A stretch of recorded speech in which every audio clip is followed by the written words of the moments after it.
Hello friends, welcome back to Education Infotech channel.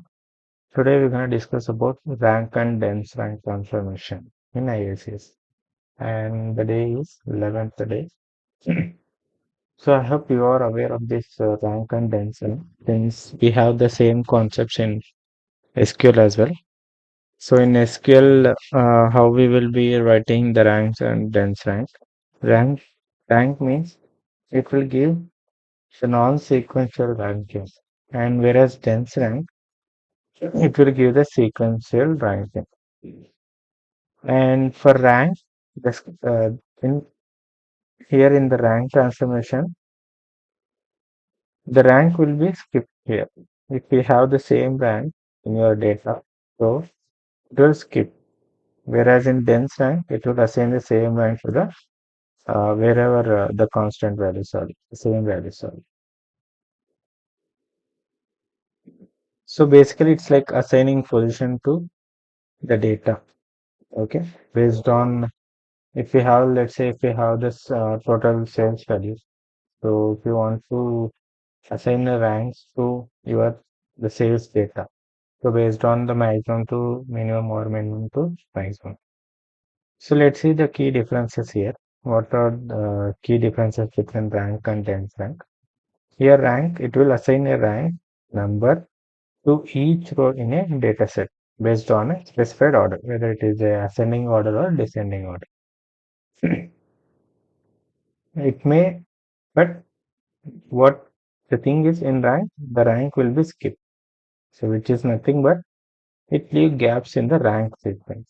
Let's say if we have rank 1 to 3 and after 4 we'll have the same value as rank 3. So what it will do, it will skip instead of 4 it will give 5.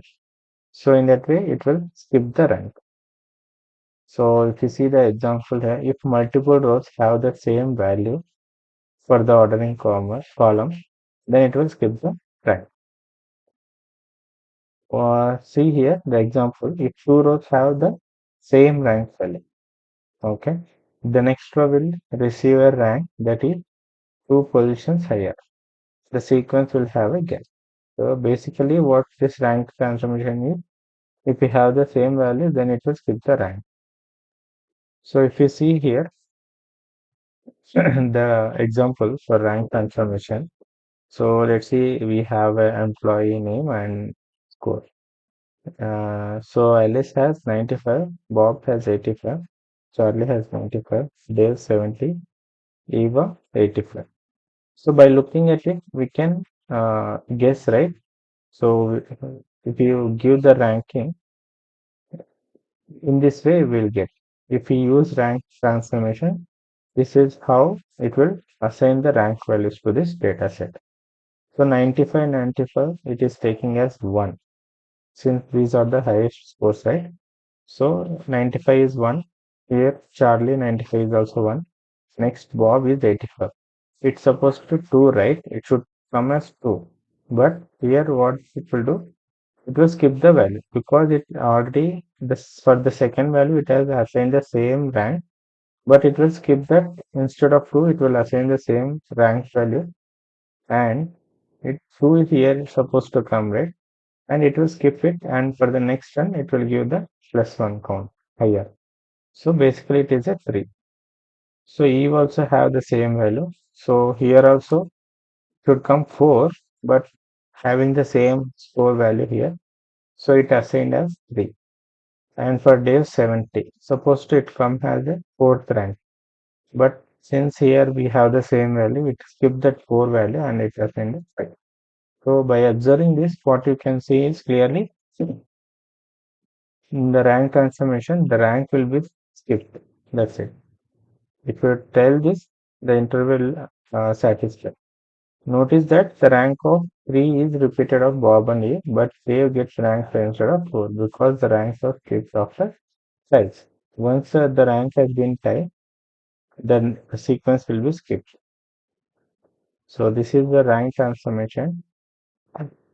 So for even the same for the dense rank, it's like opposite. Dense rank, what it will do, it will assign a rank to each row, but it doesn't skip any values in the rank sequences.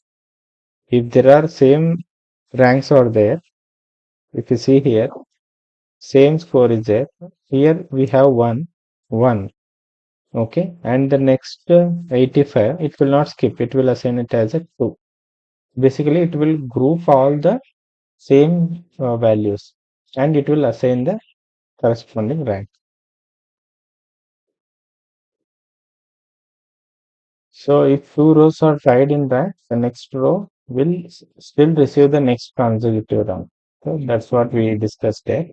So if you see the dense rank transformation for the same data, the ranking would not have gaps, which means there will be no skip in the assigning ranks. So at least 85, we have 1 because these are the top scores. It assigned 1. 95 is also top score. It assigned 1. And 85, it is the second highest, right? So it will assign rank 2. 85, still this one is also second highest. So it will assign again 2. And 70, this is the third highest. So it will assign rank 3. So it will not skip any values. If we have the same data set, it will assign the same rank, and for the next data set, it will assign the next sequence rank. So this is how the rank and dense rank, and the same applies in the Oracle SQL as well. Here also it will assign the same value. Okay, and some basic concepts are there. We have a partitioning. Both transformation supports partitioning, allowing you to rank data within specific groups or partition. Let's say you may rank students by score within each department or rank employees by sales within each region. As I said, based on the we can assign the ranks on grouping wise as well. If we have the region data set, so we can assign rank by region wise. Or if we have a department, we can assign ranks on department wise. And ordering, this ordering, whether it's ascending order or descending order, if you want to portrait your data. Okay, so to be ranked, to assign ordering, you should assign the rank first, then sort by numeric value, date or other comparables, that's whatever you have. Okay, now let's see the practical session, how we can do the rank and dense ranking in IICS. So here I'm taking the table, source table, trans details. Okay. So this is the table we have, and I'll just assign rank on this total profit. Based on total profit, I'll assign the rank. So if you run this query in SQL, so here I'm using rank function. Okay. So rank and then over. In over, you have to give the order by or partition. If you have a department, we can give the partition by and the column name and then order by total profit. Here you can give whether it is a ascending order or descending order. Okay. So I'm considering this as a CPRK. So when I run this and I'm ordering this rank by descending order from highest to lowest. Let's see what we will get.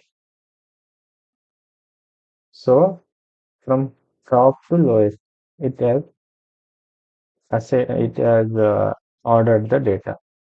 So if you remove this descending order, then it will give an ascending order. So 1, 2, 3, 4, 5, 6. So in this way, it will assign the rank. So here, if you see rank, what it will do, it will keep the sequence, right? If you see here 1, 2, 3, 4, 5, 6, 7, 8, 9, 10, 11, 12, 13. And are there any repeated values or that? No, right? Since we have each distinct profits are there, so for that purpose, it is not skip the rank. So if you want, we can 100. Where is that 100?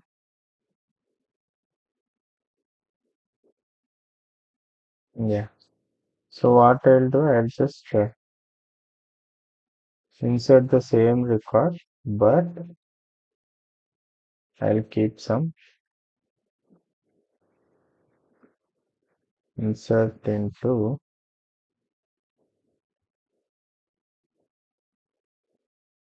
trans detail values.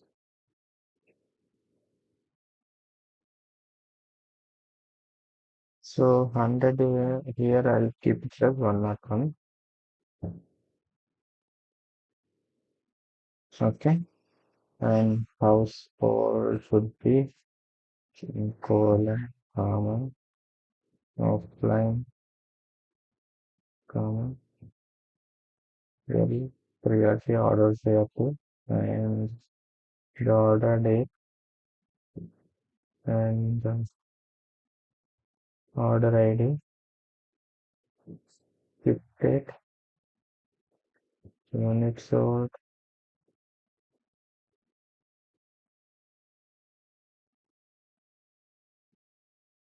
So what I'll do, I'll just change the values here. I'll keep it as same. Okay.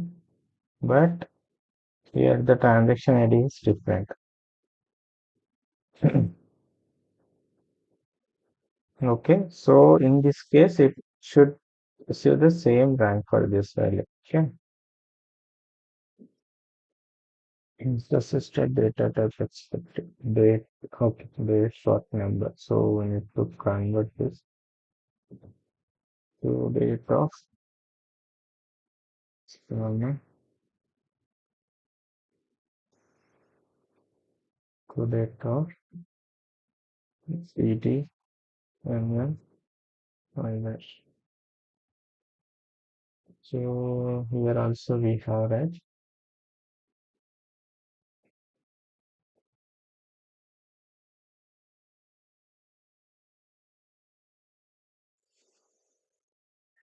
to date of source comma.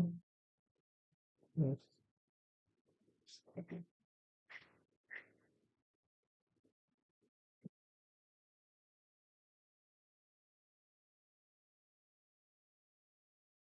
So this is one the date TD and then minus. So let me change this data.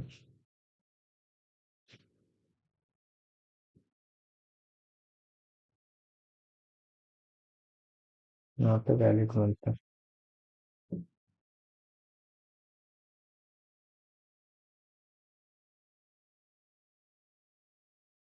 So this is not month, then this is date only.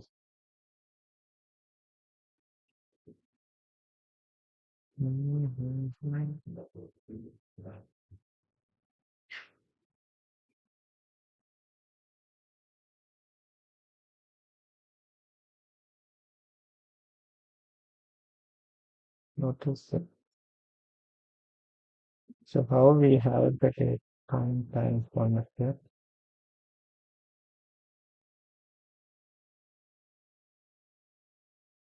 DD MM YY.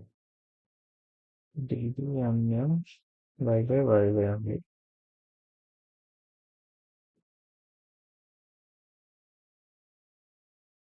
Yep. It's okay. So if I run this now, so we have 101 record. Basically, it has the same value.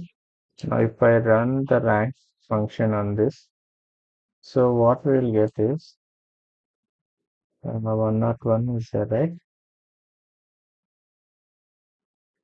So if you look here, 100, 101.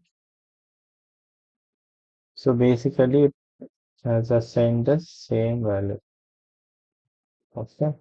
So if you see here, it has assigned same value, but it skipped the 87th row. Did you get it? I think it is visible, right? If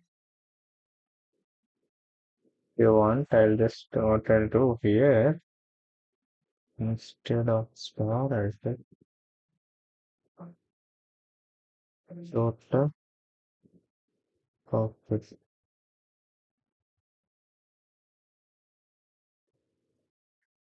Yeah, now we can see clearly. 86. See, it has assigned the same sequence, same rank here, but it skipped 87. Okay, instead of after 86, it should be 87, right? Now it is showing it as 88. So it will skip the rank value. The same way, let's check for the 10th rank.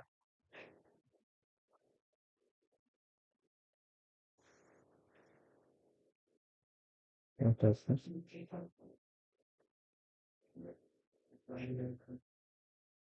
PPDR, here I check it. DRK. Hmm. So now it is in descending order. And so see now for this we have the same rank and the next is 87. We got 87 after 86. 87 we got, but it is not it hasn't skipped the rank value.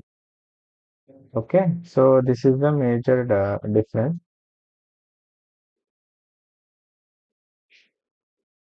Okay, now let us do this in the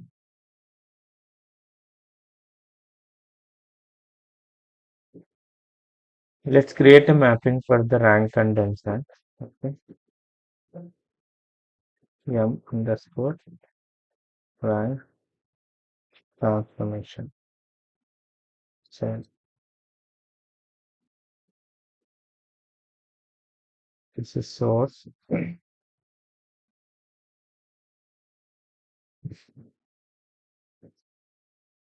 I'll select source. It is a table, right?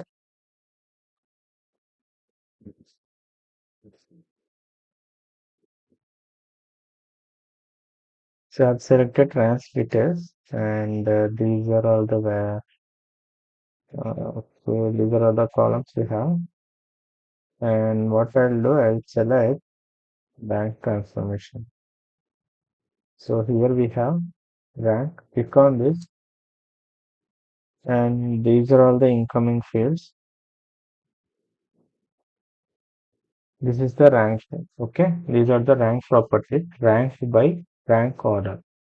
On which column you want to get the rank. So I take total profit. Here we have top to bottom. So in the sense it is ascending or descending order. Top means it will ascend from the starting 1, 2, 3 to end. And if you give bottom what is the highest value will be there, it will come in the first position. So it will be like descending order. So top is nothing but ascending, bottom is nothing but descending. I'll just go with top. Okay. So next number of rows. It's not parameterized. Number of rows. What is this rows? The number of rows that you want to select for the rank group. For example, to select the top 10 values, enter 10. So this is kind of filter. Okay, uh, you want to get top 10 total profits from the sales data. Okay, so here you have to select top, then give here 10. Okay, let's check. I'll just take 20. So top 20 total profits data I need to get.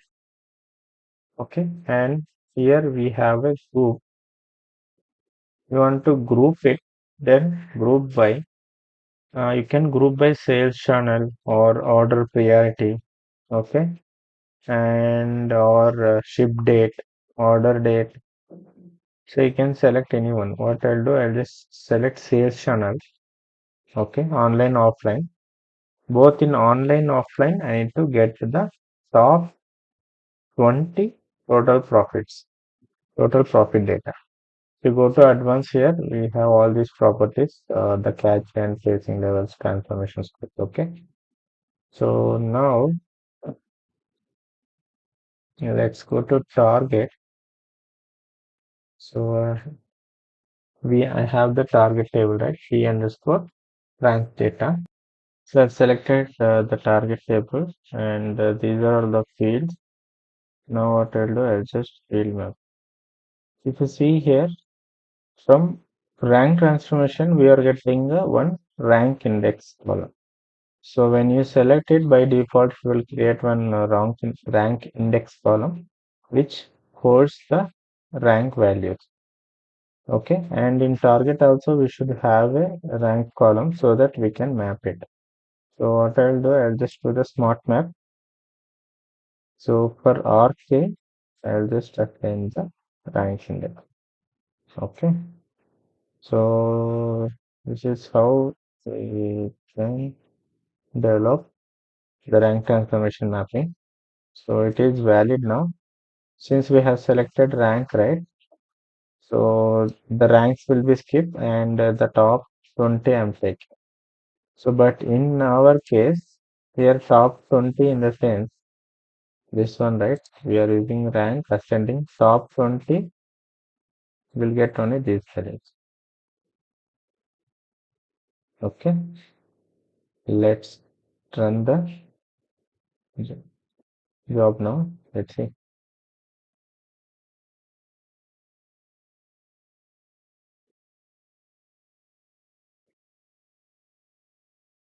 So if you don't give the filter conditions, also you can get all the entire data. Okay. Just give the priority top or bottom. Just run the job, then you will get the total data. Okay. That I'll show you. So we got 40 rows processed. So 100 rows it's read and 40 records it loaded. Okay. Now let's check in the target table. So if you see rank 1 to 20, so we have 20.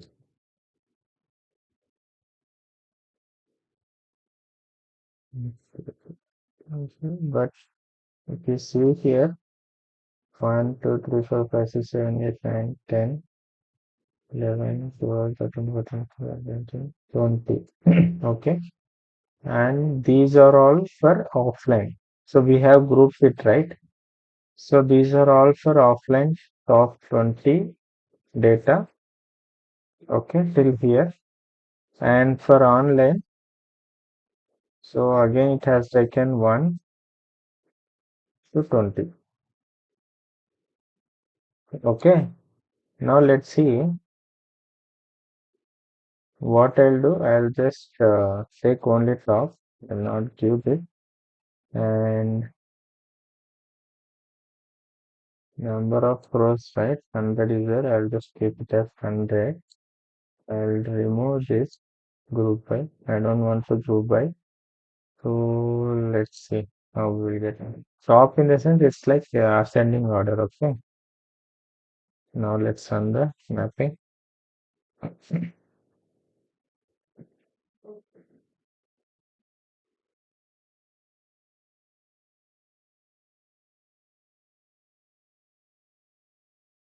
So now you can see it has processed 100 records. So from source it read 100 and in target it loaded 100. And if you select this, so if you count the rows, we have 100 requests. I haven't selected any group by. So now if you see the rank here, it has assigned the rank to all the records. So here it is 6, 8, 8, 9, 100. 100 we have. Where is that one record went?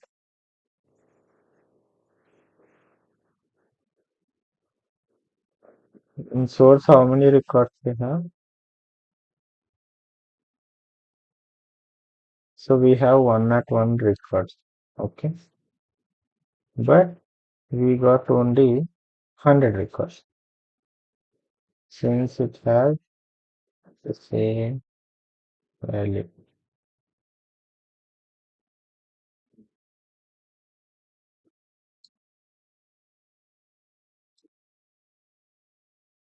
Okay, now see, let's see the dense rank. Uh, so what I'll do, I'll create one, or else I can just copy this. Okay, mapping create.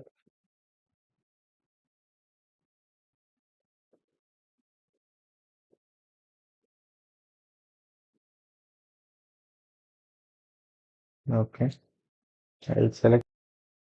So in dense rank, what is we don't have a separate transformation. So it's like logical. We need logical thinking, and we need to write some logic to get the dense rank. Okay, what I'll do. So so first, what I'll do, I'll sort the data.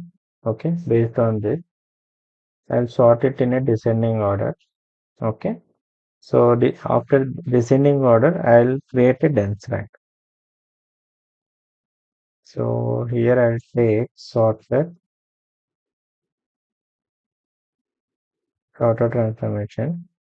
I'll sort the data on total profit descending. Okay. And then, so here rank will not come. Okay. So rank is only for rank. Rank is only to define the ranking. And if you want to design the dense rank, then you have this is the steps you need to follow. Okay. Um, then sign transformation. I'll take one expression here.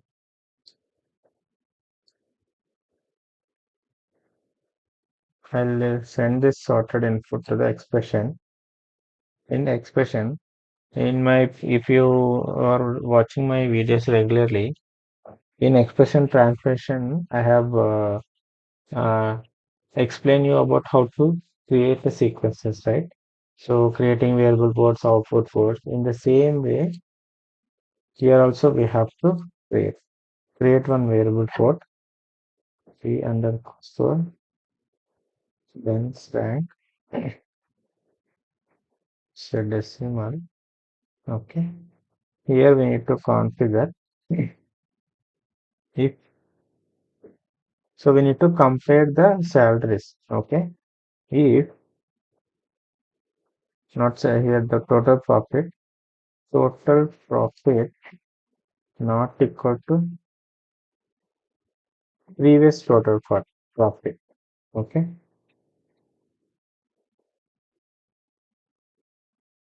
Pre total profit. If it is not matching, then what we should get? We should get only the total profit value. Okay. If it's not matching. So if it is matching, uh, let's check here. So this is the one, right? So the previous total profit and this, if both are not equal, if it is not equal, then we should get the total profit. If both are matching, then we should get the previous. Okay. So total profit. So, and we have to assign the dense rank value, right? If both are not not matching, then what we should get? We need to create the rank value, right? So it is 1. If you see here, this and previous salary we don't have here. So total previous salary not equal to total profit not equal to previous total profit. Then it should create 1. Okay, plus 1, or else, sorry, no, or here we are missing something. So total profit, yeah, to see here that we need to compare the values. We need to compare the total profit here. So this is the current total profit. Previous total profit we don't have, right? So it will be like 0. So if you check here, total profit not equal to total profit. If this condition is true, yes, in this case it is true, right? Here we have 951410 and previous we don't have any previous total profit. So the condition is true. Then what it will do? V dense rank plus 1. So this is the variable for what will be the value for the, since it is a number or decimal, it will hold 0. So it will assign 0 plus 1, which is nothing but 1. So for this total profit value, the dense rank will be 1. And for the second one, 248406. So here the total profit value is 248406. And the previous is this one. So here also it is not matching, right? So total profit not equal to previous total profit. These both are not matching. Are they matching? No, right? These two are not matching. Then what it will do? If not matching, then V dense rank plus 1. So previous dense rank, what is the value? 0 plus 1, 1, right? So it was holding one value. Now 1 plus 1, it is 2. Okay. If it is matching, then it will go here. Whatever the previous dense rank is there, it will assign the same. If it is not matching, then it will increment. If it is matching, it will give the same rank. In this way, you can achieve the dense rank. So if you click on this validate, it is showing error, right? Because this variable what we haven't created, previous total salary. Okay, just click on this. Now we'll create variable for previous. So let me just copy that one. So you have to create the same, okay, whatever you have written here, same variable for you need to create. Previous total profit, okay, that's not. So for that, what you have to do? Previous total profit is nothing but total profit, right? Total profit, validate. Okay. So we are assigning the total profit as a previous total profit, and this previous total profit we are using in dense rank. And we need to create one output for that for the dense rank.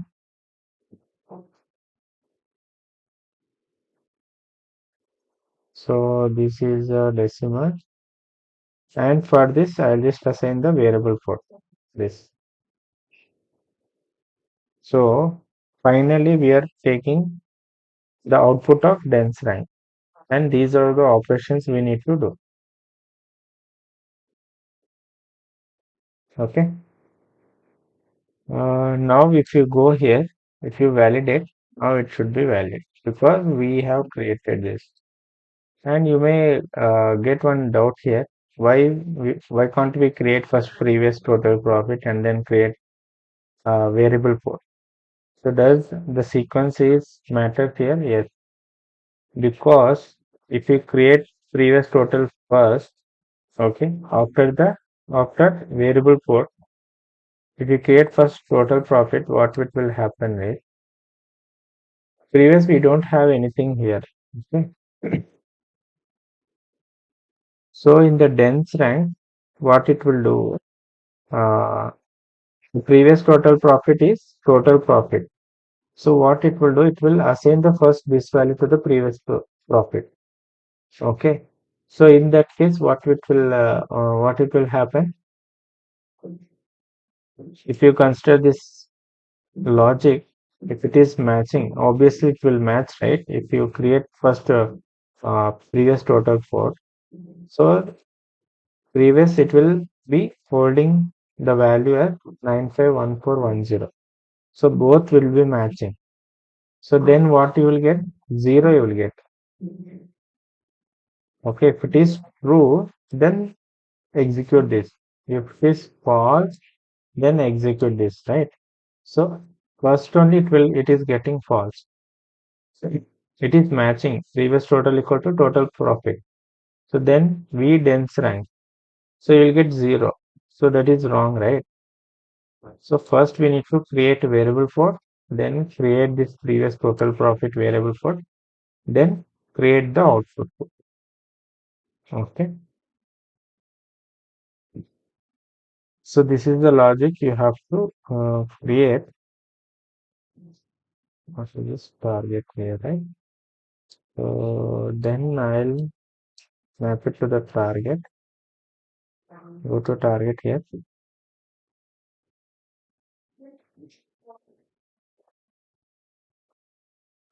This is the target and inside it. Okay. Target fields and field mapping.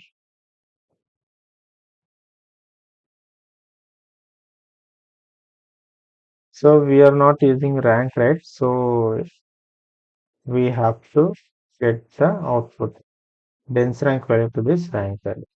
So now save it. It should be valid.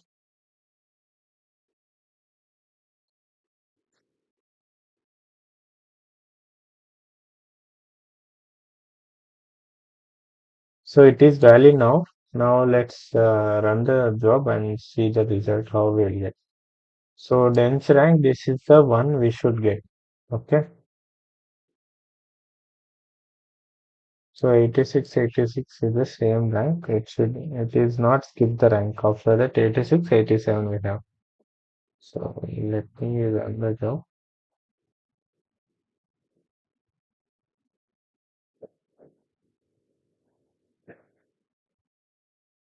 So it processed 100 from source. It read 100 and target it loaded 100. Let's check in the target table now. So this is source set. Sorry, this is target.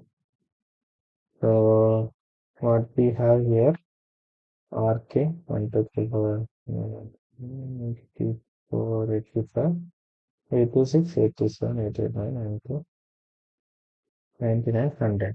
Okay, this is how you can design the mapping. So I hope you guys understood this, and you can do many operations in this using rank transformation.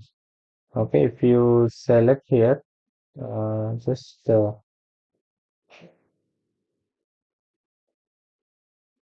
is that rank transformation. If you click on this, okay, you can play with this. Select any group rank by column, and you can take order top and bottom. Top is nothing but from highest to lowest. Bottom is lowest to highest, and you can create a group by if you have any department areas and all. If you have any region wise, department wise. Okay, you can just create a group here and you can run the job and you can assign and how many ranks you need to get from each department. You can give the uh, rank values here. Let's say 5, 10, 15, or 3 rank, 2 ranks. And one more, if you want to get only wherever in each department, you need to get the 2 ranks. Here you can give the number of ranks here. You need to get 2 ranks, right, from each department. And you can, after this, you can give the filter condition where rank index equal to 2. Okay. If you want to get only the second highest rank from each department or third highest rank from each department. So after this rank, create a filter transformation. Okay. In this filter, just do here. If you click on this, you will get the rank index here. Rank index equal to 2. So in this way, you can get only the wherever the rank is true from each department, you will get only that particular data. Okay. So just try to do that as an exercise and let me know in the comment section if you get any doubts or if you are unable to create the mapping. So let me know in the comment section. I'll be covering that in the next session. Okay. Okay, guys, thank you so much for watching my videos regularly. I hope you like this. Please do like and share this video to your friends. Okay, please do subscribe me and support me. Thank you, guys. Bye.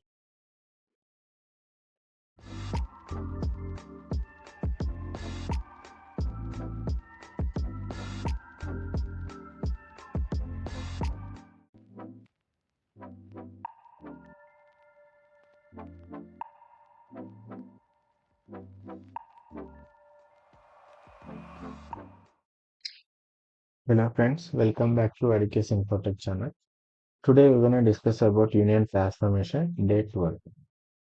So, as you know, if you are aware of this Informatica Power Center, then obviously you will be aware of this Union Transformation. Okay, it's a simple transformation, and it is also one of the most important transformation which we will use in daily project. Okay, so here the Union Transformation, what it will do, it is used to combine multiple sources of data into a single output. So in previous session, day before yesterday, we have seen router transformation, right? What this router transformation it will do, it will take single input and it will be in a multiple output format. Single input and multiple outputs. So this is exactly opposite to the router transformation. Here, union transformation, it will take multiple single output. Sorry, union transformation, it will take multiple outputs and it will give only single output. It's exactly opposite to the router transformation. Okay. So it doesn't perform any processing on the data. Just what it will do, it will just combine the multiple input streams and it will give you into a single output stream. Let's see how this union transformation will work in IICS. So the main purpose is it's to combine the data from multiple source pipelines within the same structure. Suppose you have a multiple sources coming from the upstream application, right? So you have like daily you are getting 4 files. Let's assume you are getting 4 to 5 files, and all the 5 files are in the same format. Let's say we have only 3 fields like transaction ID and the country name and what is the total units sold. So let's assume region wise you are getting the files. You have, let's say we have 5 regions. Okay, I'll just show you the source file. Here I'm having these regions. Okay, Africa, Dubai, India, New Zealand, and USA. So what you can see here in this, you have ID, name, salary, country. Okay, daily we are getting these kind of files. Okay, 5 files we are getting from the source. Okay, and you want to load it into a staging layer. So in staging layer, you will be having a table, right? So you need to load from multiple files into a single staging area. So in that case, what you can do, so you can go with the file list concept as well, but without using a file list concept, how you can achieve loading these kind of different files, not different files, but having the same structure. Okay, how we can load it into a single target. So in that way, we can go with this union transformation. It allows for the merging of data sets. Okay, when you have the data from different sources that need to be presented right in a unified output. So you can go with this union transformation. So if we talk about here key features, multiple input sources as we discussed, will multiple you can connect multiple sources or transformation into the union transformation. And it is a pass through data. It doesn't modify or process the incoming data. Okay, it just passes the data through to the next transformation. Or if you have the direct target after the union transformation, will pass the data to the direct target table. And order of data here, it's not guaranteed unless if you are using any sorted transformation before the union transformation, or else there will be no change in the order of data. And data types, all the columns in the source pointed to the union transformation must have the same names. So whatever the names you have in the source file, exactly the same name should be available in the union transformation data types. So you know the data types, right? You have like ID, it should be in number, and if when it comes to the union transformation, there will be it should be converted into the integer or number. Okay, and the length also. We anyway we will not be changing this because once you connect, now it will get passed through all the data types and data lengths. If the sources have different names, you can map them appropriately. Okay, and where we can use this kind of union transformation in our project. So if you see this usage scenario, let's say you have a data sets, one from a sales system and one from an inventory system. Okay, both systems have similar data structures like product ID, product name, and quantity. Both from the sales system, okay, from the sales system and from inventory system, you are getting similar data structures like these three. But you want to combine these two data sets into a single stream for further processing or for loading into a target data. So how can we use this union transformation? So first, add the union transformation to the mapping.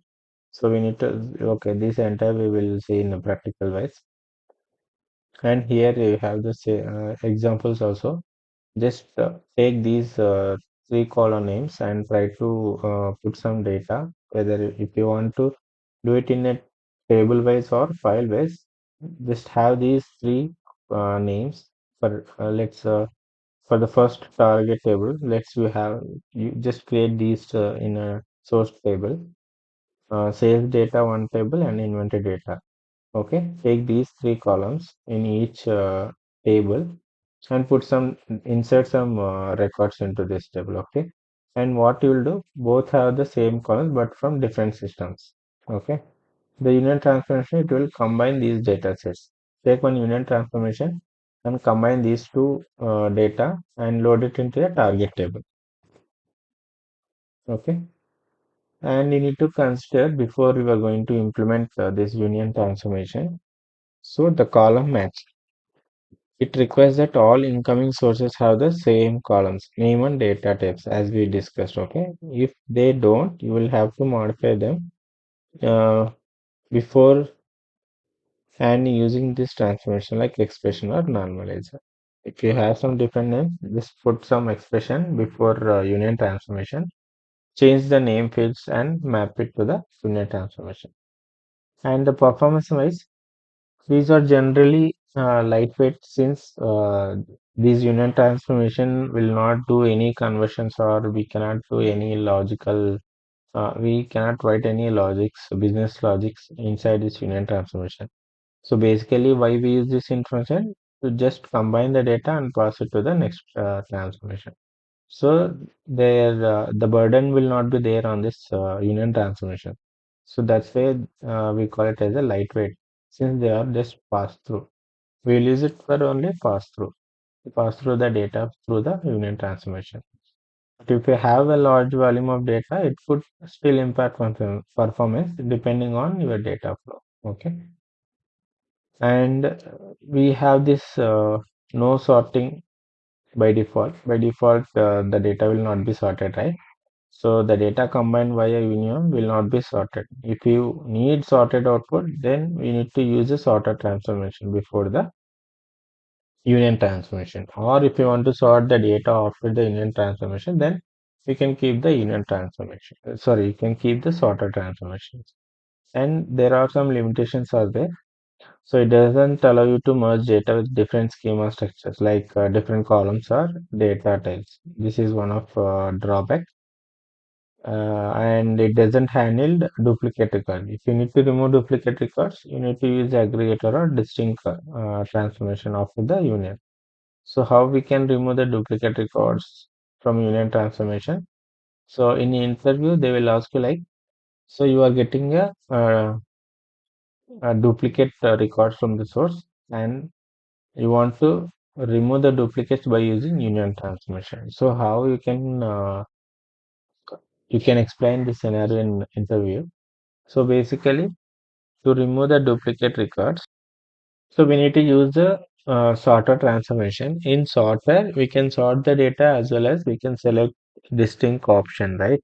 So with that, we can remove the duplicate records. And in Informatica, if you see, we have a union and union all, right? So here we have union transformation. Union, what it will do? The duplicates will be available, right? Okay, and if you want to remove the duplicates and this union transformation should act like as a union all, then what you have to do? You have to use this auto transformation. Then we can call it as a union all. Okay, if you see here union, it will act as a union all and it will not remove any duplicate records, right? So before I said if you want to remove the duplicate records, you need to use a sorter. So if you want union plus sorter. So in SQL, how we have this union and union all. So what this will do, unique, right? In SQL, unique and unique constraints we have, right, in SQL. And let's see how we can implement this real-time scenario. Okay. So what I'll do. So here I have different files. Okay. So I have 5 files and these having the same structure and same data types. Okay. So what I'll do, I'll just load it into a source table. Source in the sense staging table. Okay. Here I have created one table here, regions. So let's assume it is a staging table. So I'll be loading from the file to the staging table. From here we can do other operations as well. So let's go here. So log into IICS, go to mapping, create mapping. So I'll name it as m underscore union trans. Okay. And see here what I had said before, without using the source file list, sorry, the file list concept. So we want to uh, use the union transformation. So what you need to do, just drag and drop the sources here. So here we have, I'll just remove this. Here we have one source set. What I'll do, I'll just copy paste 3, 4, 5. Okay. So I have 5. So this is the third set, and this is the fourth set, and this is the fifth set. So what I'll do, I'll just rename the source name according to this file. First Africa, Dubai, India, source Africa, India, source Dubai, and next what we have New Zealand, USA. New Zealand and New Zealand, USA. Okay. So I'll load. So first one is Africa, right? So this is a flat file. I'll just use this source and I'll select the appropriate file name here. So the first one is Africa, right? Employee Africa. And you need to, here you need to observe it's a file delimited file here. So you need to check what is the delimiter we are using in the file. So I'll just open the file. So it's a comma separated. It's a CSV file, right? So I'll set this comma from second row and it to load it. So for testing purpose, what we can do, we can preview the data. If it is fetching, then the connection and the data is properly connected. Okay, so we are able to see the result here.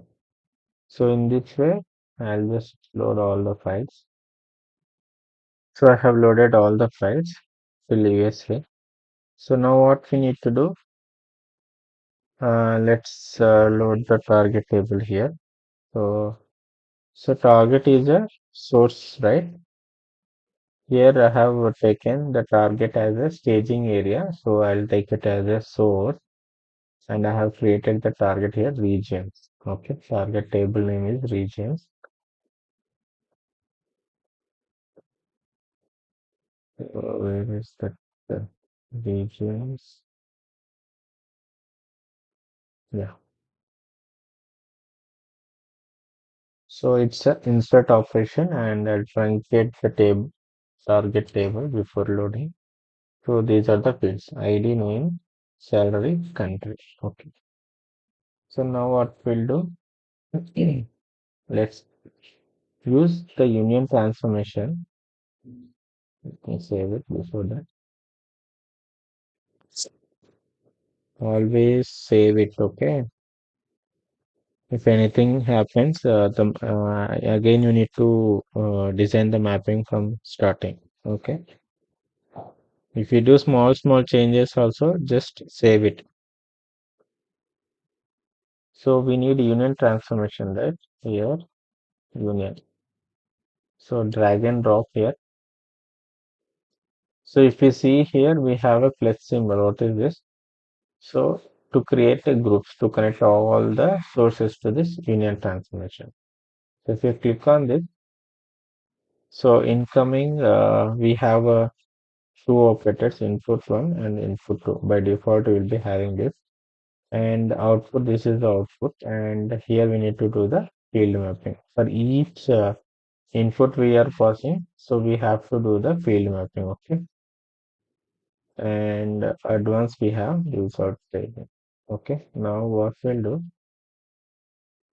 if you want to create new group, just click on this. Okay. So we have five, right? First, Africa, I will pass it to input one. India, input two. And then Dubai, new group. New Zealand, new group. And then USA, new group. So when you connect this, it will all the groups will be created. If you want, we can rename these as well.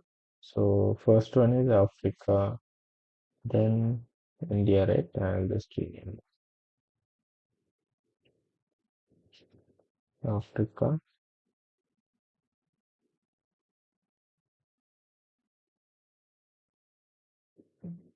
India. Next, Dubai, New Zealand, USA.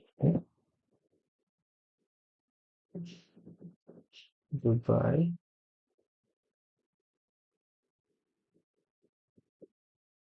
New Zealand, and the last group is USA. Okay. So this is how will create the groups, the input groups. So by default, if you see, column names are coming here, ID, and if you want to exclude fields, you can exclude it. So we have connected all the sources to the union transformation. Okay, now what we need to do?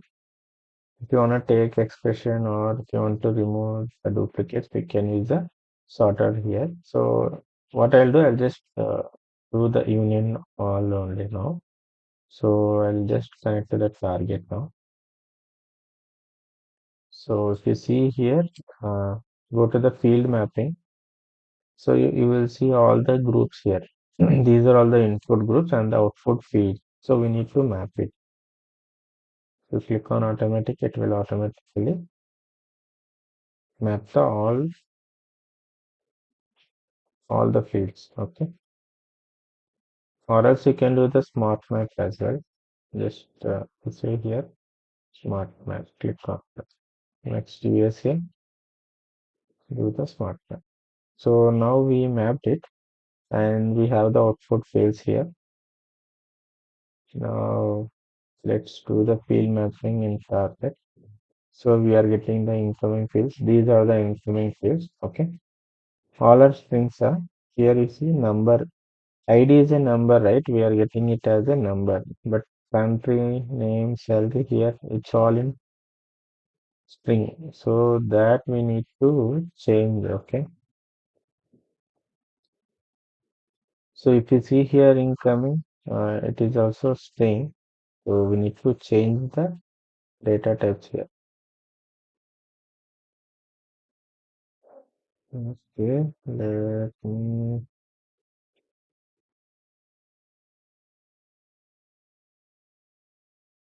ID is a integer, country is string, name string, salary is a it's a decimal. So then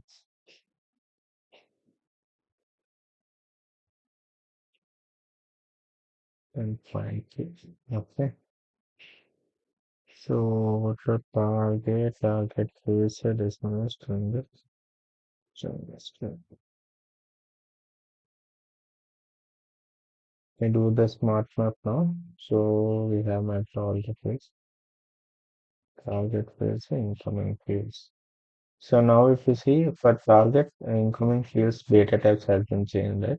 Integer, string, and then salary decimal. So we map it. Now let me arrange all this and save it. So now the mapping is valid. So let me run the mapping. So this is the mapping we created.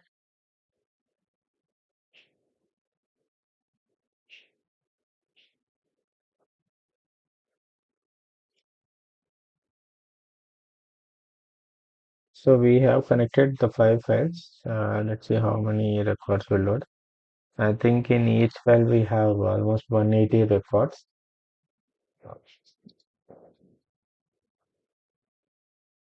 So it got failed. Why it is the database error? Connection refused. Verify host name and port number. Connection. Okay, let me do the run preview of here at the union transformation. Let's check. So here, if you preview the data, we are getting the data. So the problem here is the target table. Uh, why it is not. So this is the source only, Oracle source. Let me take.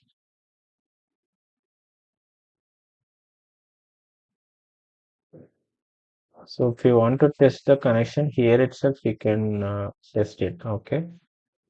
So let me test.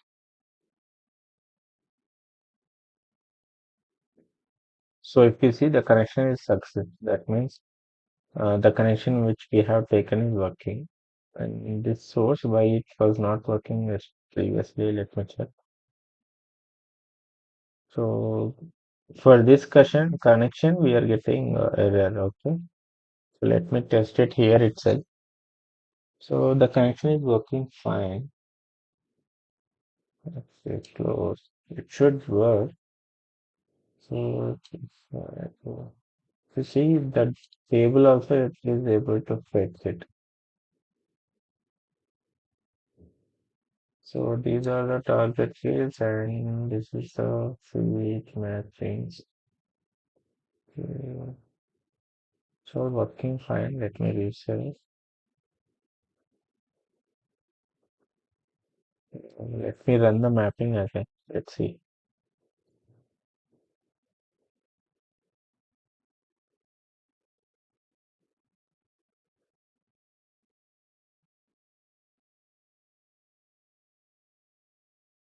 Yeah, it got succeeded now.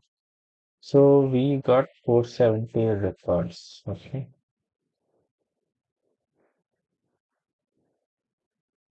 From each file, it processed 94. Okay, total 470 with right, and the affected records are 40. So let me check in the source here.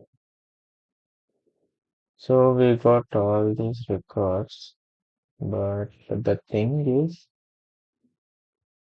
if you see here 251, 89, 90 here,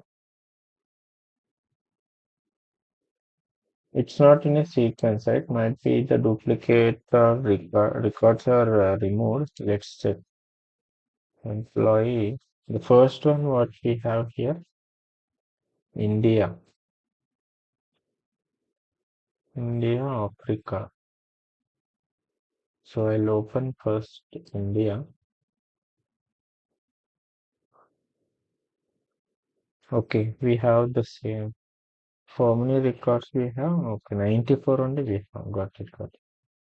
Okay, so we loaded proper data here. So from each file we have 94 records. Okay. One second, please. Valid. Okay. So whatever the mapping which we have created here, it is a valid one, and the data has been loaded properly. So now what we will do, I'll just there are duplicates are there. Let me check how many duplicates are there here. Select ID, name, salary, country, concept, star, fund, agents, first, everything, yeah.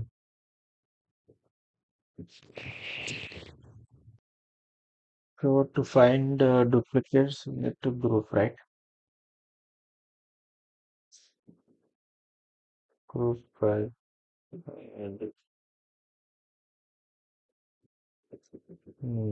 salary, country. Okay.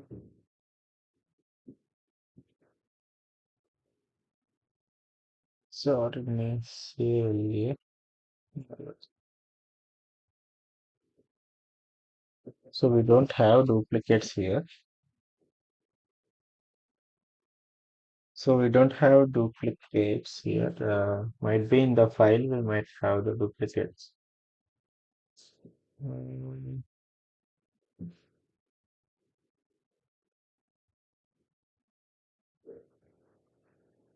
So this file is India. Okay. And let's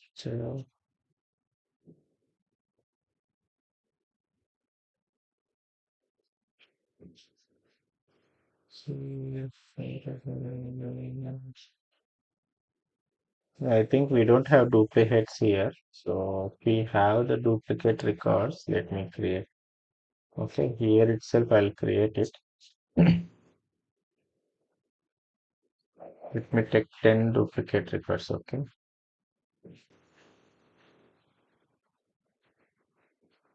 So in India, we'll have how many records? 103 records. Okay. Here if you see 103 records will be there. And what I'll do, I'll just rerun the job now. Then we will get duplicate records, right? After that, we will use sorter transformation. So then you will understand how sorter will remove the duplicate records. So let me rerun again. So we now 479 records has been loaded. So we'll check for India. Okay. 103 are loaded, right? Now if we check this. So we have 479 records. So total 479 records set. Now let me check which I need. So if you see here, we have these kind of duplicate records. I'll pin this one. So for ID, we have two records. For ID 6, we have two records. So in this way, we have nine duplicate records are there. So what I'll do now, I'll just use the sorter transformation here. So So here I'll go to auto transformation. So these are the incoming fields, right? So what I'll do, I'll sort the data. Uh, which one will take country only, okay? So country ascending, I'll sort it. If we go to advanced, here we have a distinct option. So I'll select this, and in the target, I'll be loading. Without duplicate, I'll be loading the target into the target table. So everything is done. Now save it.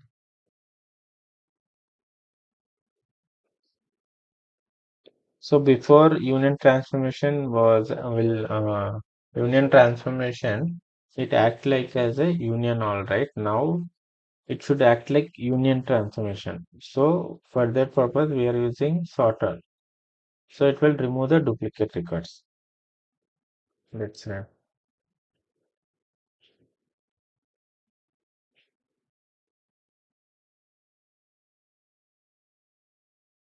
So it should load 470 records. Okay, extra 9 records should be removed.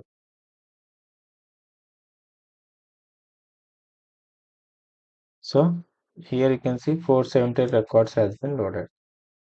From source it is reading 103, but if you remove 9 records, it will be 94 only. So total 470 it should be loaded. Now if you check this, so we got 470. Okay. So based on the we have different files, right? So based on that, uh, we are using sorter and we remove the duplicate records and we are loading into the target table. Okay, this is how we can perform the union transformation. I hope you guys understood this. So I'll be sharing this document in a PDF format and I'll put the document link in the comment section. Please go through this and try to do this exercise.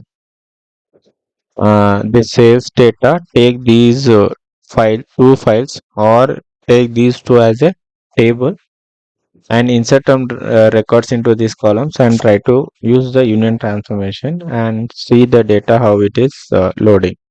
Okay, I hope you guys understood this clearly. If you have any doubts, please let me know in the comment section. Please do like, share to this video to your friends and family members if anyone is looking for IACS trainer. Okay. Okay, guys. Let's meet in the next session. Thank you so much.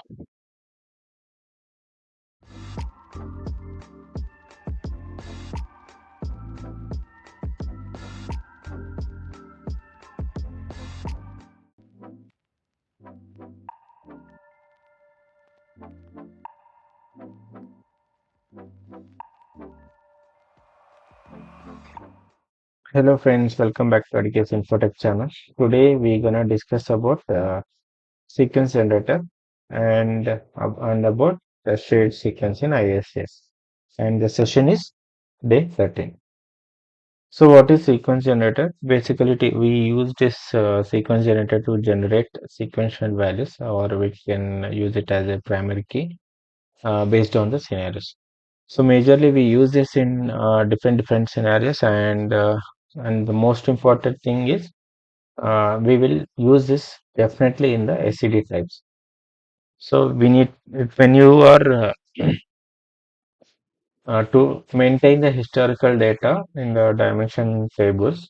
So we use this sequence and generator to create a surrogate keys, which is nothing but a unique distinct values to generate distinct values. Okay.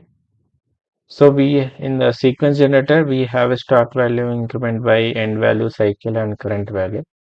So start value is 1 and increment by 1 and the end value will, this will entirely depend on the scenario where in which mapping we are designing this and the cycle and current value. So let us discuss about this. Uh, So practical session, if you should go here, create a new mapping here,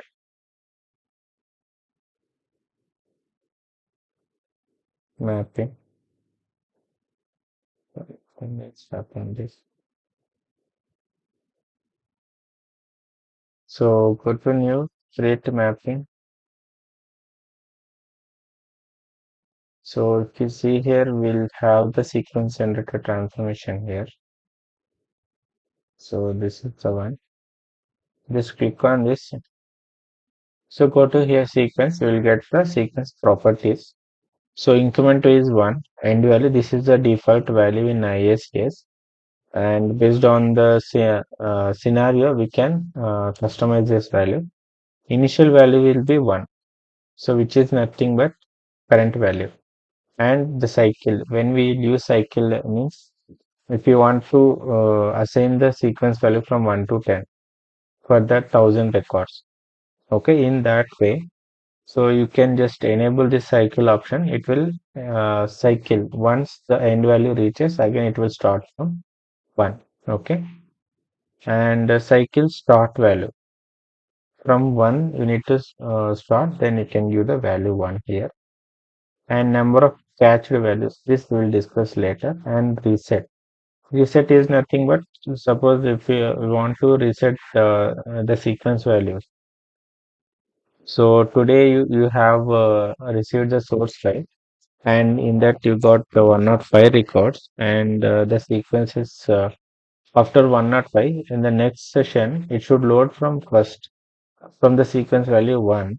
In the next whenever the next job runs, right? So the next day it should start from 1. Though in that scenario, what we have to do, you can just enable this reset so that it will reset the values, and again it will start from the 1. And you'll get a doubt here. What is the difference between then cycle and reset? So cycle is nothing but so let me draw it here so that you will understand. So this is the sequence generator. Okay, we'll be having next value and current value, right? And we have a target here, and we do have sequences like 1, 2, 3, 4, and so on to 100. Okay, so here next well, and this is current well.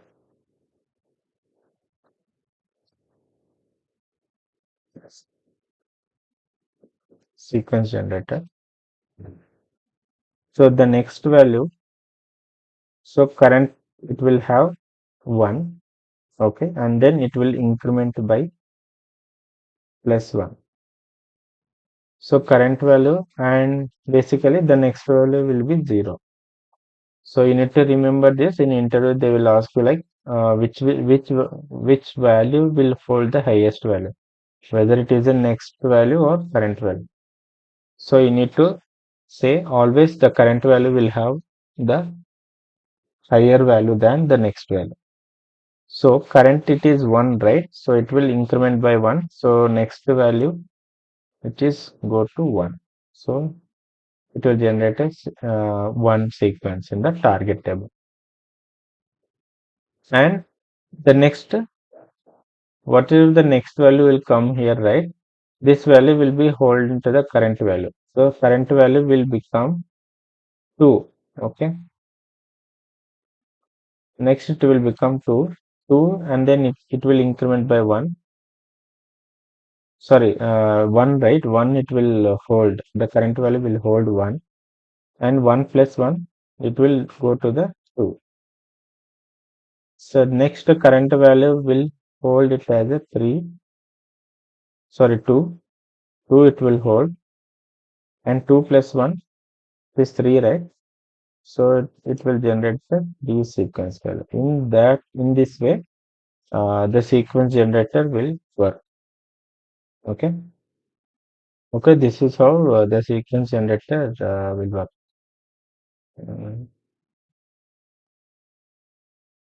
Yeah. So here the cycle. Uh, First we'll discuss about cycle. So cycle in the sense what it will do. So I want suppose I have a here in between I have one mapping. Okay, and these will have a different sequence values like 1, 2, 3, 4, 5, 8, 9, 10. Okay. So what I have to do, I need to load particular records to the target table. Okay. Let's say we'll use the sequence generator. Okay. From source we are getting these record. From source we are getting these key values. Let's consider key values. Okay. So from source we are getting it, and in the target, so we need to load it as a different. So I need to load it as 4. Four records should go into one record, and another four into another record, another four into the third record. Okay. So in that way, so if you in the sequence generator, if you see here, cycle, if you enable this cycle, if you click on the cursor here, it will show. So the value cycle through the range specified by start and end value. If disabled, task would fail with overflow errors in the sequence, reaches the end value specified and still has the close to process. It will be cycle. So one, two, three, four. Till 4, I have enabled the cycle value. We go here and I'll enable the cycle. Cycle start value is 1. Okay. And the end value is 4. So till here I have given. This, once it reaches the end value as 4, again it will start from 1. Okay. It's not resetting. I'm just enabling the cycle value. So it will, after reaching the 4, again it will start from 1. So 1, 2, 3, 4. Again it will repeat 1, 2, 3, 4. So again it will repeat 1, 2, 3, 4. Okay. So all four values have been loaded, and reset. What it will do? If you enable reset here, suppose here have 10 is the rate. Let's say here I want to load three records into each table. 3.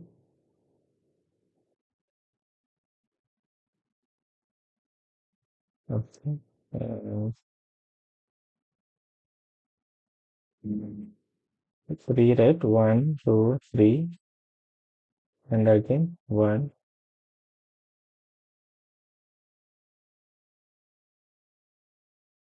1, 2, 3. So in the sense, how many will get 3, 6, 9, right? So still we have one record to load here. Okay. Still one more record we have. So in this case, what we can do?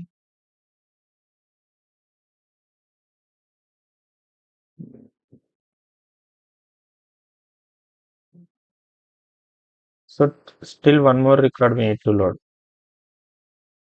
But here we have the sequence value 1, 2, 3. So 4 is not, yeah, so it will generate 1 right here. In the next session, in the next day, the same job will run. But if we haven't enabled the reset here, what it will do? Since we have enabled cycle and reset we haven't enabled. Let's assume reset we haven't enabled. So in that case, what it will do, right? In the previous day, here we have the value 1. Okay. But in the next day, it will start from 2, 3. And again 2, 3. Here we'll get 1.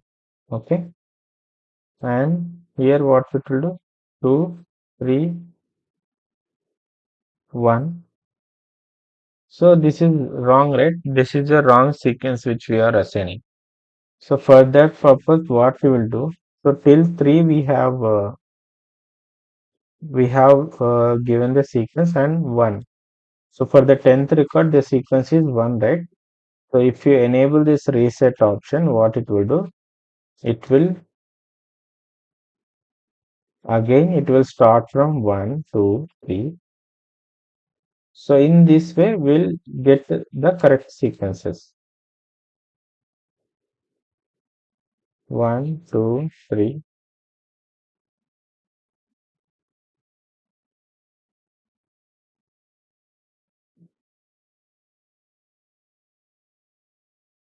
1, 2, 3. So in the next day also the sequence will be generated sequentially. So the numbers will generate properly. So this is the major difference between cycle and reset. Okay. In interval they might ask this question as well. So now what we'll do,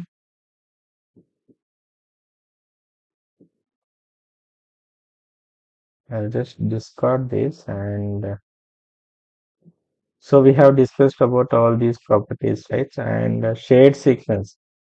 So why we will use this shared sequence means in future that IACS allows multiple mappings or sessions to use the same sequence generator. Let's say we have applications. Okay, we have a application sales, and in future we want to we are decommissioning this sales application. Okay, so before this we have used a sequence generator here to load the sequence value into the target table. Okay,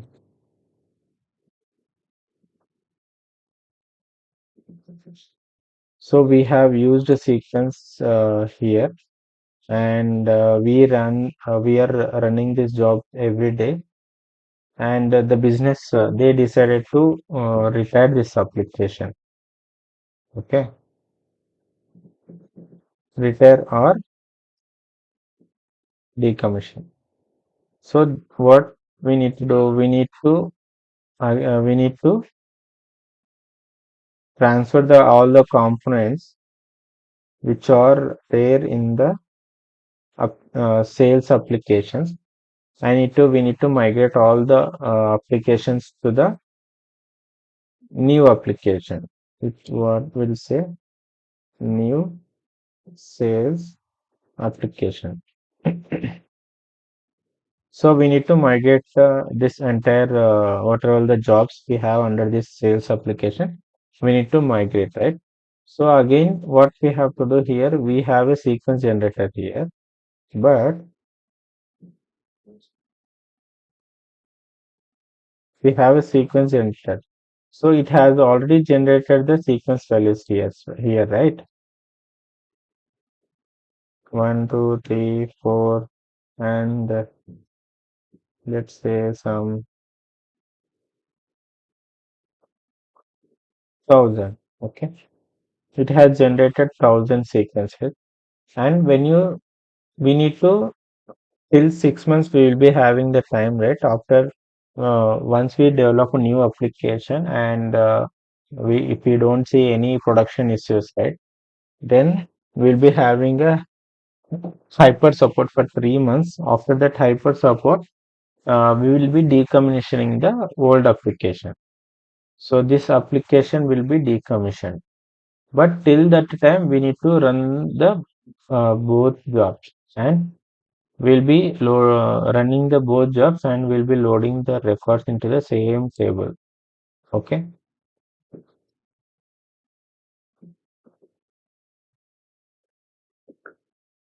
and we'll be loading the same record, same data in both the tables.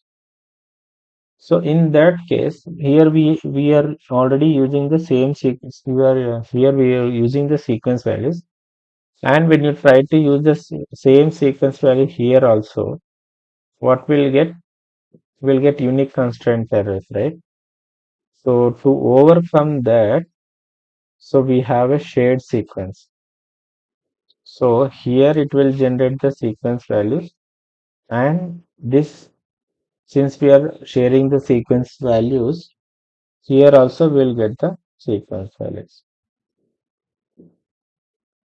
So here we have 1,000, right? It will start from 1,001. So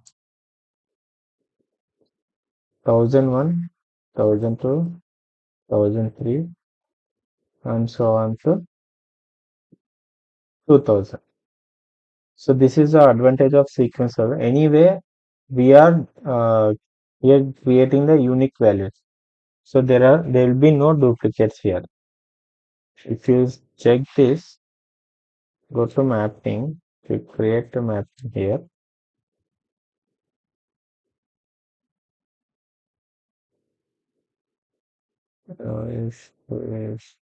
No, here we cannot create because it will be there in the components. So shade sequence we have, right? So create this. While creating, we'll get all kind of sequence properties only. So initial value is 1, end value is this is the one. Initial value will give 1, and it will increment by value 1. And if you want to enable cycle, you can enable, and the cycle start value.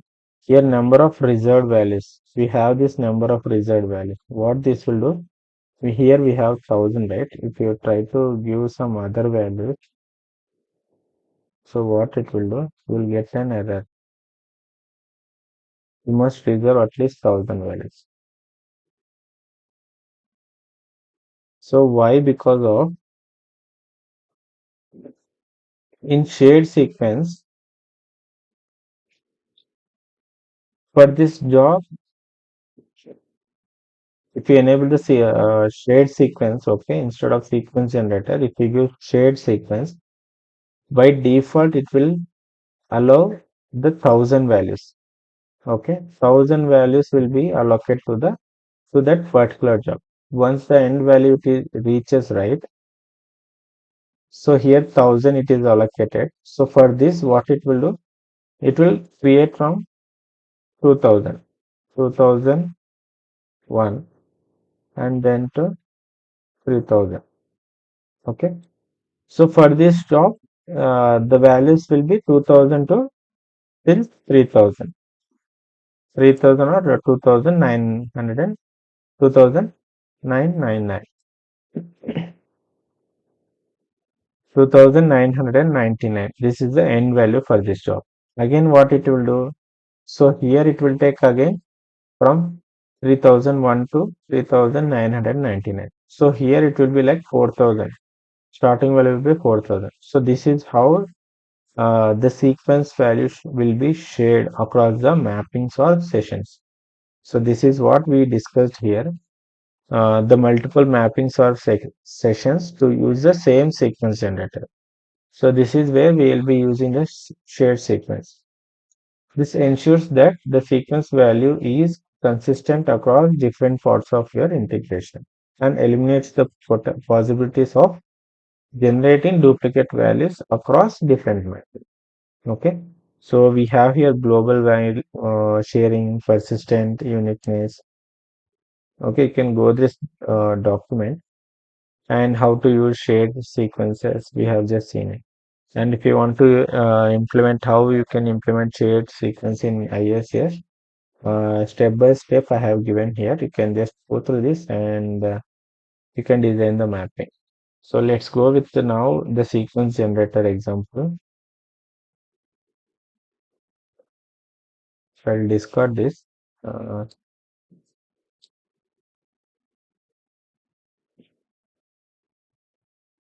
some underscore sequence trend. So source will be, let me take any one example here. For this we have ID here.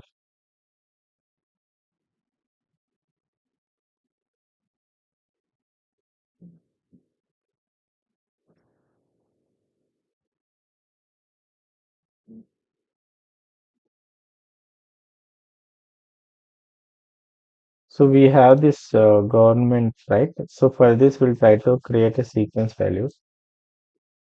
So source will be,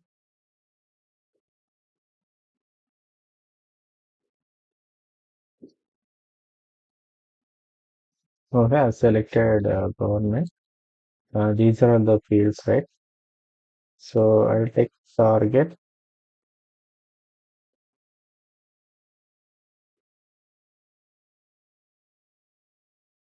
So in target, I have a T underscore government table. So what I'll do, I'll just generate a sequence to this data set. So it is in set operation and okay. So what I'll do, take sequence generator. Yeah. If you observe here in Informatica Power Center, you will not see any input ports to the sequence generator. But here you can see the input and output ports. So this is the major interview question. This is the major difference between Power Center and IACS. Okay. If you click on this incoming fields, we have a incoming fields option as well. And go to sequence. If you want to use this as a shared sequence, we can just enable this option, use a shared sequence, and we can give the number of catch values. So in the shared sequence transformation, we have result values, right?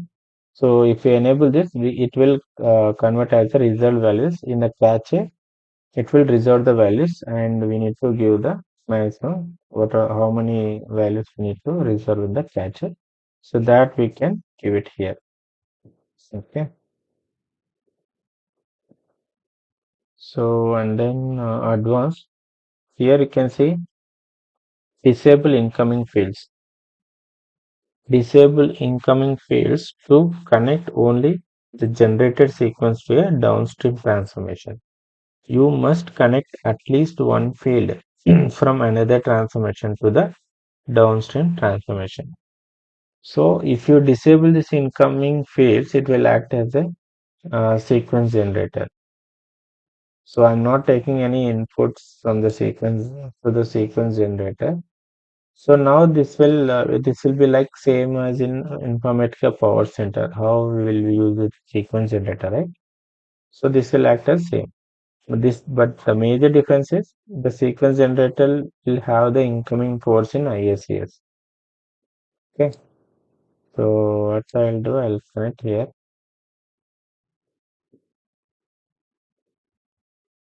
Sorry. So I'll be generated sequence values to the target, right? So go to sequence. So initial value is 1, increment by 1. I am not enabling any cycle or reset. Let's see how it will work first.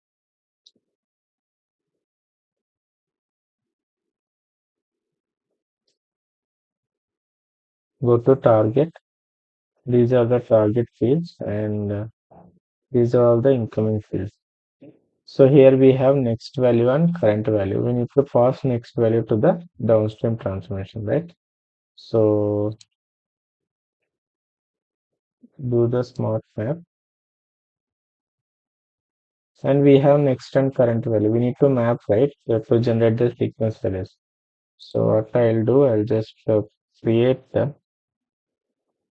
one extra column here. So I have added now, if we run this, so we got one key port, right? So what I'll do, I'll just refresh this.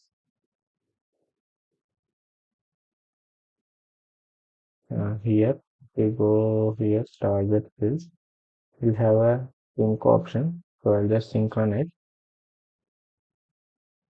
So now we got key port column. So what I'll do, I'll pass next value to the key port.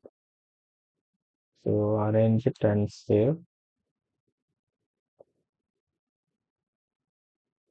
So it is showing invalid. Let me validate. Sequence number of catch values should be specified. Okay, I think I have removed it. So go to sequence generator, go to advanced here, sequence, number of cache bits, and save it. So now the mapping is valid. Let me run the mapping now.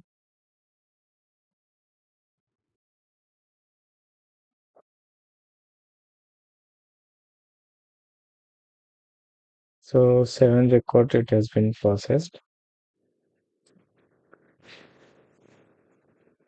Now you can see we got to the sequence values 1, 2, 3, 4, 5, 6, 7. Okay. So now what we'll do, so we'll just play with the sequence generator. So here sequence. I'll just enable the cycle value. Okay. Cycle start value is 1 and end value is 3. Now let's see what we'll do. And one more thing, here I'm running the mapping directly, okay? But we don't see any, you see here, do you see anywhere the initial, the current value sequence here? So we don't see. Why? Because of this job is not holding the sequence end value. Why? Because we are not running this mapping in a mapping class. So to run this job, we should create a mapping class. Okay. So to hold the end value, we need to create a mapping class. Sequence trans.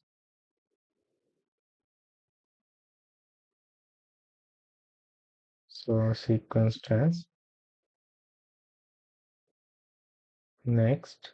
So if you see here, the sequence initial value is 1, current value in 1. You don't see next value. So in this way, the current value will have the maximum value. Always the current value holds the maximum value. Next, save it. Here what we have given,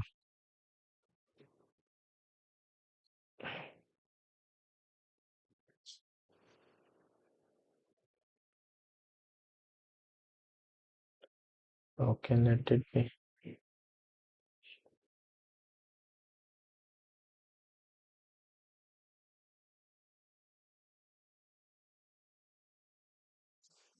I'll try to run again.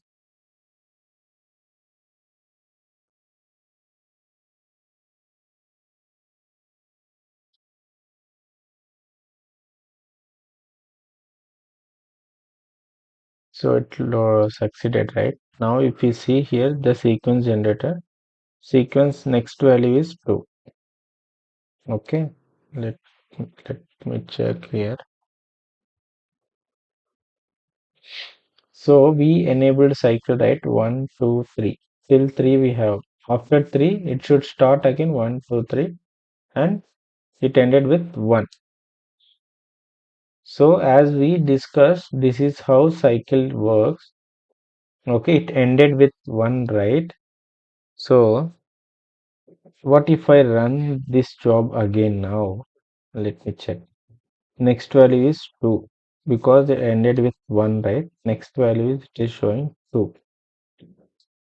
But when the job run again, it should start with 1, right? You cannot start the sequence value with in between the middle one. Let us restart and see.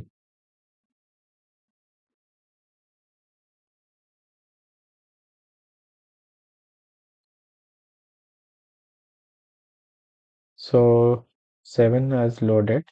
Next value is 3. You check here.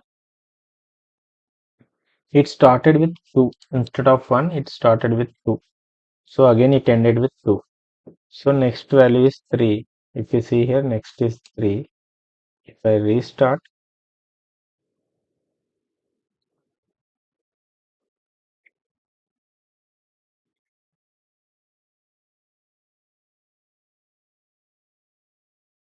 so if I restart, now if you see the sequence, next value is 1. but here, so it started with 3 and ended with 3. So if you run the same job in a particular day, so here now I have run 3 times continuously, right? But let's assume this job will run daily wise. Okay. So in if we generate the sequence values in this way, this is wrong, right? We cannot submit this kind of we cannot insert this kind of records, right? So, so to overcome that, what I have done, I have just enabled the reset option. Okay. What will happen if I reset? If I enable the reset option, what will happen? So run this.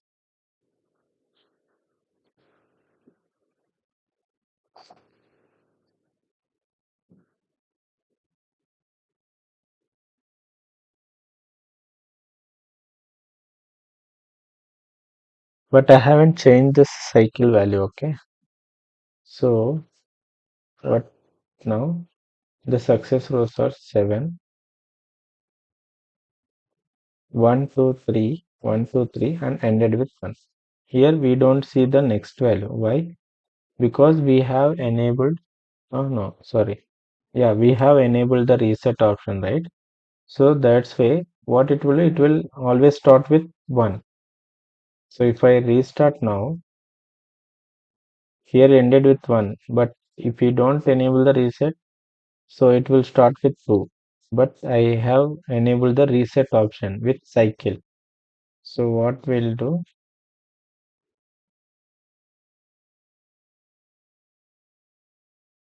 so now if we see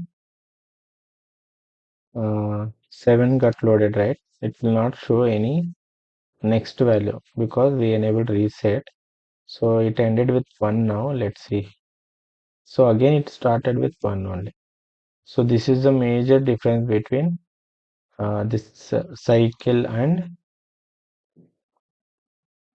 where is that mapping? Yeah. This is the major difference between the cycle and reset option.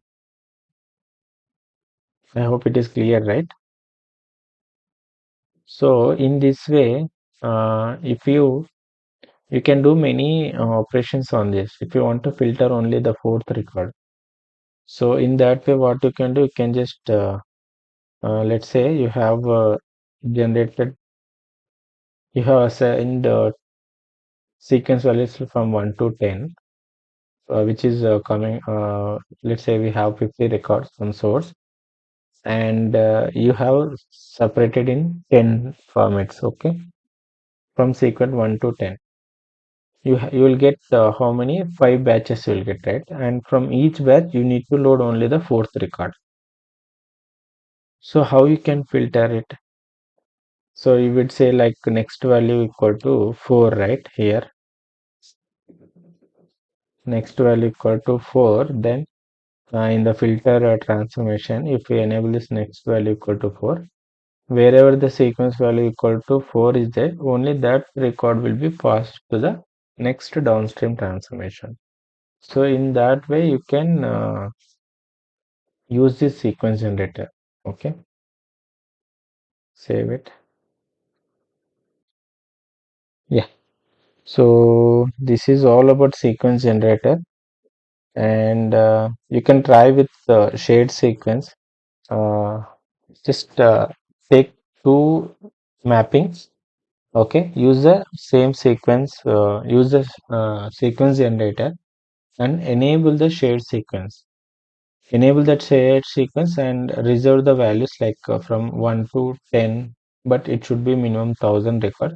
So try with more than 1000 records, and let me know in the comment section if you have any doubts on this shared sequence. Okay, so this is a simple concept, but what you need to do, you should have a clear idea on these properties and what is the difference between cycle and reset. So if you explain this clearly, then you will not face any issues. So this is all about today's session, guys. I hope you guys understood clearly. So please do like, share these videos to your friends. Okay. If you have any doubts, let me know in the comment section. We'll catch up in the next session. Thank you. Have a great day. Bye.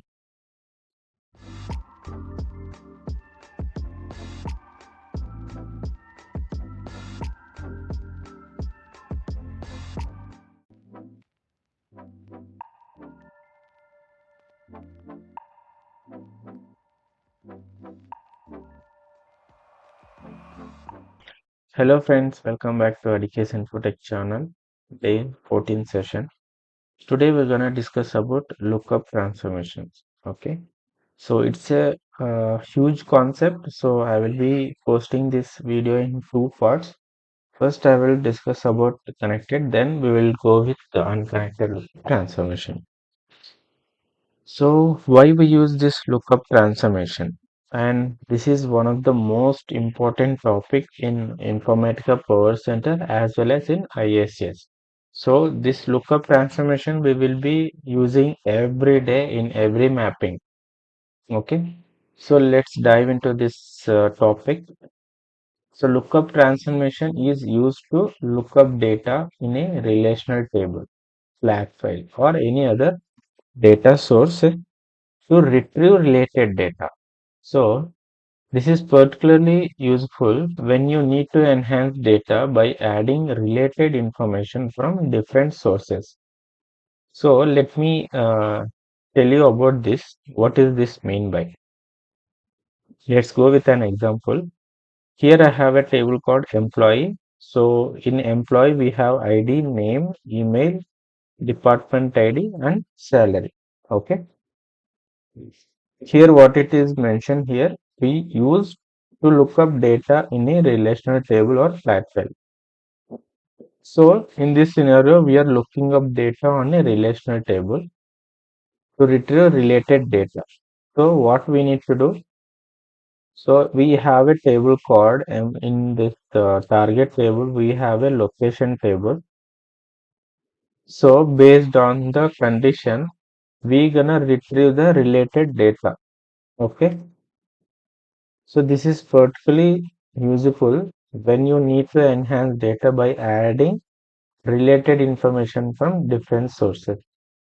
Let's say, so here we don't have location details and manager details. So I want to add by looking up on this table, I need to add location, department name and manager name. So to this data, so I need to get three more details here, three more columns so that the entire data will be uh, it's a sensible format. Okay, so if you see a person what he is doing and where he is, so by looking up this data we will come to know one person entire information. Okay, so here we have a limited information, we need more information about this employee. So how we can achieve by looking up on this target table. Okay, based on the department matching, I am going to get location, department, and manager name. So this is the meaning by adding related information from different sources. Okay, let's see some key features and use cases. So why we use this lookup transformation? Basically to enrichment of data. The lookup transformation lets you add columns or data points. I told you right here the lookup transformation lets you add columns. These are all the columns or data points from a secondary data set. This is a secondary data set. So we can add the columns here with the data matching on the conditions. Okay. So we do have a catching here. So catching is the most important topic in the ISS or Informatica. So here is the main picture. So catching options, we have a static, dynamic, persistent, shared, and we do have many more. But in our daily basis, we use static, dynamic, and persistent catch. So let's go with each one. Static cache. Data is cached once when the mapping starts and doesn't change during the run. What does it mean by? So you are using this lookup transformation in your mapping, okay, and you configured static cache for that lookup transformation. Okay, for that particular lookup transformation, you are using static cache. So when you run the job, okay, while running, Informatica will catch that data. It will take the data on which table you are looking up.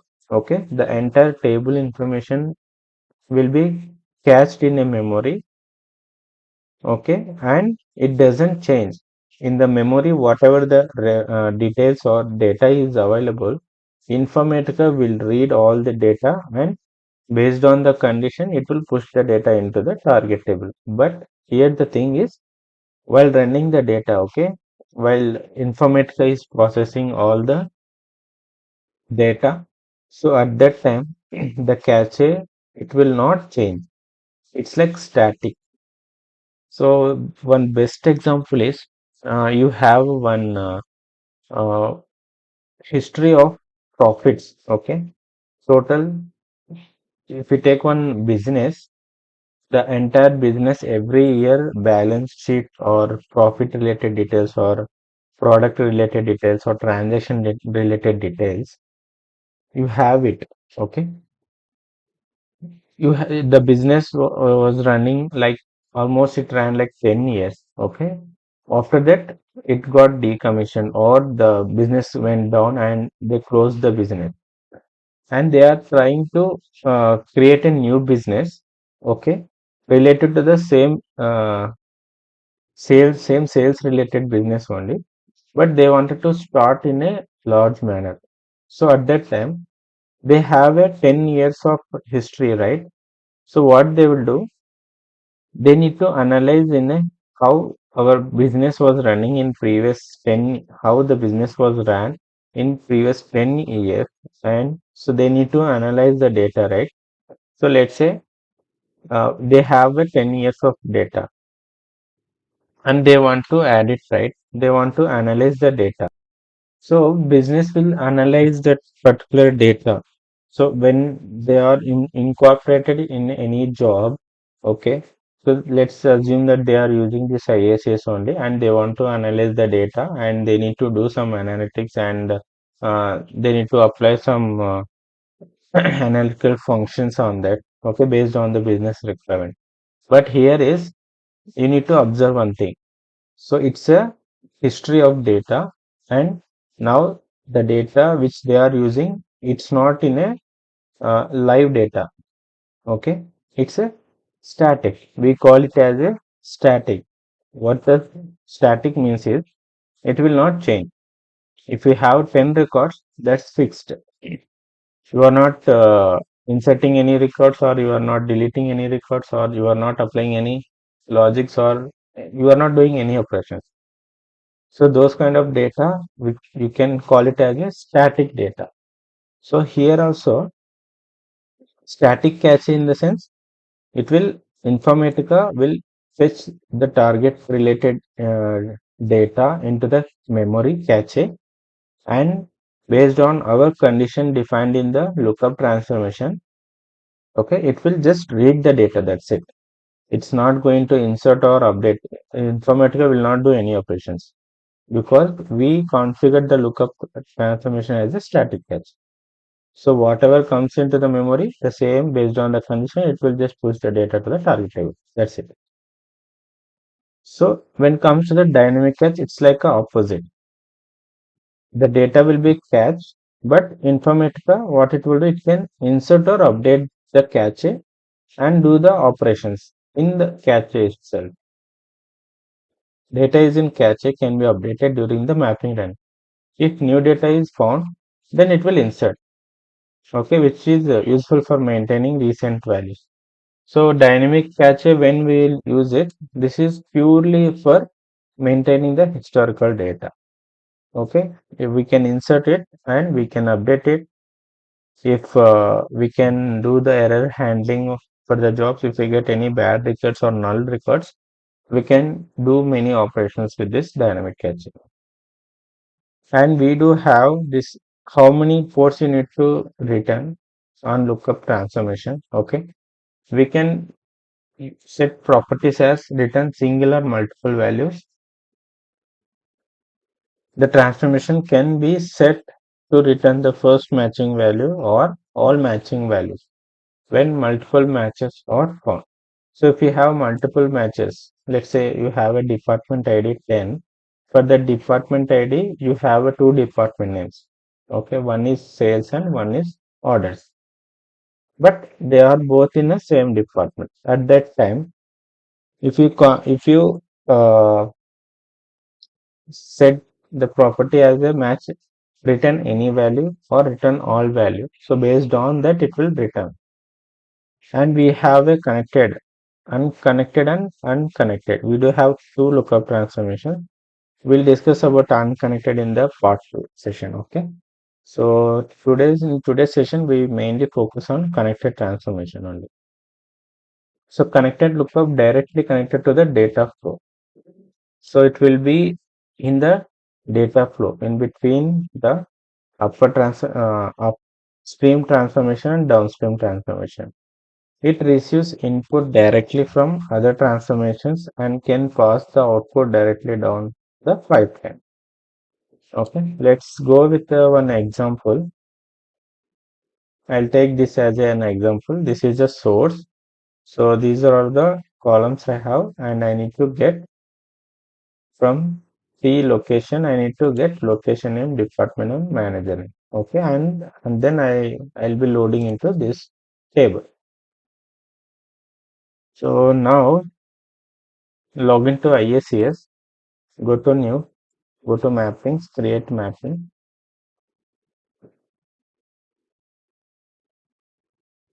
M underscore lookup connected transformation. Okay. So as I said, I'll be taking the source. Source is from source schema, single object. Select the object here. So my table name is employee1, right? EMP1.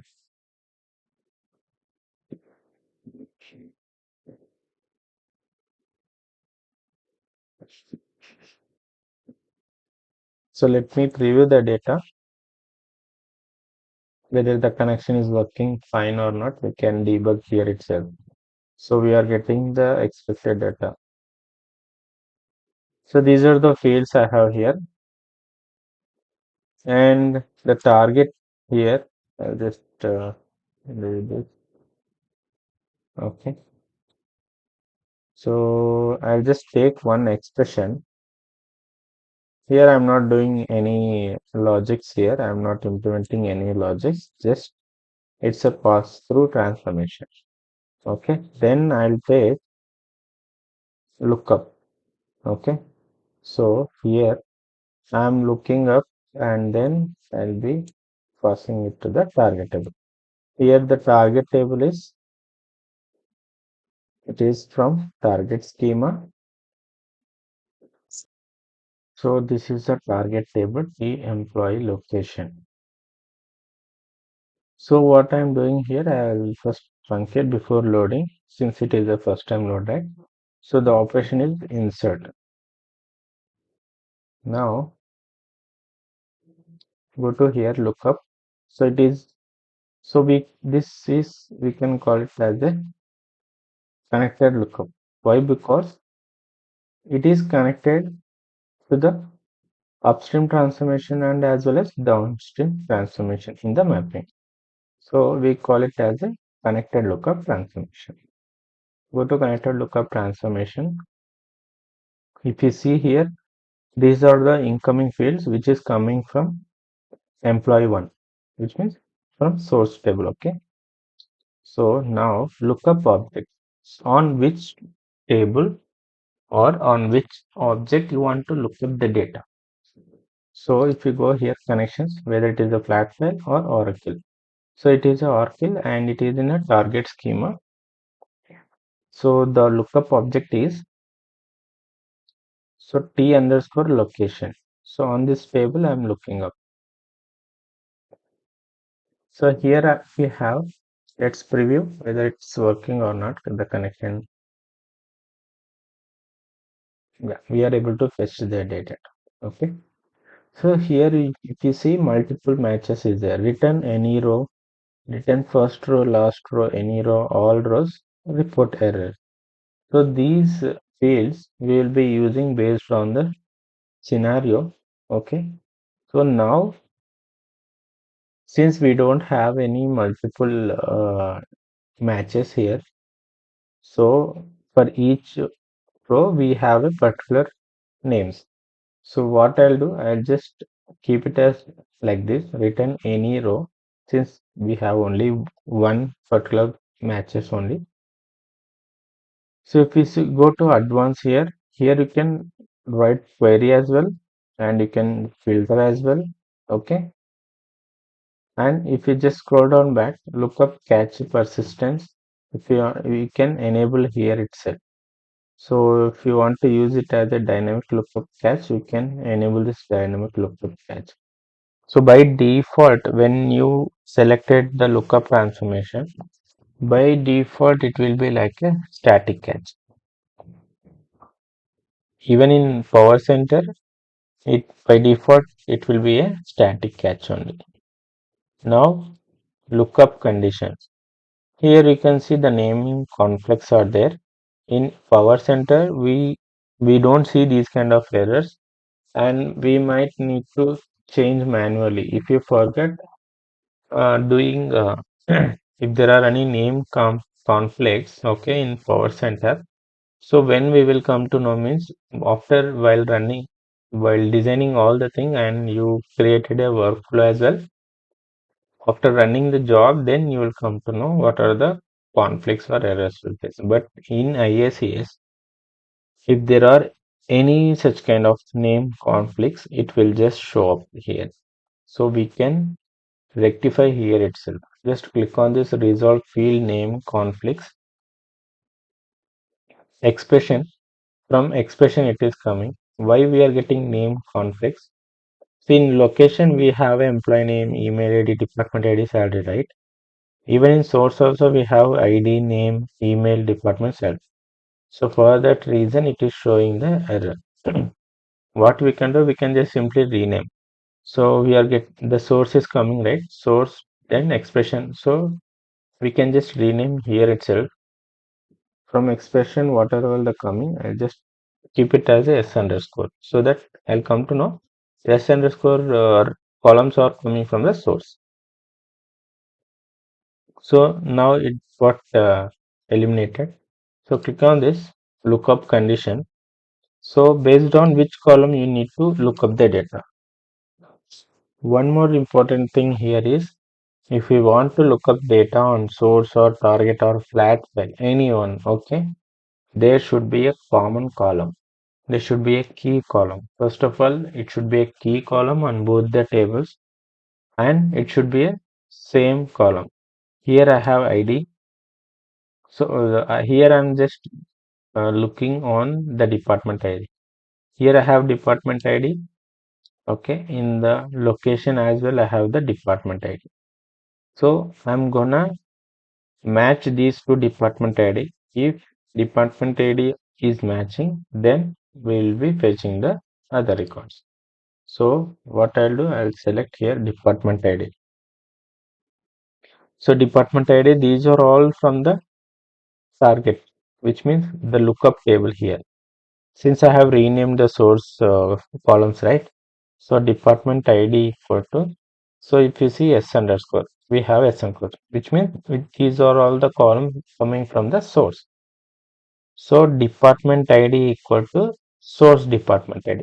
If it is matching, then it will return any rows. Okay. Return fields. I need to get all the fields, or if you want to get only some particular fields, like you need to get only location, you need to get only department name, you need to get only manager name. In that scenario, you can just enable these things. Okay. or you can delete the columns here. Okay, in this case, I'm fetching all the fields. Okay, in advance we have seen in the lookup there itself only. So these are all the properties we have here. Now in advance we have same here. So now we are done with this. So then I'm loading into the target table. So these are all the incoming fields, source, and these are the lookup. If you want, we can rename these as well. Target, this is the target. These are the target fields and field mapping. Here you can see we need to map, right? Department ID. These are all lookup transformation columns, and these are all our source. So what I'll do, I'll map source employee ID to ID, SID, and name to name, email to email, department ID to department ID, salary to salary, and location department manager name. These are all are coming from the lookup. So from lookup, department name, location, and manager name we are mapping. So now let's arrange it, save it. So if you see, the mapping is valid now. For testing purpose, what we can do, if you want to preview the data here, so target we cannot preview it, so we need to run the mapping itself. So always remember, when you are designing the mapping, once you are done with creating the mapping, please try to create the mapping task for your mapping. It's a best practice. Okay, for time consuming purpose, I am not creating mapping task, but while you are practicing, please try to create the mapping task and run the job. So I'll just run the job now. So this is the mapping. Always select runtime environment and your mapping. Can't run.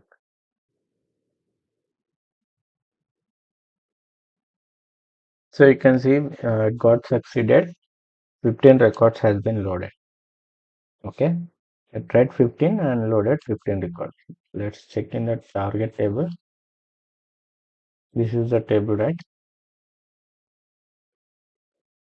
So as you can see, based on the department ID, we are able to fetch another 3 columns from another table. Now you can see the entire employee information is here in one table.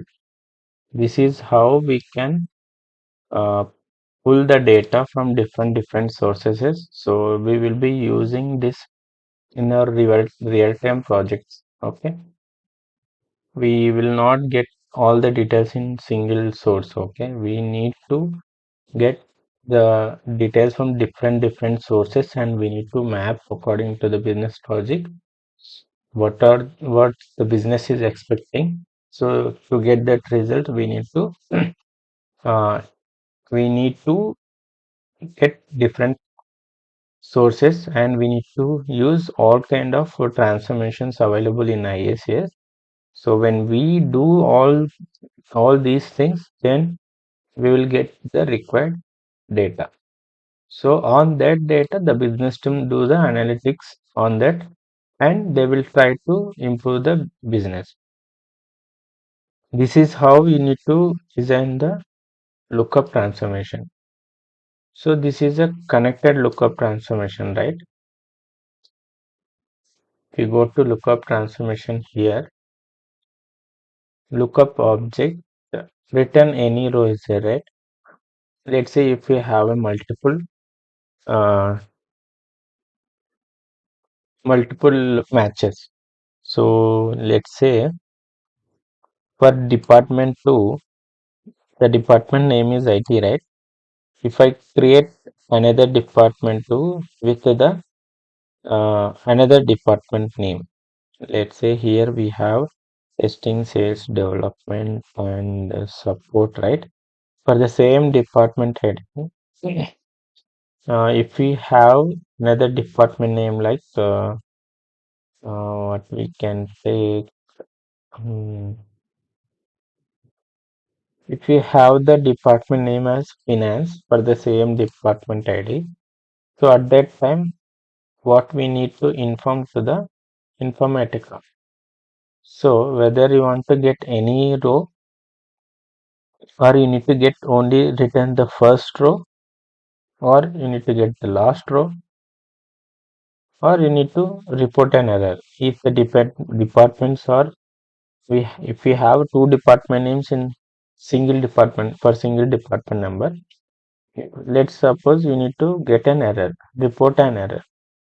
Okay, how we can do this? This is like error handling in lookup transformation. This is also one of important concept. So how you can validate the data? So this is how we can validate it. If we are expecting some kind of or might get some kind of data from the source, then in that case, what we need to do? If you are facing that kind of scenarios, then it should get an report an error. So what error it's need to get? Let's see. So for this, we need to use the sorry, we need to use the mapping task. In that, we will be having a error handling. So there we can define the conditions. Okay, let's check. So let me try to insert one more record in this table. Insert into table values. So for department 2, okay, comma, location, Bangalore, comma, and department name. Okay, as I said, finance department. Okay, and the manager name is Doug. So I have inserted one record which is having the same department number. We check here for department 2, we have a IT, sorry, for department ID 2, we have department name IT and same department ID 2, we have a finance department. Okay, now let's see, let us refresh this lookup transformation. Okay. Mm,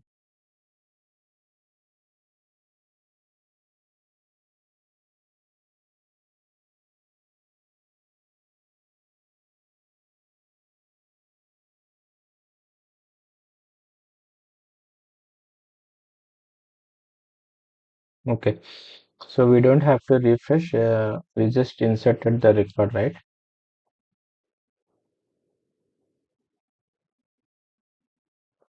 I'll just rerun the job and see what whether the record will be inserted or it will throw an error.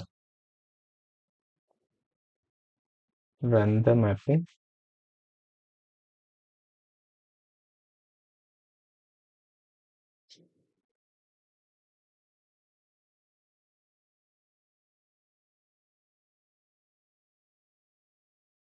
See, we got an error warning here. Let's see. So what is the error message? Multiple match found in loop. Okay, so it fetched that, it read 15 records and it just loaded only 13 records. Another two records it's not loaded. Why? Because of due to multiple match. Let's check in the target table. So here we have only 13 records. Okay, if you see the department ID 2, we don't see anywhere.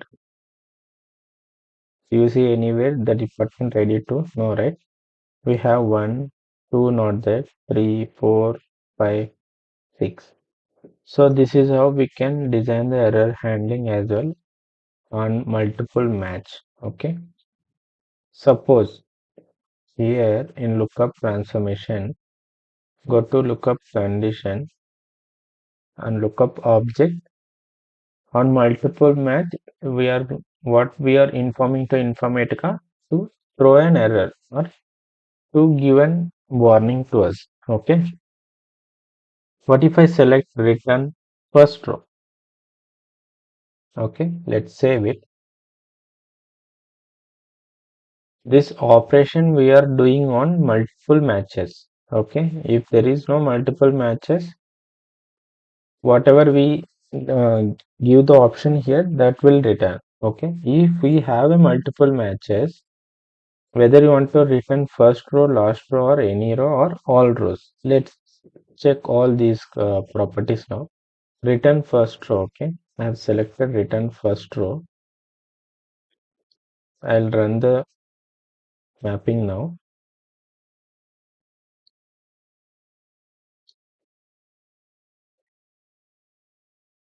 Let's see now what we will get. Whether we'll get 16 records or 15 records.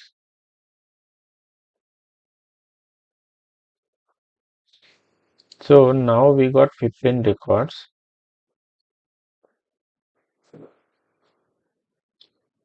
Where is that? Yeah. So we got 15 records here. If you see, we have a department ID 2 here, and do we have anywhere? Nowhere, right? See, if you see, we got the finance name. Okay. So we informed to Informatica here to return first row. So it is taking it as in a alphabetical order. How many departments we have for the department ID 2? So for department ID 2, let me pin this. For department ID 2, we have IT and finance. So what it has taken? It has taken the first row, finance. It has taken the finance value. You see here, we loaded the finance. And if you change the property here, last row, let's see now we should get IT.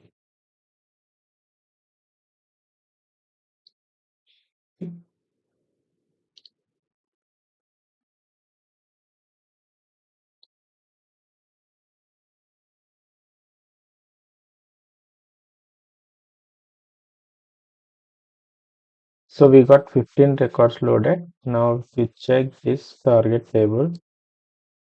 So for department ID, now we got IT. So this is how we can, if you see only IT we are getting. So this is how we can configure last row, multiple row. If you return any row, it will just fetch any one, whether it is a finance or IT. If you select this return all rows, what it will do, whatever the department IDs are matching, whatever the department names are there to that particular department ID, it will fetch all the records. So this purely we will use this based on the scenario which we are designing the mapping. Okay, it's entirely depend on the business. So we use mainly on return any value. So now if you see, we got 17 records. Okay, if you run this, so we got 17 records. So to finance, to IT, to finance, to IT. Okay, so this is what the connected lookup transformation. And we do have a catches, right? We will discuss about dynamic catch in a separate class, in a separate session. So it's like important topic, and will be used on every mapping. Okay, mainly we use this dynamic cache in dimension level. Okay, that we will discuss about in a separate class. Okay, this is all about lookup transformation. I hope you guys understood this, and I'll be sharing this document in the okay, in the description box. Please let me know if you have any doubts on this topic. Okay, let me know in the comment section. Please do like my videos. Please share with your friends and support me. Thank you so much, guys. Have a great day. Bye.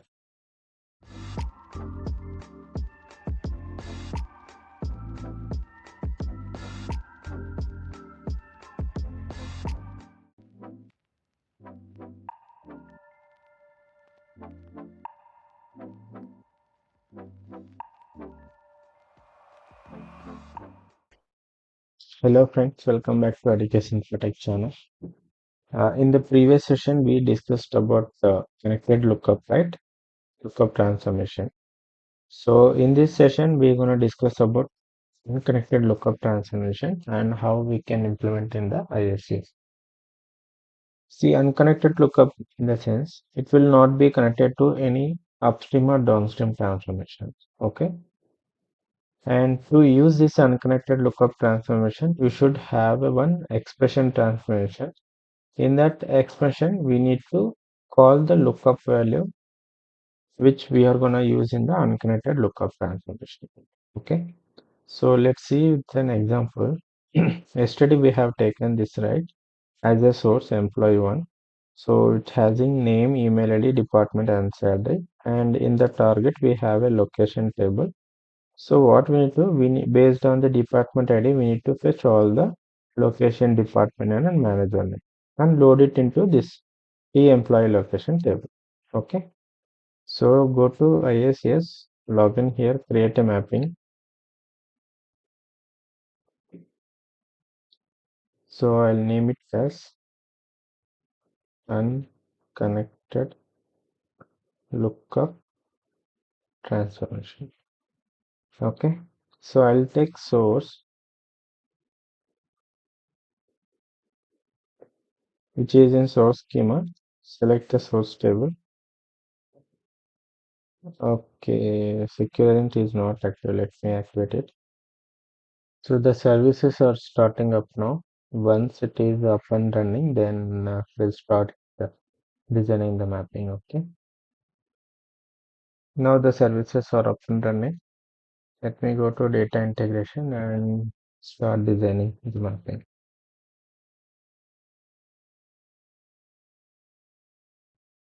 Yeah. So let's create a new mapping now.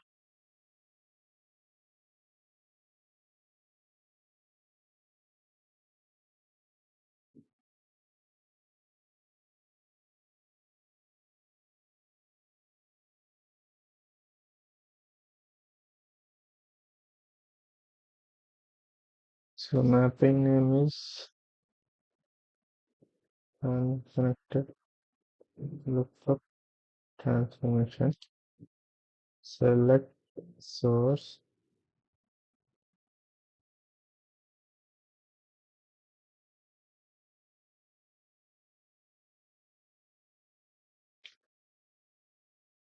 So this is EMP1, right? So here this is the source. If you want, we can preview the data whether the table is correct or not. Okay, now what we'll do, we'll take one expression here. Okay, and I'm taking lookup here now. Now you can see it is not connected to any transformation. Okay, so click on this lookup transformation, incoming fields. So as of now, it is not connected, right? So we need to create one incoming field, which is nothing but on which column we are going to look up, right? So that lookup field we need to pass it to this unconnected lookup. So based on that column, it will look up the data on the target table. If it is matching, it will return the expected output columns. So lookup object, it is the target.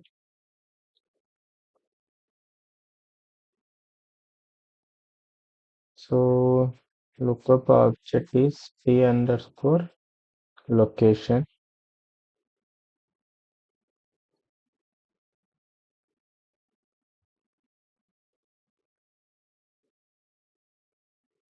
Yeah, this is the one. Here you can select multiple match. You can select any one. Here you can see. So here we have only, we need to make it as unconnected lookup first of all. So how many values we need to get written? Location, department, and manager name, right?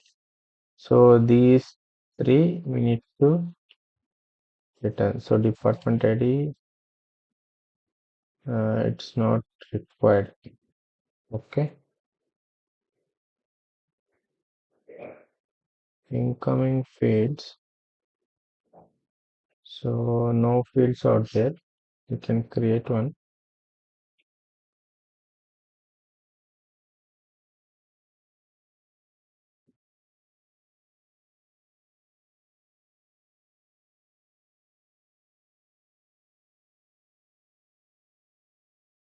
So if you see here in general tab, you can see unconnected lookup. So just click on this. This will remove all the incoming fields and any confirm field rules and any linkage with upstream and downstream transformation. Continue. Yes. Now you can see you don't see any incoming and output ports here. So this is what how the unconnected lookup transformation look like. Okay. So if you go here, we don't have any incoming records, but we need to create one incoming field. So which needs to compare, right? So I'll keep it as in department. What is the column name? DEP underscore ID underscore ID. Okay. So this is the incoming field, and you can select here return any row, and you can see we have only four properties here. If you observe yesterday, for the connected lookup, we'll be having the five properties here. So return all rows. So that one missing here. So because we cannot return all rows in unconnected lookup transformation. So we can fetch only one. Okay. So what I can do, return any row, I'll keep it. Lookup condition. So which one? Here location, department, and department ID. Department ID equal to department ID. It should be department ID, right? We remove that. So I'll just reselect again.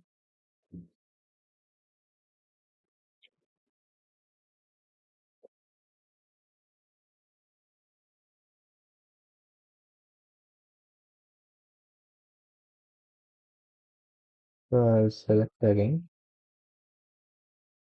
Lookup condition. So now we have department ID equal to in department ID. In department ID is nothing but this is coming from the source. Okay. So this column we need to create in the incoming field. So in the incoming field, we will compare this, which is nothing but coming from source department ID and lookup table department ID.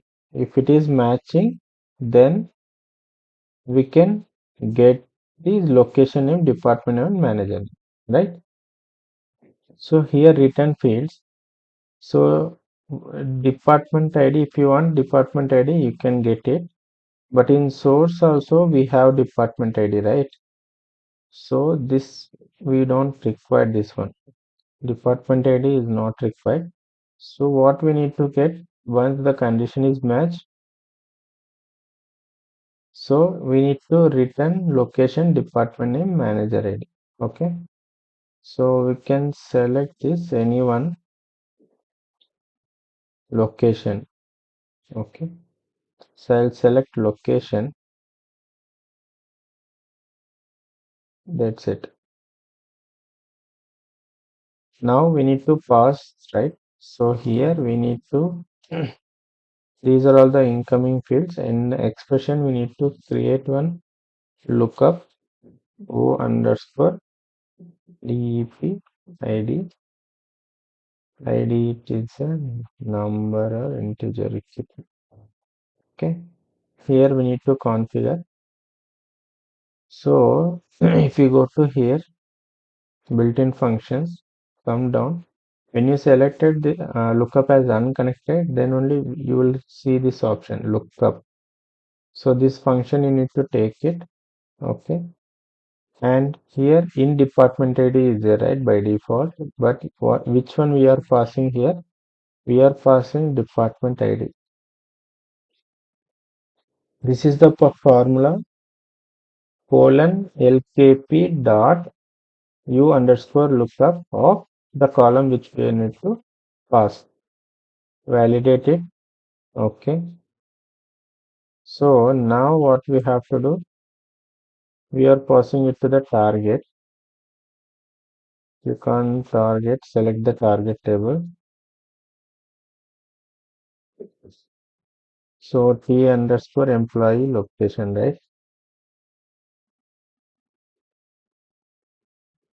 T underscore employee location. Truncate and insert option. These are the target fields. Let me save it first. Okay. See, you can see now employee ID. Let me do the smart map here. So ID is employee ID, name, email, department ID, salary, location. So like in the location here, which one we need to pass? This one. So this will capture the location value, right? And department name, manager name, I'm not passing it as of now.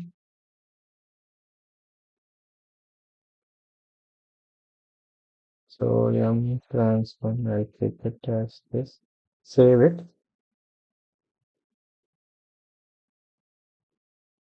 Mapping name it is already existed.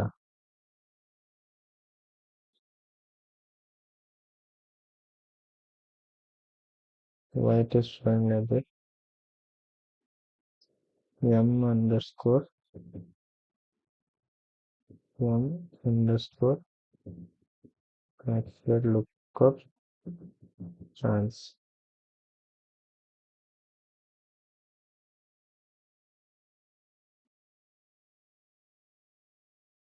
I think something is went wrong.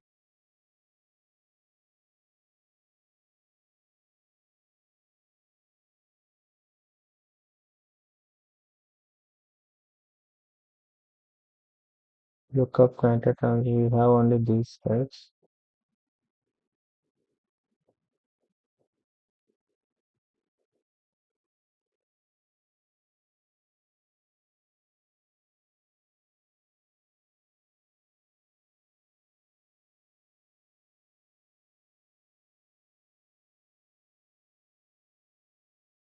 Or else I just keep it like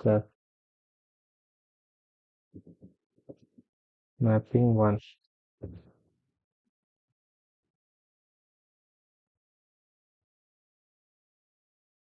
Something is wrong. I think we need to create again. Let me quickly create it. Underscore and connect lookup trans. Why is it showing like this? I think I need to log off and again log in.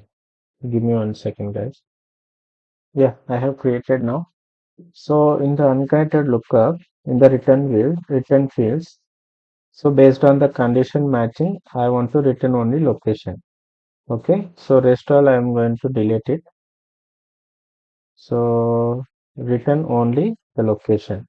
In unconnected lookup, you can get only one return value. So whereas in connected lookup, you can get multiple return values. Okay, so this is the main difference between connected and unconnected. If you want to get multiple values in unconnected lookup, then what we need to do, we need to concatenate all the uh, multiple column values into one single column. Then after that, we need to divide the string into different columns. So let's say if you have a name like Rajkumar Yadav, okay. So in target, you will be having three columns: first name, middle name, last name. Okay. From source, you are getting full name. So, but in the target, you need to divide it like a first name, middle name, last name. So, how we can do? We can use substring and instring, right? So, the same concept we can implement in this unconnected. What you need to do? You need to capture this value location, right? In the Oracle itself, you have to merge all these column values. So, all these values into single column.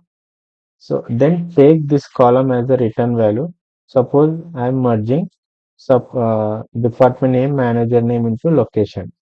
So what I will get, Bangalore support Bhopal in the location. So this value I will be passing. So I will be getting here and again take one expression. So after that you will get this output field, right, which we have created here in the expression. Here we have created one expression, right, one output column. So that column you need to uh, use substring and instring. So based on that, you need to create your output fields, then map these output fields to the target table, department name, manager name. So in that way, we can do the to return the multiple values. Okay. So that I will tell you. Just let me know in the comment section if you are unable to find out or if you are unable to design the mapping to get multiple return values using unconnected lookup transformation. So let me know in the comment section if you are unable to create that mapping. I'll discuss in the next session. Okay, here we're gonna discuss about multiple to return only one value. O underscore DET ID. Okay, this is the integer. Click on OK. So here I'll be transferring the lookup, and here is we are passing department ID validate. Okay. So in unconnected lookup, we configured everything, right? Department ID, location, object, lookup condition, return fields. Yeah. So I'm passing expression to the target. Target will be target schema. Select the object here. Free employee location, right? Yeah. Truncate table and insert. These are the target fields and we'll do the field mapping. So department ID is nothing but location. Location is returning, right? So ID is employee ID. I'll do the smart map now. So department name, manager name, I'm not getting. Since it is a unconnected lookup, I can get only one column as a return value. Save it.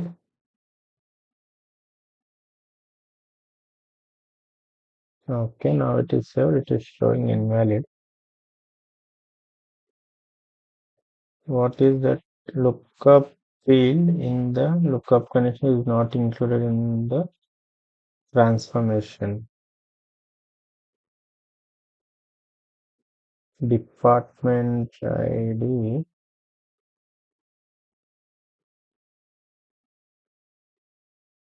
Department ID.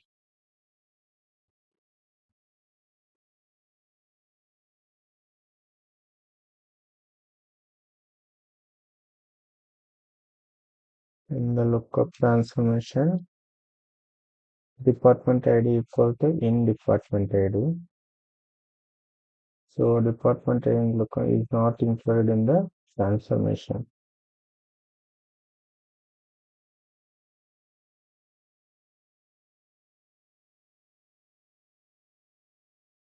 in department ID, which is nothing but it is coming from the source, right? From here we are getting, and then the expression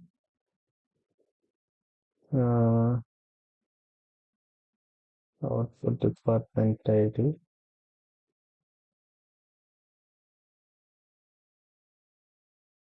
So here we are passing the department ID to the lookup transformation.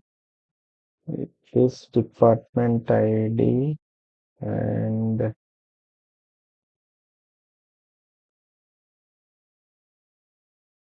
so the in department ID equal to, okay, here we have only location, right? So here I have removed it.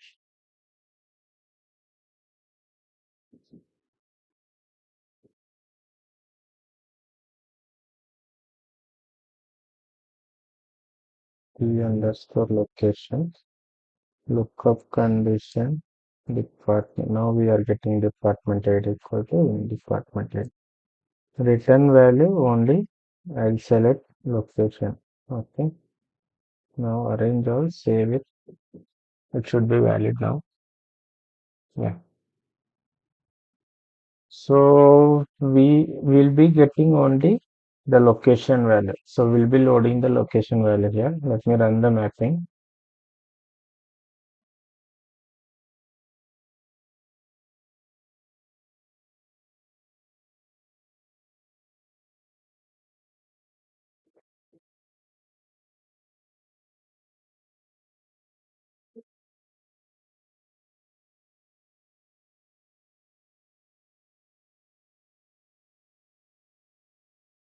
So it's loaded. 15 records has been loaded. Okay. Let's first check in the target table. You can see we got what we are getting null values.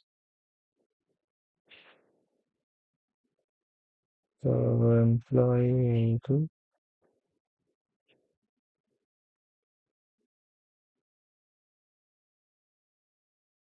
something is wrong. Here we are getting location as 0. It's taking integer values. Okay, I think what we have done. Okay, in the expression here we have created output port, right? So what we have taken here, it is an integer. No. So the output is a string, right? It should be string. Then we are passing this value. Okay.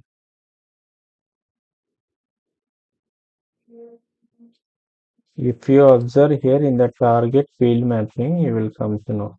Okay. So this is a string location we are getting, right? So location should be string. Okay. And here location is also varchar. So now if you run the mapping, restart, run it.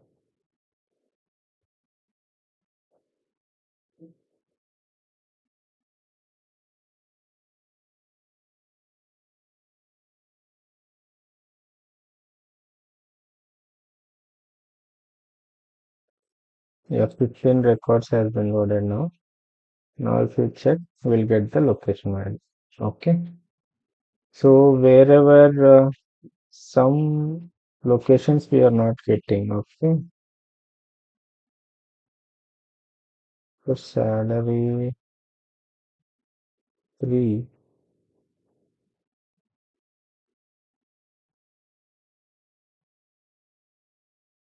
So we are getting some null values. Why?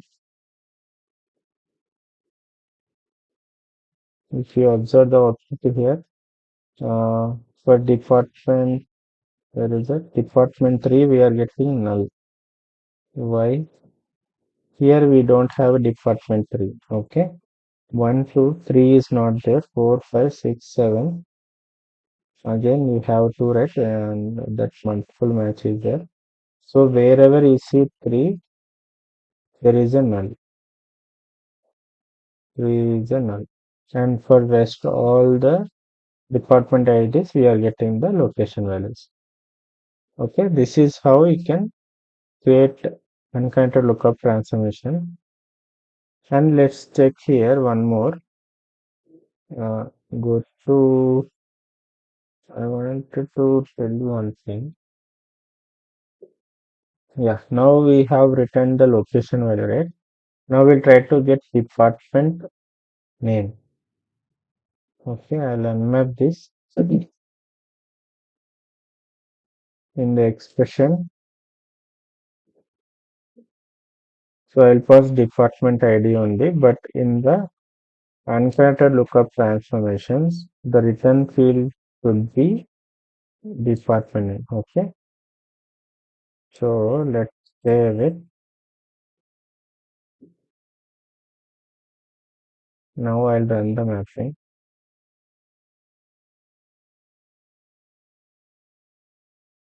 So now location, instead of location, I should get the department name. Okay, so let's see.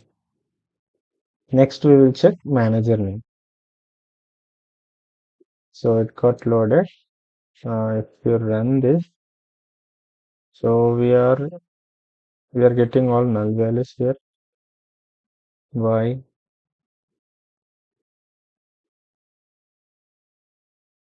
What could be the reason? Can anyone guess?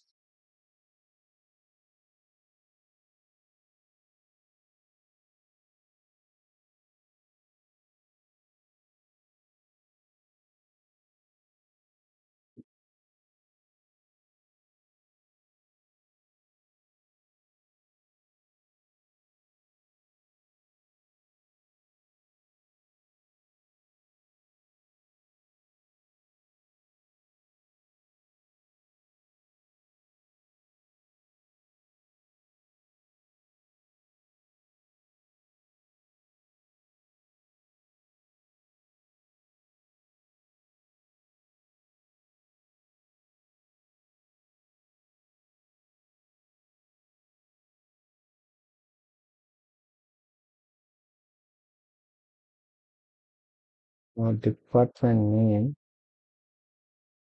So we are trying to get department name here.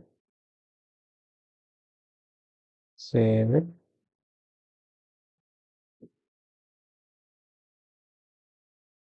So let me preview the data here itself.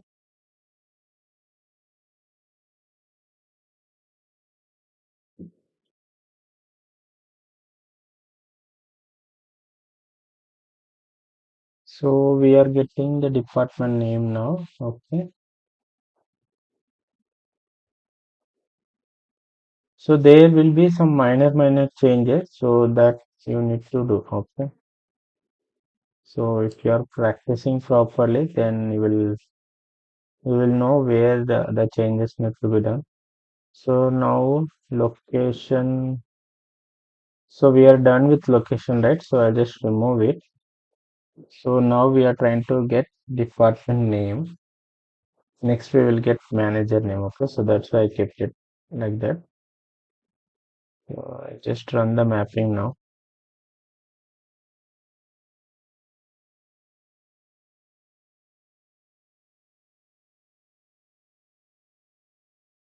So now we need to get department names. Okay, based on the department ID, we need to get the department names. So what happened? In target table, it is not loading.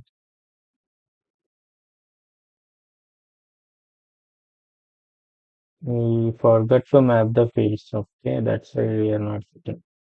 So department name to department name. So restore map class.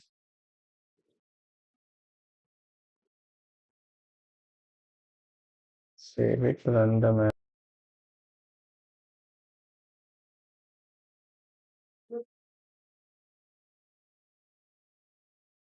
So it loaded now.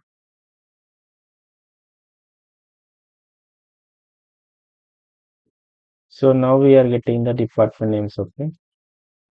Now let's check manager name as well.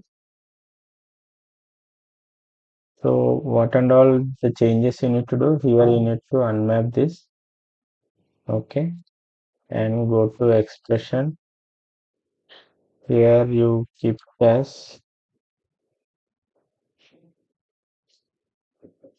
manager name and the department ID is everything fine. And in the unconnected lookup transformation, just change this return name, okay, manager, you just delete it, it's not required now. So only manager name I need to get. Lookup condition, lookup object, and income field is everything is same.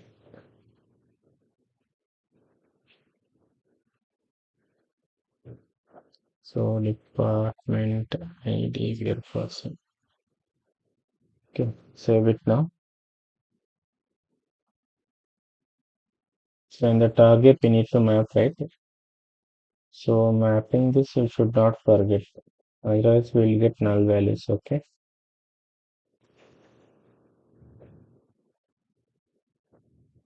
Let's run this.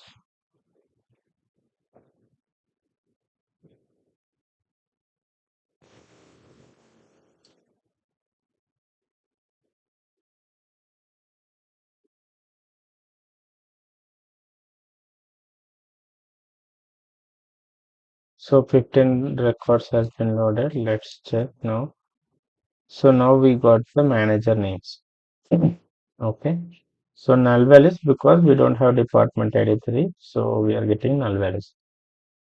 So now what I have done, I have just loaded only, I had taken return values as single return values. So what you will do, you try to, I'll just explain here. So how you can do, the first step is step 1, take unconnected lookup, okay. For this, pass department ID only. So here, how I have created the lookup unconnected lookup transformation, just create like this only. Lookup object and what is the lookup condition, what is the return fields, everything you take it as only like this. Here you will get multiple return values, right? Just take any one return value, like take location, okay. In Oracle, what you will do, you will just concatenate these columns, okay. Concatenate, concatenate, concatenate all these columns into single column. So how you know, right, how to concatenate the columns. So like that you concatenate. Step 2 in unconnected lookup. So before that, SQL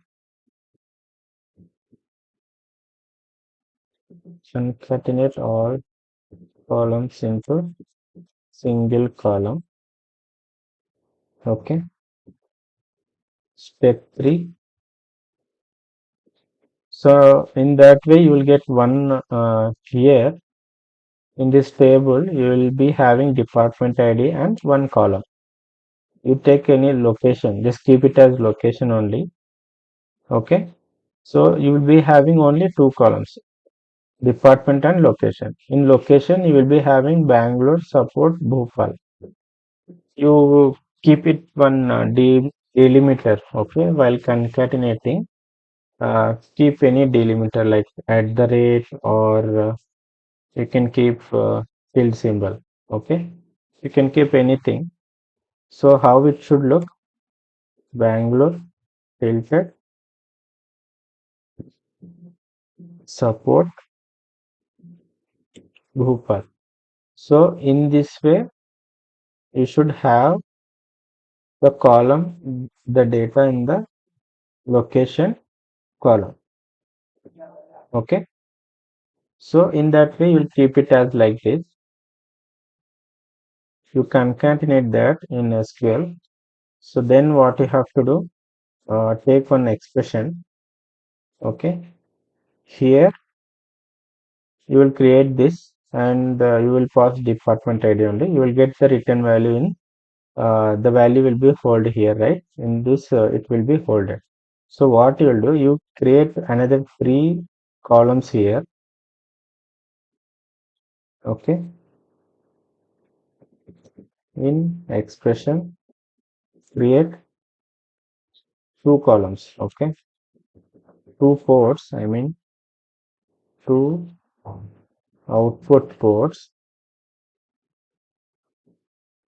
one per. So anyway you will be having location, right? Okay, you create three output ports only. The first one is location, o underscore location, and write in string upstream logic. Okay, and for the second one is o underscore department name. So again, what you need to do in that expression, you have to write the same in string and upstream logic. And third one is o underscore manager name. Same, write in string and upstream value. What you need to do, you need to separate location, department name, and manager name. So okay. So after doing this, step 4 in target map all the columns. That's it. It is simple. Just try to do this as an exercise. So after expression, you will get target, right? In target, if you go to field mapping, here we have only one column, okay, and you will be creating another three columns, right? So you will get here. So map all these columns and output location to location, output department name to department, output manager name to manager name. That's it. In that way, you can get the multiple return values by using unconnected lookup. So this is must and should interview question. So they will definitely ask you because in if you use unconnected lookup, everyone knows that you will get only single row, but they will try to get the answer from you like how you can create a logic to derive the multiple to get the multiple columns using unconnected. So you try this. If you don't get, just let me know in the comment section. I will discuss this in the coming session. Okay. So I hope you guys understood this. It's very simple scenario. Please try to practice this again and again. Then you will get to know. Okay. So thank you so much for watching my videos and please do like my videos and keep supporting like this only. If you have any doubts, let me know in the comment section. Okay, we'll catch up in the next session, guys. Thank you. Have a great day.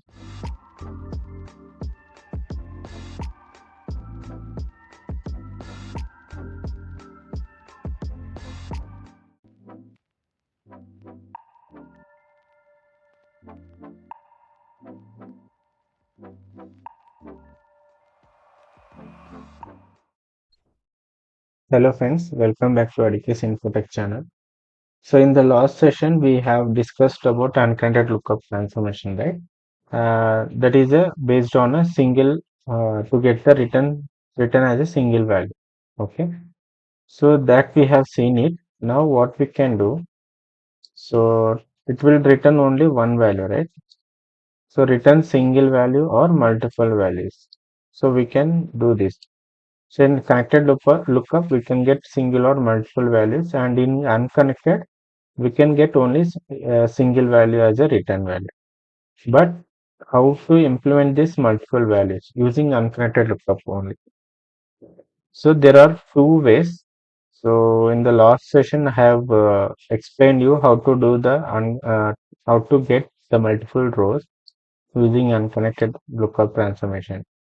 So I hope you have done this, and if you have any doubts, you can just check this video so that if you have done any mistake, you can rectify with this video.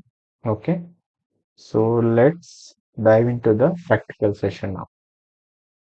So here you can see create a mapping. So I'll tell you two ways. There are two ways out there to implement this.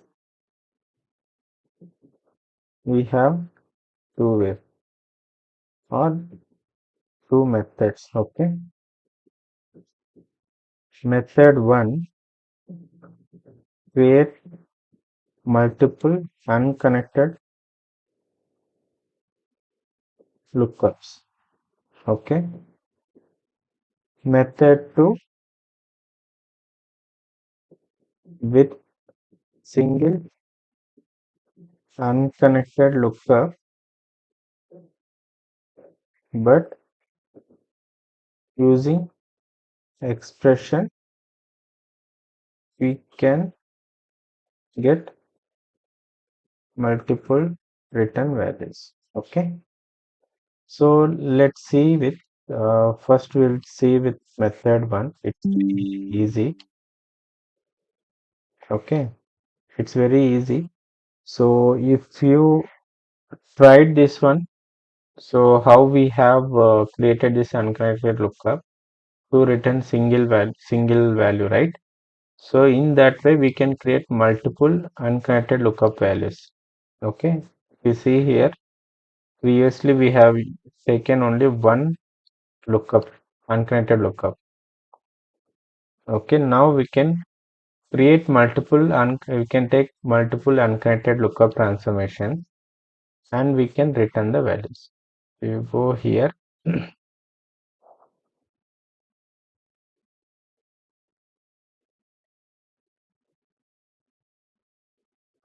So in general, just click it as an unconnected lookup transformation. So it will convert as a unconnected lookup transformation. Here, why the option is not coming.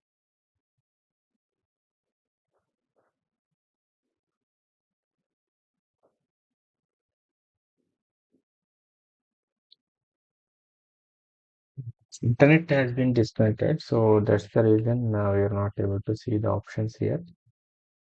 So if you go to general, so this is a lookup and this is unconnected lookup. So click on this unconnected lookup. So we need to create one incoming field, right? So in underscore department ID, lookup object target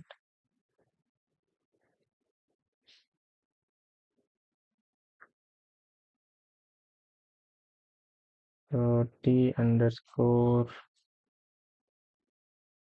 employee department. So T underscore location one. Okay. So this is the target table. So I need to get location name and department name. Okay.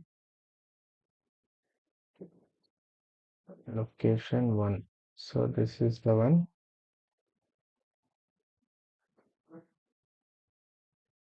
And condition would be department ID equal to in department ID. Okay. Return. So now I'm trying to get only location. Okay. So what I'll do, I'll just take one more lookup. So this is on location, this one, and this is the department name. Okay. So what I'll do here, everything is same, and the only thing is returning field is department name. Okay. So take expression now. So in this expression, you need to pass two uh, variable ports. Okay. Or you can just create output ports O underscore location, and this is a string 30. So configure here, take built-in function, lookup. So here you can see we have two lookups, right? One is for location, one is for department. Now I'm trying to get the location, right? So I take location and fields I'm not getting. Let's check. So it is connected, right? So I'm not getting any fields, right? Source I haven't selected, I think. Yeah, source I haven't selected. So I'll take this employee one.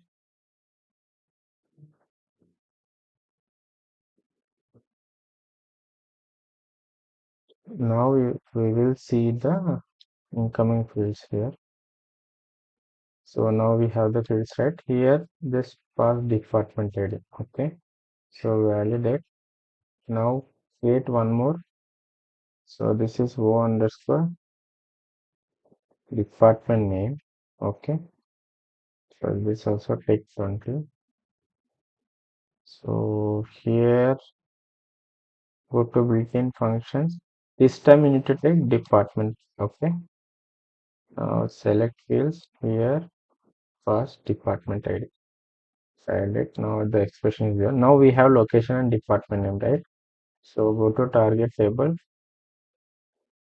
So select target and select the target name. What is this? T underscore. So this is the target table. So I need to get location and department name. T underscore employee underscore location. T underscore. So I just copy this. Search. So this is the target table. I'll insert and truncate the table. Now what you can do, you can just do the smart map. Okay. Now location department is automatically matching. So for manager name, we can again create one more. We can just take just here only. So this is manager name. Okay. So here what you need to do, just you need to return. So we don't have manager name here. So I'll just delete this one.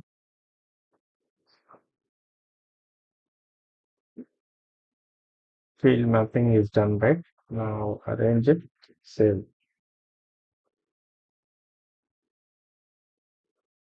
So mapping name is m underscore unconnected lookup on multiple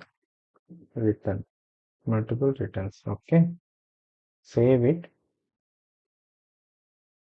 So the mapping is valid now. Let me run the mapping and see whether we are able to get the multiple columns or not. Okay.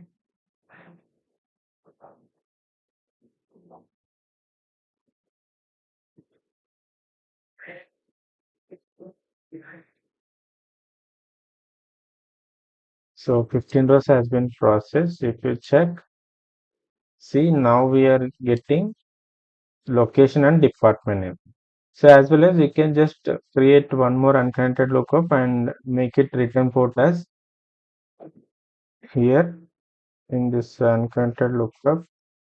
Go to return field. Here you can select the manager name. Okay, that's it. This is a simple way. So creating multiple unconnected lookup. Okay, and method 2 with only one unconnected lookup, how we can get the multiple columns. Okay, so that we will discuss now. I'll create one more mapping. So for this, what I'll do, method 1, I'll keep it as method 1. Okay, save. And I'll copy this and create a mapping with the same name, but here is method 2. I'll keep it as method 2. Okay, let me save it. So in method 2, we have to use only one unconnected lookup transformation. Okay, so I'm gonna get this and make it as unconnected. Yes. So lookup object is on target, and the schema is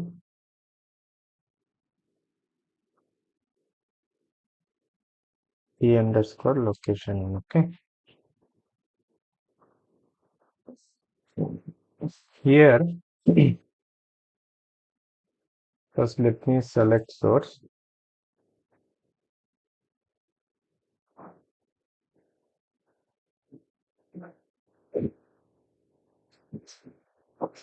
Source is employee 1, right?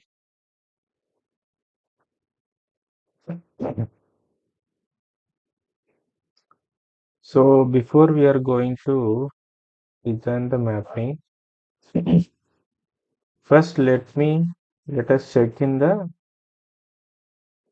SQL developer. Okay. So this is the source table. Sorry, this is target, right? This is source table. And we need to get the location, manager, and department name. Okay, based on the department name, right? So this is the location table. We have location and department name. Okay, and department name. So now what we have to do, we need to concatenate these two columns and make it as in one column. How we can do is this.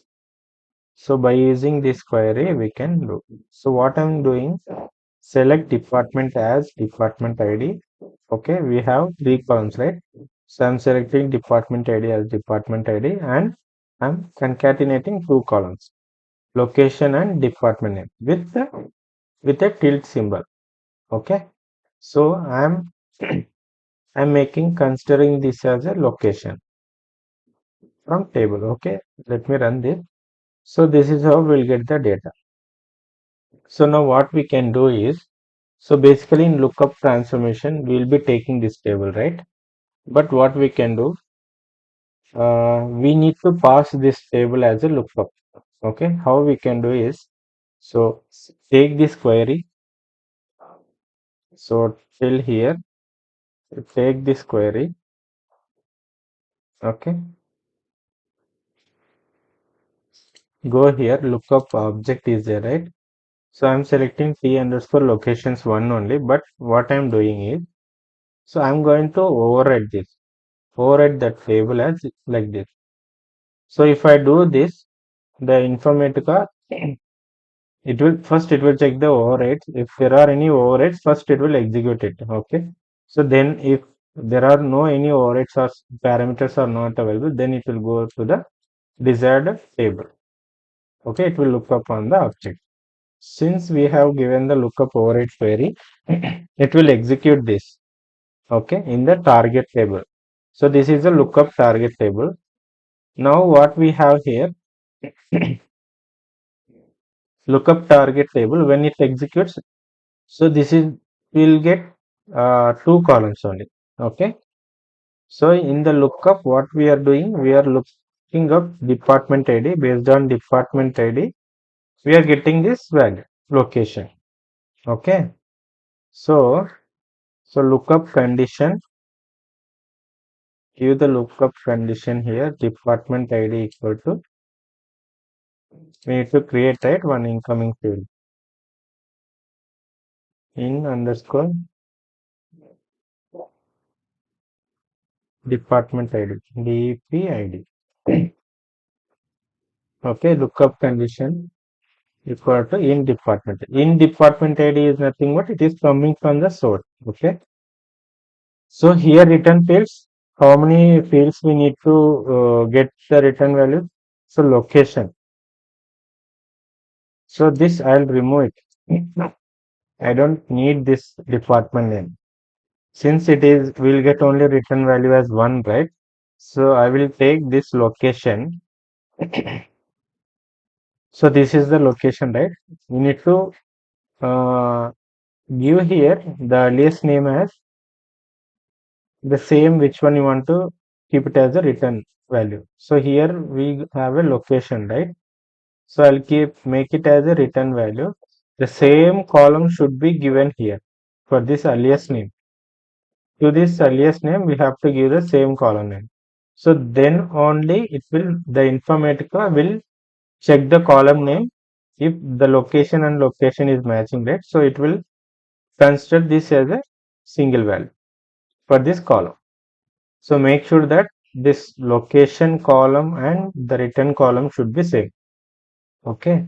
So now we'll get this location as a return value, this thing.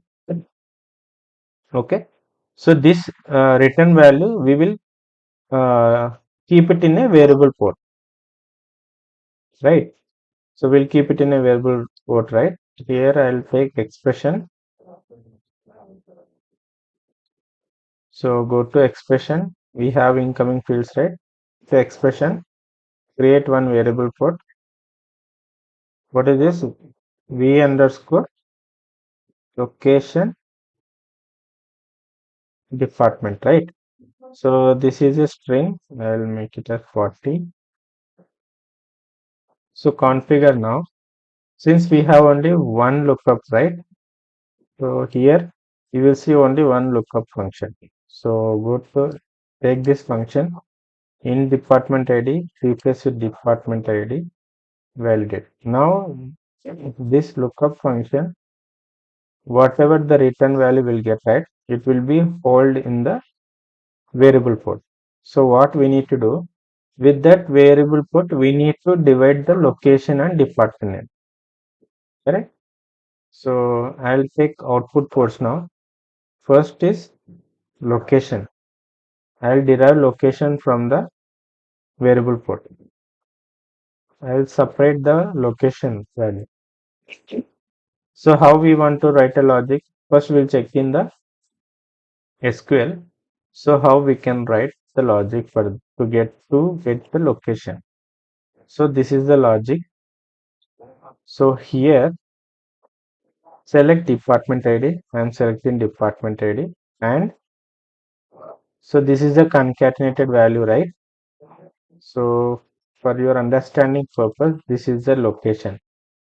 So this is the earliest name for this enter value.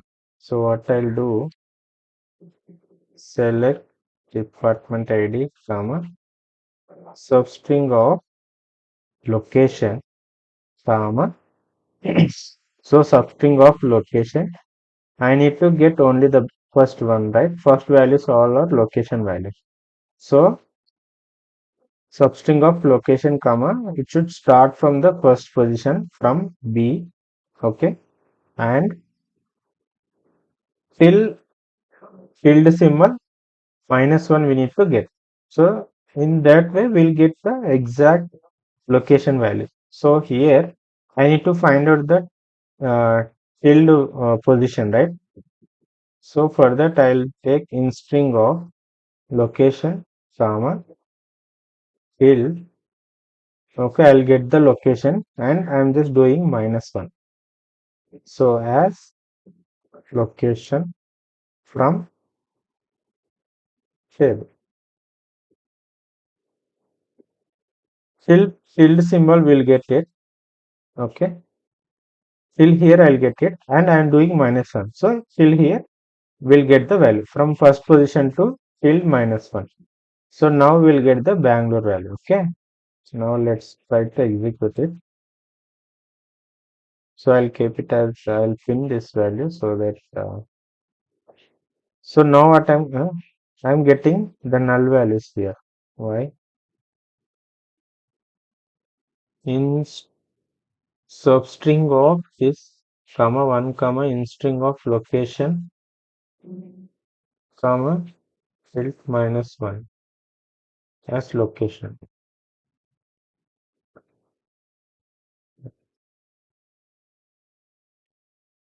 Okay.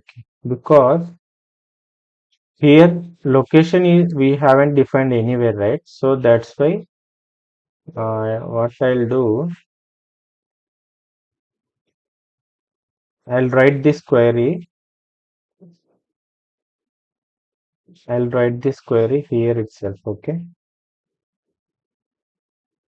As location, comma, as location. So if I execute, still I'm getting 0. 1 second.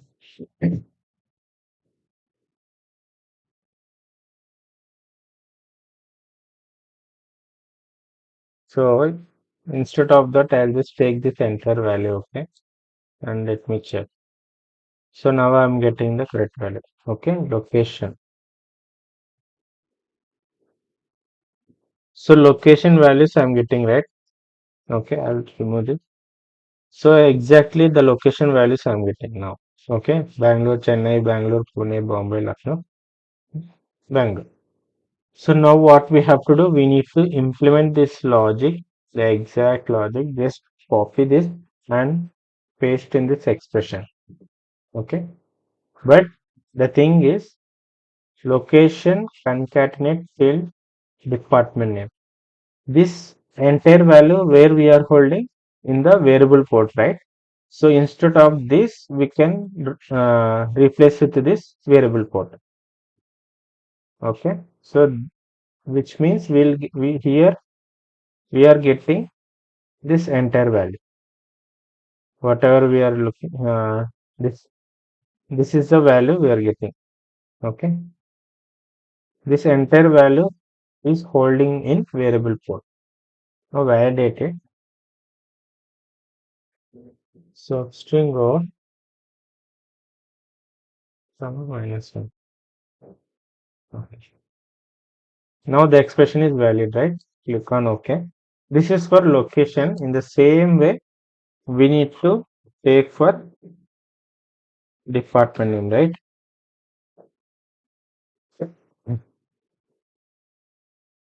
So here also we need to write the same query. Here I have already written. So what I'm doing first from the till position. So here instead of 1, I'm giving the position of field value.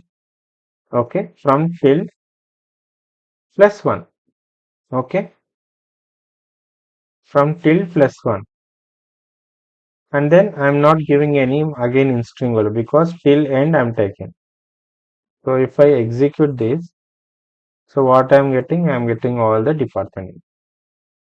So in this way, just select this entire logic and paste it here, and we need to replace with variable port. Okay, so and validate. So it is valid now. So what we got here, we are uh, we are getting this location value, all this value into this variable port, and we are extracting the location and department name from this variable port. That's it. Okay. So and expression 2, we are mapping it to the target table. Select target and the schema is, so this is the table name. So in this I'm loading. Okay. So I'm truncating. Now the field mapping. Here you can see we have all the exact ones, right? For location we have O underscore location. Department name we have department name. Just do the smart map. It will map automatically. So manager, I haven't created one unconnected lookup. So you can do this. So you just try to create for this and just map the mappings. Okay, map the columns. Now I'll save it. I hope it is clear, guys. Okay, it's very simple.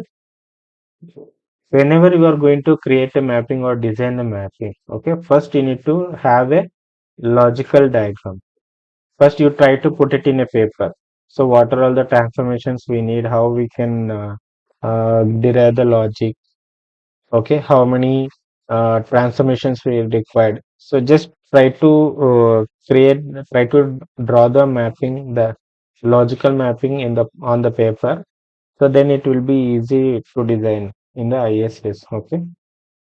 So now I'll just run this. So here what we have, do we have data here? We have data, right? Sanket table. So this data we have loaded by using uh, two unconnected lookups, right? So now we don't have any data here. So I'll run the job now.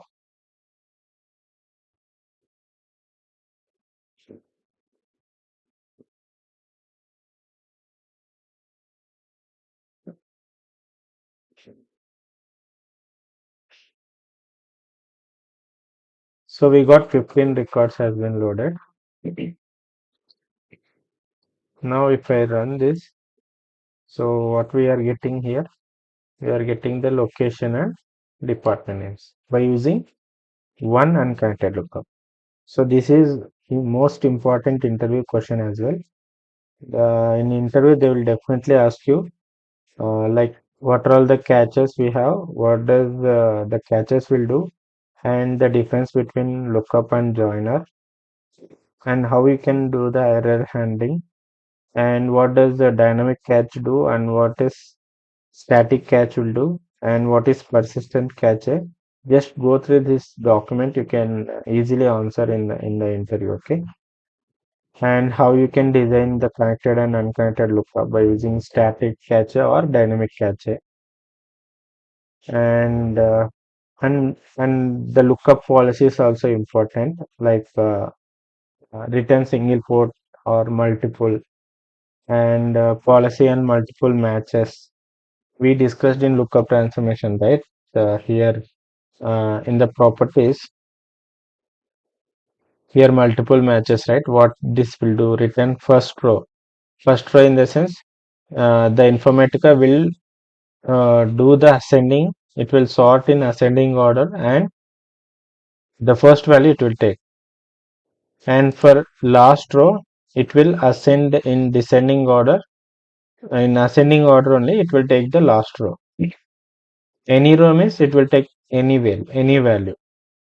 Report error, if there are any multiple matches found, it will report an error, and return all rows will be there. So that also it will return all the rows whether we have a multiple uh, matches or not. If there are any multiple matches, it will return all the rows. Okay.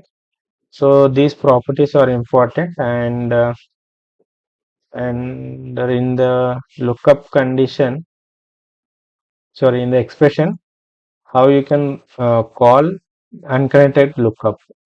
Okay, in the expression, how you can call the unconnected lookup. So this is the formula colon LKP dot the lookup name and the passing value. So this is also very important.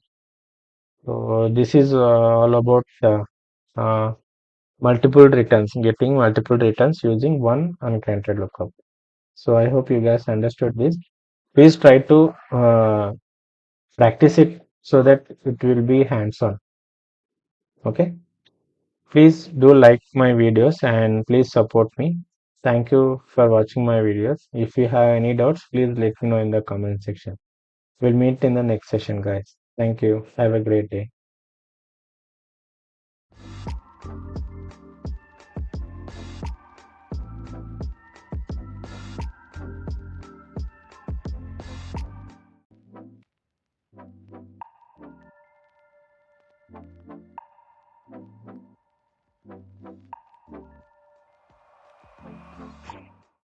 Hello, friends. Welcome back to Education for Tech channel.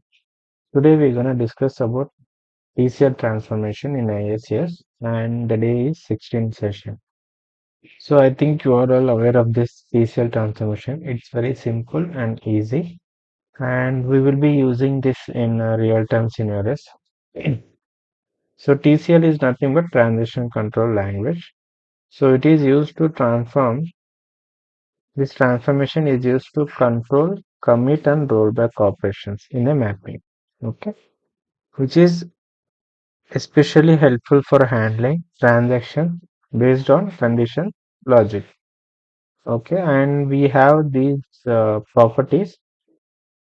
See the transaction control expressions. Use set condition in the transformation. Okay, that determine whether a transaction should be committed, rollback, or skipped. Okay, we do have these kind of operations to perform commit, rollback, and or to skip the transaction. So if you see here commit, we have commit, rollback, abort, and continue transaction. By default, we will be having continue transaction here. By default, we will be having this property. So if you want to commit the transaction, so the data will be processed. So if you want to roll back, if you want to do any undoes in your transaction, then we can use rollback. And if you want to, if you are getting some unexpected data from the source, then in that case, the job should be terminated. In that case, you can abort by using this property, we can abort the transaction. And the default one is continue transaction. So let's see how the use cases will be there. When we're gonna use this kind of TCL transformation, so to data integrity is critical and certain rows needs to be processed only under specific conditions. If you want to process only uh, some kind of data based on your condition, so okay, in that case you can use this TCL transformation. And you want to handle batch processing with selective commit or rollback operations based on row conditions. So if you want to process some batch wise, then you can use this TCL transformation. And here is a simple example. Suppose if you are processing a batch of sales orders and you want to commit orders with a total amount of over $5,000. Okay. So in that case, what we can do, we can define this condition. If total amount greater than 5,000, then commit. Else roll back. So this kind of by using these kind of logics, we can take control of the data. So now let's see the how we will be using this in IHS. So let's create a mapping for this.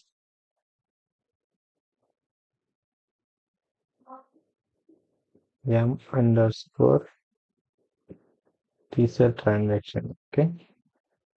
So here I'll be selecting the source file. We have a regions file. Okay. In this we have a different kind of regions are there. So what we need to do, we need to segregate or we need to separate the data, separate particular regions from this data. Okay, let's say I want all Indian records to be in one file and USA records in one file, Dubai, Africa, New Zealand. So let's create different files, okay, based on the by using TCL transformation. Okay, so go to source. So I'm using flat file. If you have a target, sorry, if you have a table, you can select here table.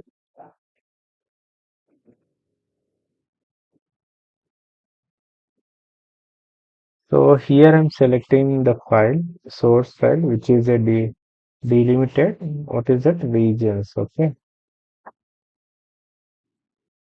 So we have regions.csv file. I'm selecting this one and click on formatting options. So it is a comma delimited and the text file there are no double quotes. Okay. Just click on preview data to make sure that whether you are able to connect to the source file or not. We are getting the data, which means the connection is working fine. And so these are the fields we have here. So these are the fields coming from the source. Okay. So now what we need to do, we cannot just directly take the t-cell transformation because we are what we are doing is we are trying to segregate the data based on the country column, region column, right? So before you are going to take the t-cell transaction, you need to sort the data. Okay. Every time we should pass sorted data to the t-cell transformation. So let me take sorter here. So these are the incoming feeds and I'll be sorting ascending on country. Okay.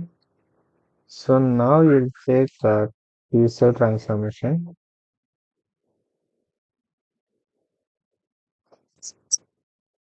So it's very simple in ISS, but when it compared to the Informatica Power Center, so in Power Center we have to create some variable codes and we need to write this logic. This kind of logic we need to write in the expression and then we need to pass that column to the target variable. So there is some process is there in Informatica Power Center, but here in ISS, it's all made very simple. If you see here, so in Informatica ISS, we have by default, if field value changes, then do this, or else continue transition, or else abort. So these kind of options we have. We don't have to write any logic here. Okay.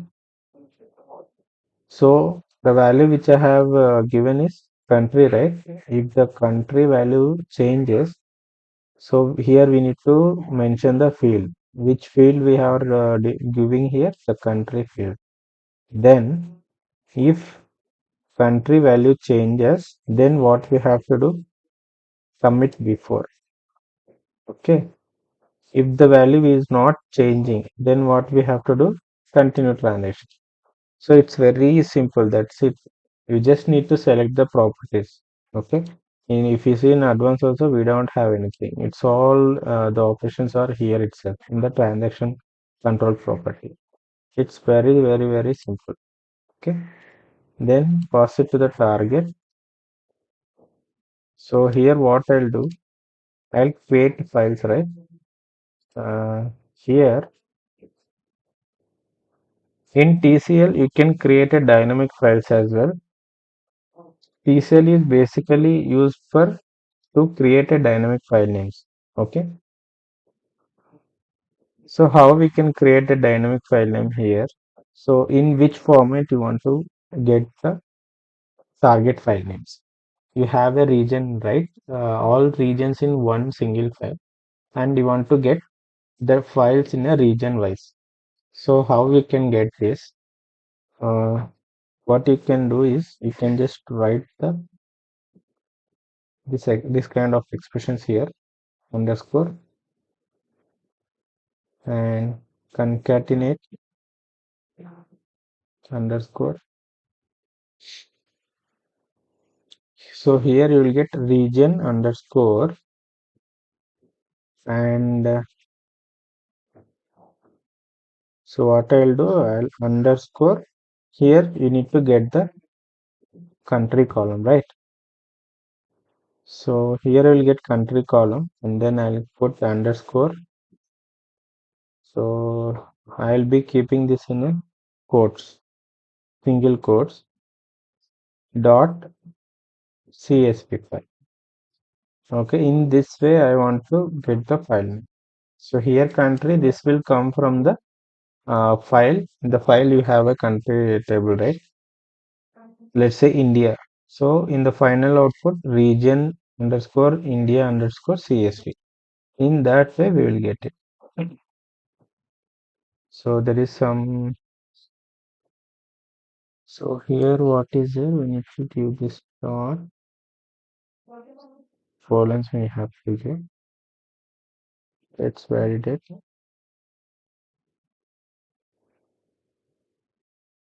underscore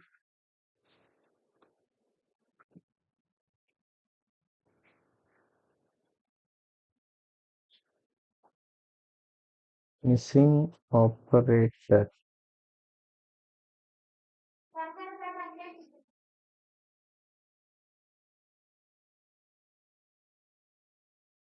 Yeah, now the expression is valid. So if you want to get this underscore, let me give underscore here.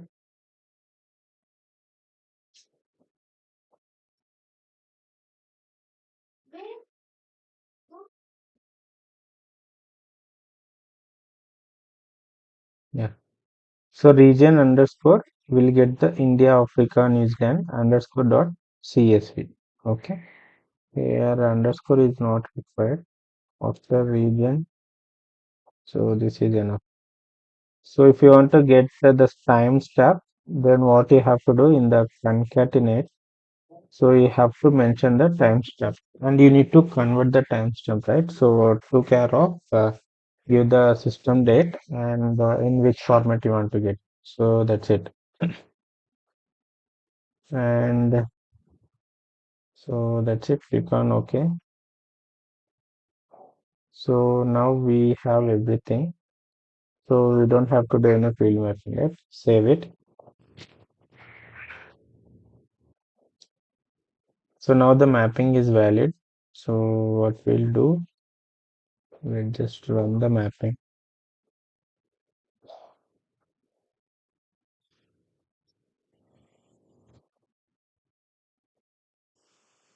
So while running, try to create mapping task for your mappings.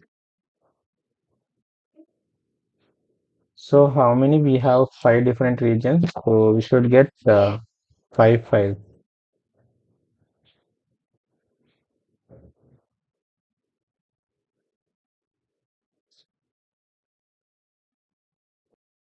So it got succeeded. So total 470 rows we have.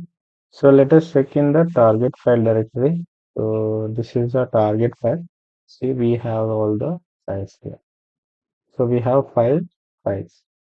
So each has a different countries. Okay. So here you can see all the country names are there. And if you want, see here we have ID, right? And we need to know how many records are there. So what we can do, we can create the sequence generator and we can assign the sequence values for each region. So try to create that. If you are not able to get the to create the sequence values, so let me know. I'll try to explain in the next session. So this is all about transaction control transformation. So I hope you guys understood this.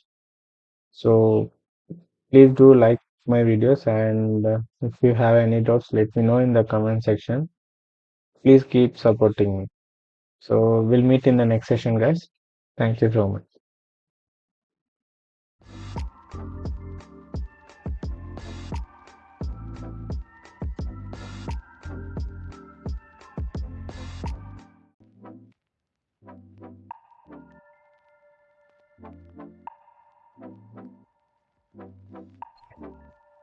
Hello friends, welcome back to Atticus Informatic channel. Today we're gonna discuss about target transformation, okay? And the day is day 17 session. So as you know about target transformation is nothing but where we are going to insert the source data into the target table, right? So wherever we use this target, right? So that we itself we call it as a target transformation. So what and all operations we can perform in this target transformation is so let's say you can configure the target table as either it is a SQL Server, Oracle, or MySQL, or we can configure it as a flat file, CSV, JSON, and XML files, right? And also we can consider the target tables as Salesforce, AWS S3, Google BigQuery, and the Snowflake data warehouse, and so on.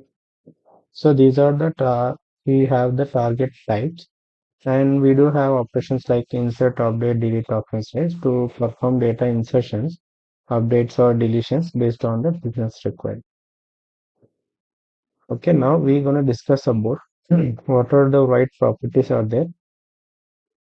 So write properties in the sense, so insert, update, upset and delete. Insert is nothing but direct insert.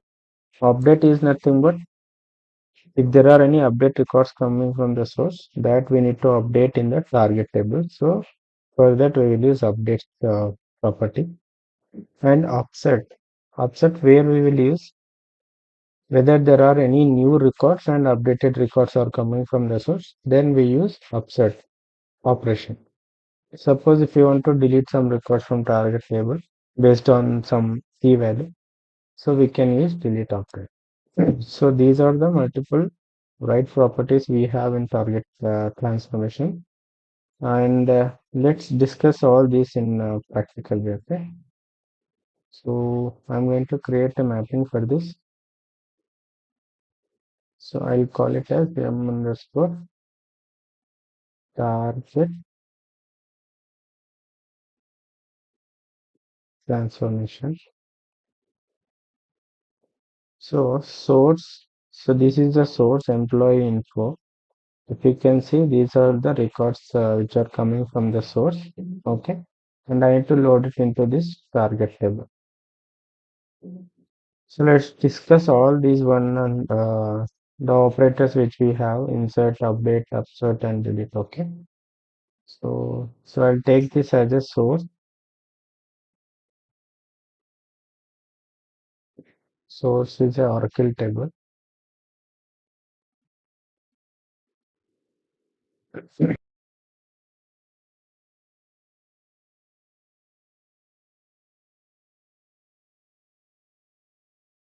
So this is the source. Okay, and these are all the fields we have in the source table. So now, so I need to insert. So it's a direct insert, and we need to first of all, while inserting, we need to check whether there are any records are there or not, or it is a empty table. So that we need to cross check. Okay, before loading into the target table. So this is the target table.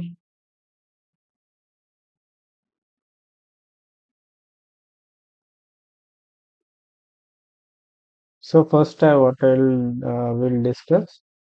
First, we will discuss about insert. You all know this, okay? But you don't have to do truncate targets, okay? So these are the target pairs and these are the feed mappings. Uh, what we can do before inserting, we need to check, right? So for that, what we can take here, yes, we need to take a lookup transformation, okay? Because we need to look up on the target whether any records are there or not. If it is not there, we should insert it. So it is a connected lookup. So lookup object is target table, right? The employee info. So on this table, I'm looking up, and it can return any row. Okay, lookup condition. So there are some naming conflicts are there. What I'll do is underscore. I'll keep it. Okay, take a condition. So ID should match. So source ID should match with target ID. Okay, return fields anyone.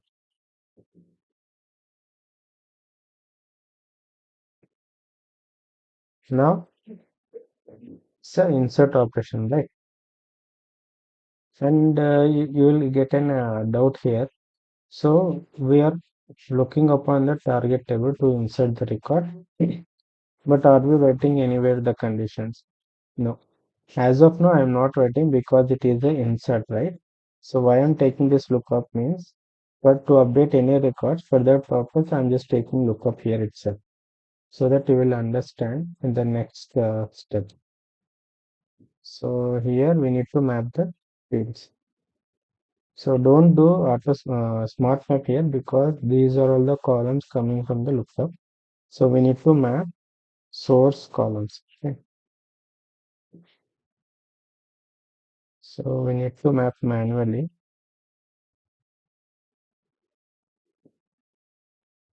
Okay, done. Save it. So if you see now the mapping is valid, let me run the mapping now.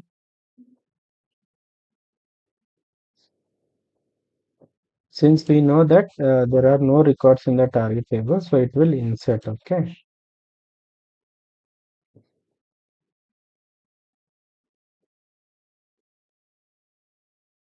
So 13 records are coming from the source and it is loaded. All the 13 records have been loaded.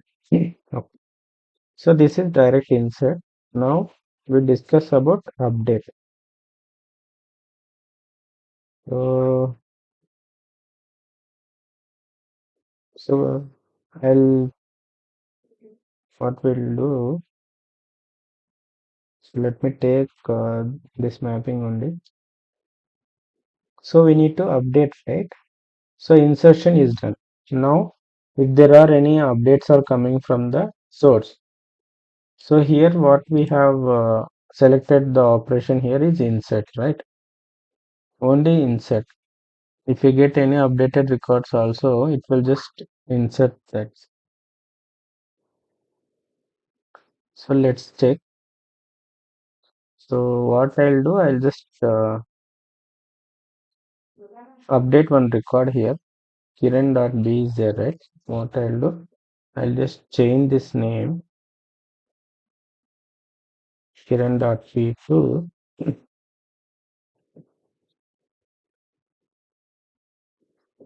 current and email also karan@gmail.com. Okay. So let me commit it. So if we check in the source, so we are getting now an update record from the source. Let's see what will happen if I don't select any uh, update operation here. Okay. Even though if you select here in the target, if you select update, you know what it will happen. So let's say I'm doing update operation. Okay, based on ID. Okay. So now, so now everything is done. What it will do, let's check. Whether it will update only that record or it will update all the records. Let's check. Okay.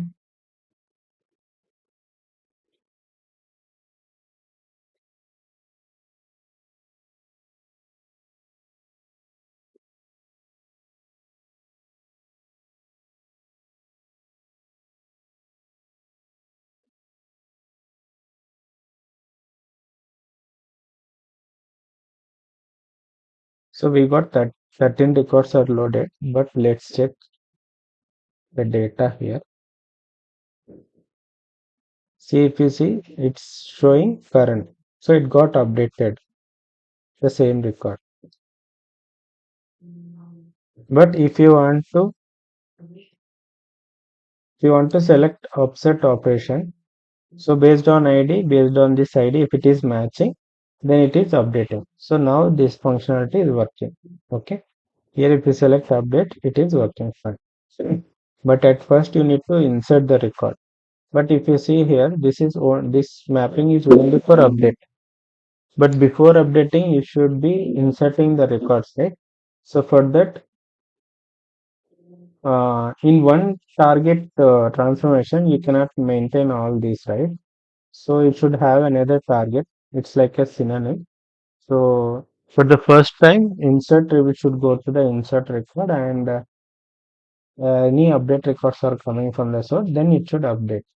So if you want both logics in one mapping, then we need to take another just copy of this transformation. Okay. So what I'll do, this is insert operation and this target I'm using for update. Here in insert, so I will select this operation as insert only. We should not truncate while updating. Okay. So for update, what I'll do, I'll take update based on the ID. So if you have two transformations, then we need to route the data, right? So how we can route the data? Based on the router transformation, we can route the data. So here we can create the groups here, two groups, insert and update,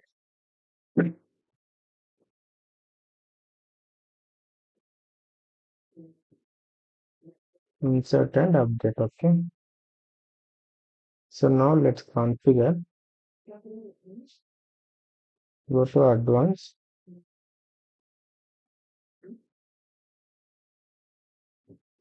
Is null of ID. That's it. From lookup, okay, it will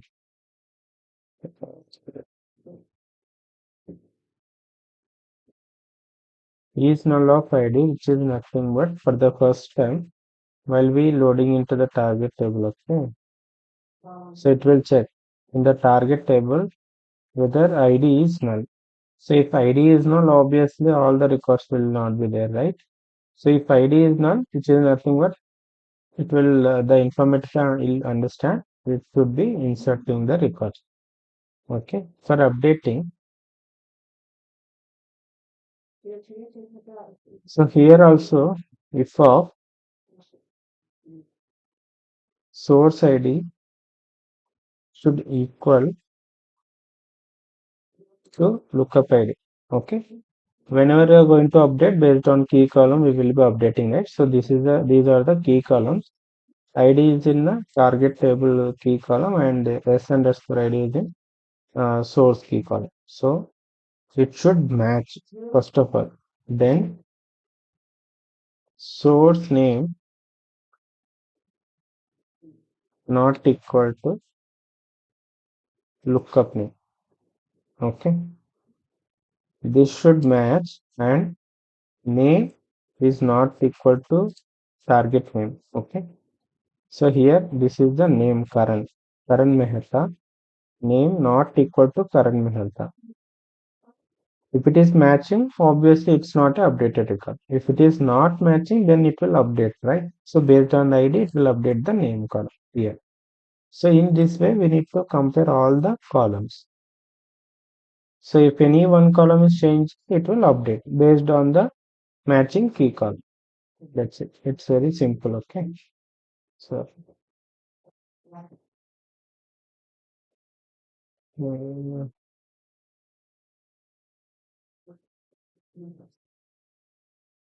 if this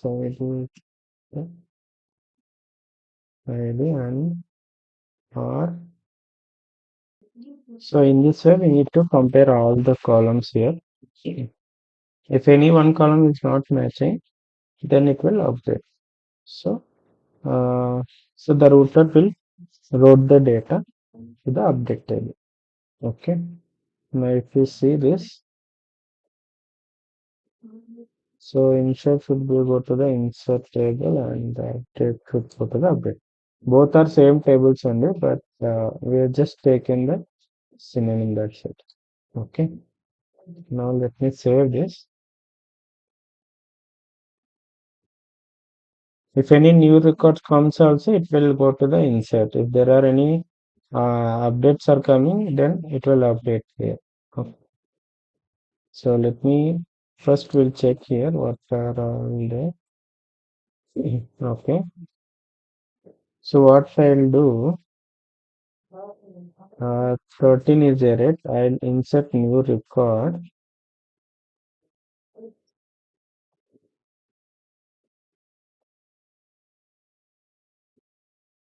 Pushpa. It's not a movie name, okay, guys. It's a name. Pushpa@gmail.com. And she is into tester option. It's a 35,000 and the date of birth is 1990. It's a female. Okay. So this is a new record. Okay. And in this, and next is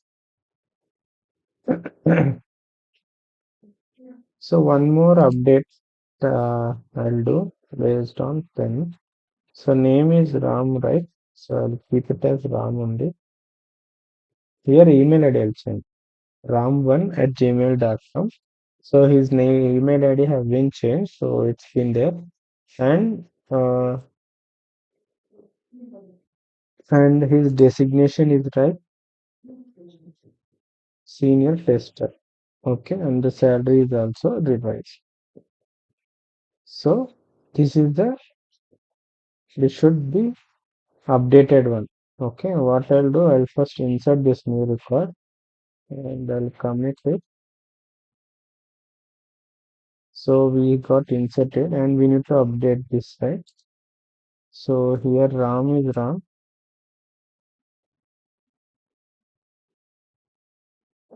1.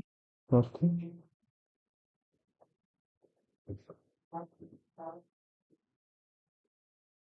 Ram 1. Okay, email it is also it's strongly maintained. Ram1@gmail.com. He is a senior tester. And what is this? Employee info. Okay, and something that's correct only. So salary is 35,000. Okay, and everything is same. So I'll commit. Now to select here. So we are getting one update record. It is showing Prasad only. So this is the comment. Okay.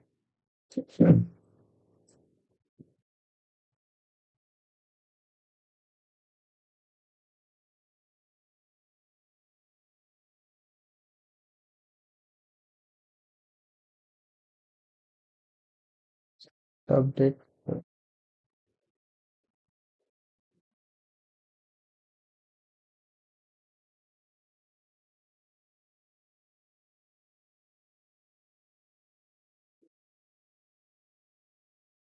So it's not updated. Let me update here itself. Okay. So now I have updated ram1@gmail.com senior tester and the salary is 35,000 and we are inserting 14. So this one new record. So if we run now, let's just run this job. Let's see. In target, if you see here, so these are the records we have in the target now. So I'll pin this, then we can compare. Okay.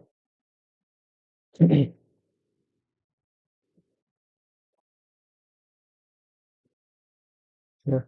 So here you can see two, right? Insert one record and update one. So we have two records. So there is one insert record is coming, so it is inserted. And same as the update is coming, it got updated. Okay. So now let's check in the target table. So as you can see, the first is new record is inserted, and for the ram1@gmail.com, it got updated. So this is how we can uh, do the insert update operations. Okay. So let's say now we are done with these two, right? Insert and update. So let's check this upsert and delete.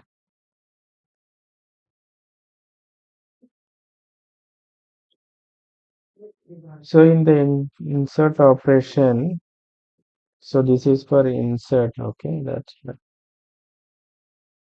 uh,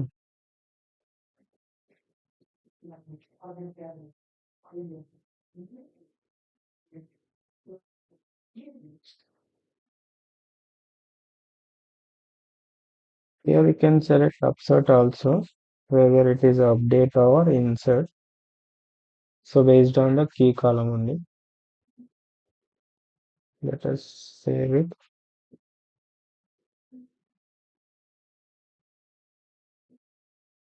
So let me run the job now. So if I run this job, it should not do any operations. Okay. So in the update we have taken insert or sorry upset operation, right? And we have data driven. So data driven is also it's nothing but how we mark the records in the source. So based on that it will insert or update. Okay. Just try with this upset operation. Okay, it's same similar to insert update only. You just try to take one more new mapping and you just take only one transformation. In this one transformation, you select here the select upset operation and you will get the update column. Okay, if it is insert, it will insert.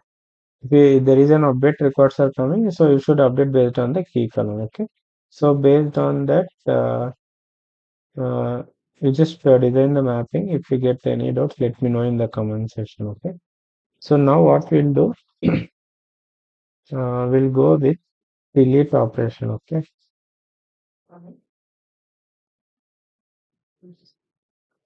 so delete also.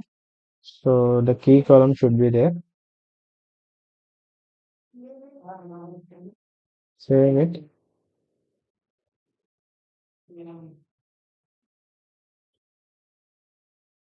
So for deleting, I have created one more mapping here. Okay, it is delete operation mapping, and I'm selecting the same sources here.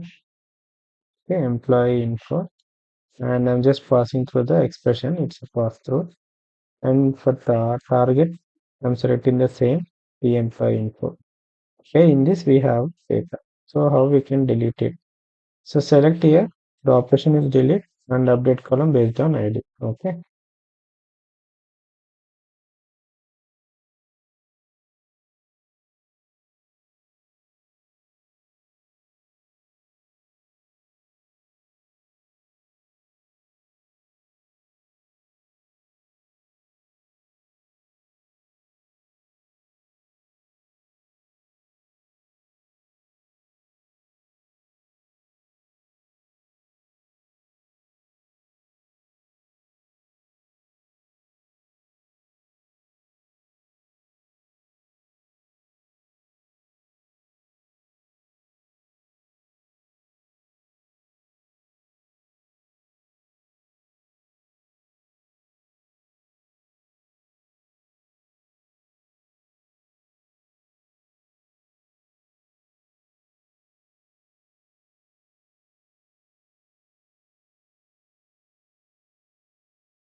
Hello friends, welcome back to Education Tech channel. Today we're going to discuss about tasks in IICS. Okay, we do have different tasks in IICS. So these are mapping tasks, application tasks, and synchronization tasks, power center, data transfer, dynamic, and masking. So majorly we will use mapping task, replication, synchronization, power center, data transfer, dynamic. Okay. So this mapping task we will use based on the business requirement only. If there are any sensitive data needs to be hide, so at that time only we'll use this masking task. So majorly we'll use this in banking domains. Okay. So we'll discuss one by one now. So mapping task. What is mapping task? It's like session in Power Center. Okay. So here if you see mapping task, it's a reusable pipeline that executes a predefined mapping, okay, which defines how data is moved and transformed between the source and systems. So how we can normally create the mapping task in ISDS, okay. So let's check that. So before that, we'll see what is this theoretically what is this mapping task, okay. Uh, so first we will design the mapping it and then we will be saving in a data integration model. Okay. So then we'll create a mapping task. I always tell you right before whenever you create a mapping. So for that particular mapping, you have to create a mapping task. Okay. So that is nothing but that is the here the description is all about. So we need to create a mapping task by associating with it with the mapping. Whenever we create a mapping, okay, for that mapping we will be creating the mapping task. It's like a mapping task is like a workflow. Inside the workflow we'll be having session, right? In the same way, this is a mapping, and for this mapping we'll create a mapping task, and we'll be selecting the runtime environment. Okay, and setting parameters if there are any needs to be done, that will be selected. Once it is set, then we can run the task manually or we can schedule it for automatic execution. Okay, the task provides features like parameterization, error handling, and performance optimization with execution monitored by a monitor module. Okay, for tracking whether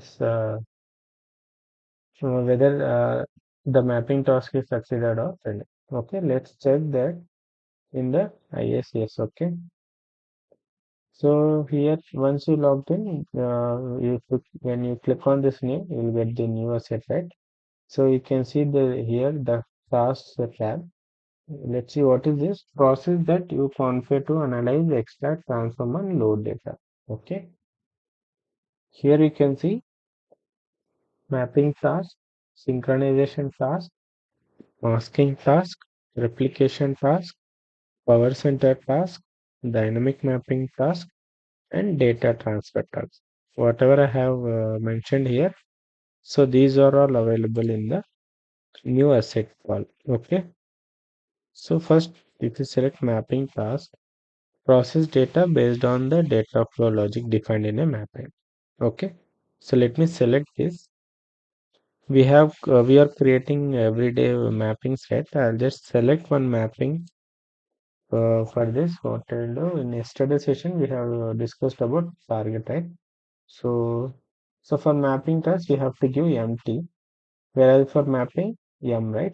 So empty underscore we have to give empty underscore target transformation. You can give the same name, okay?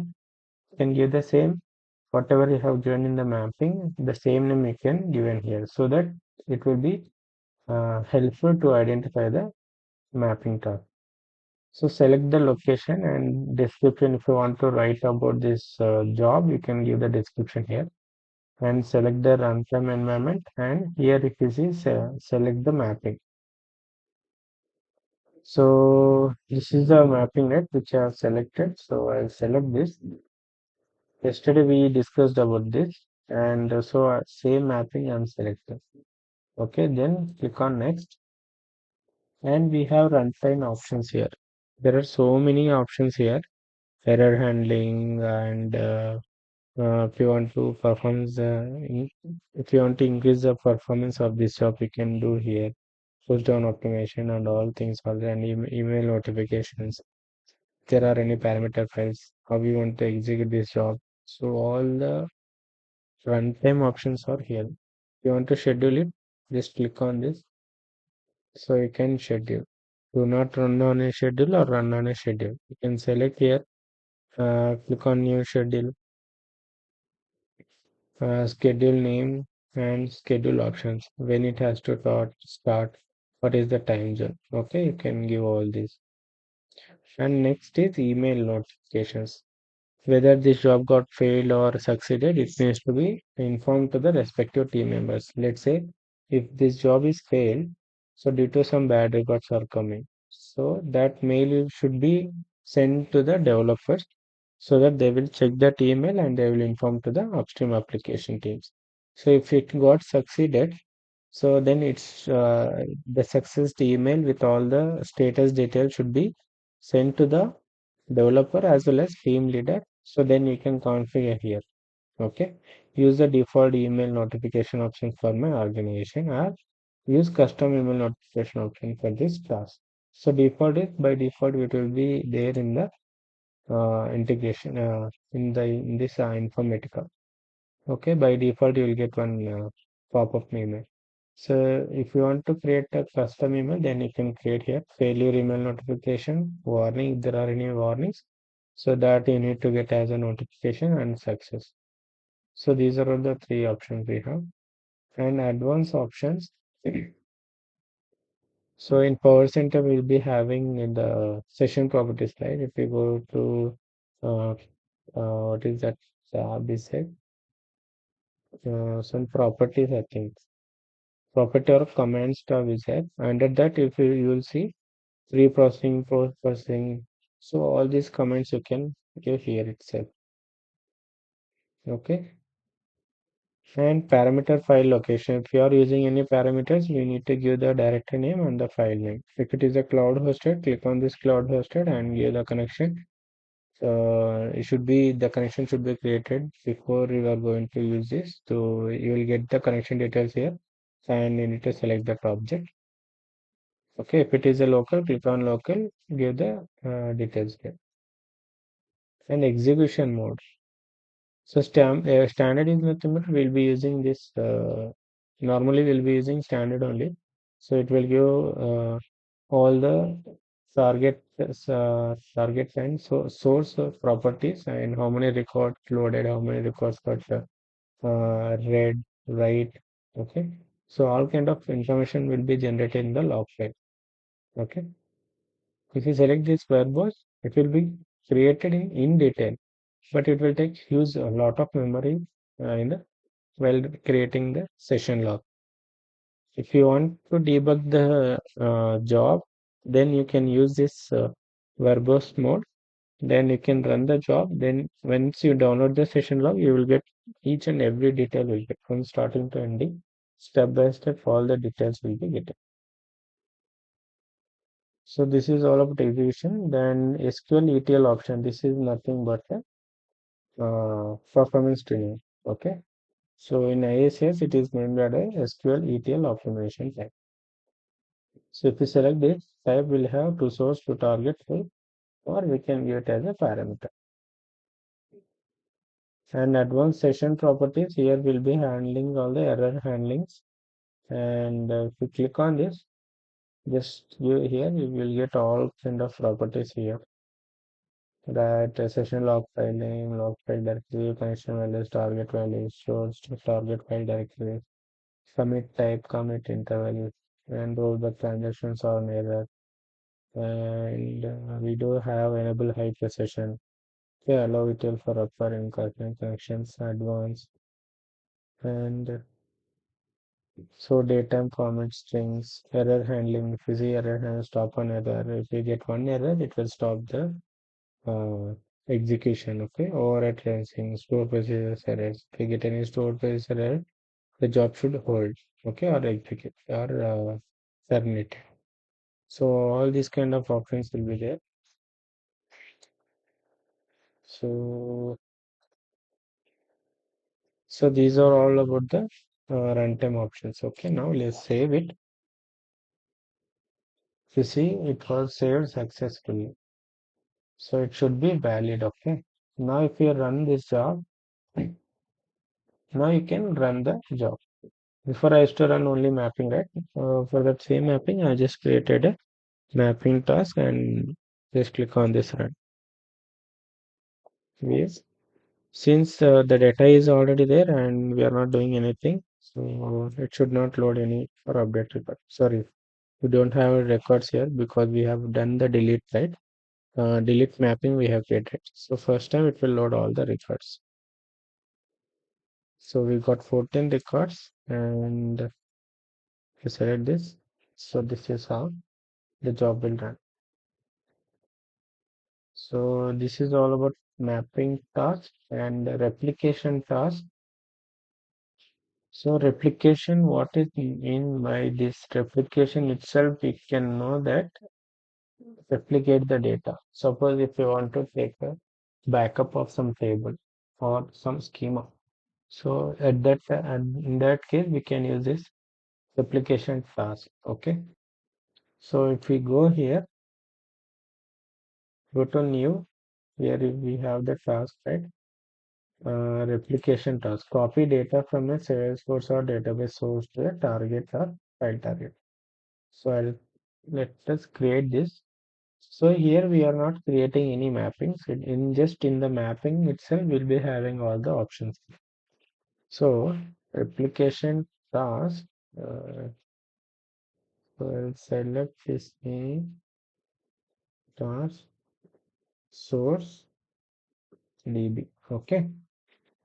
Location is default. Description I'm not giving. Source connection.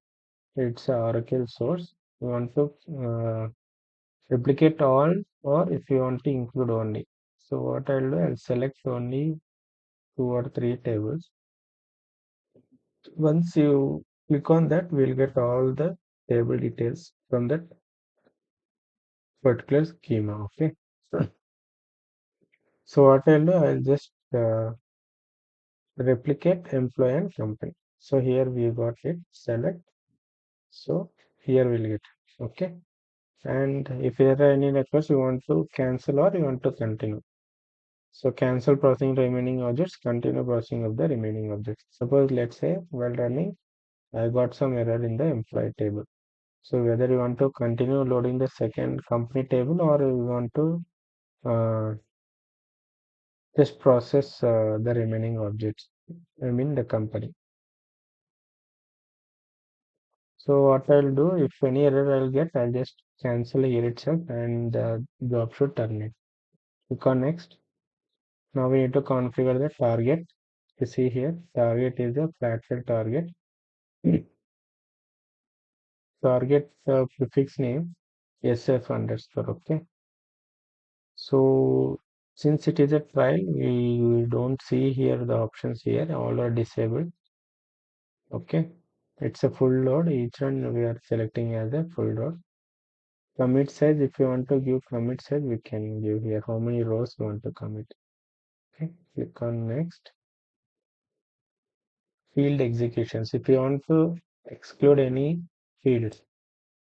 So let's say in employee, I don't want some fields. So then you can select this and you can click this right arrow. So you have to add here whatever fields you need to exclude, that you can exclude it. Okay. So as of now, I'm not selecting any.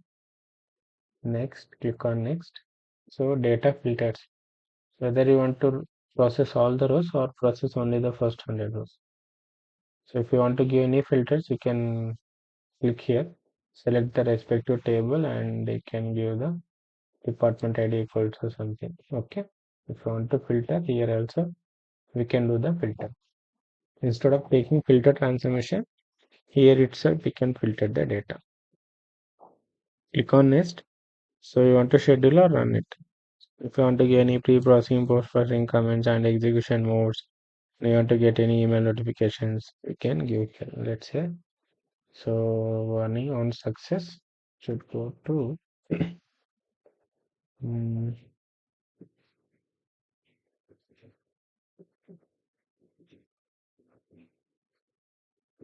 Okay. On success email notification. So I think we need to write some job, but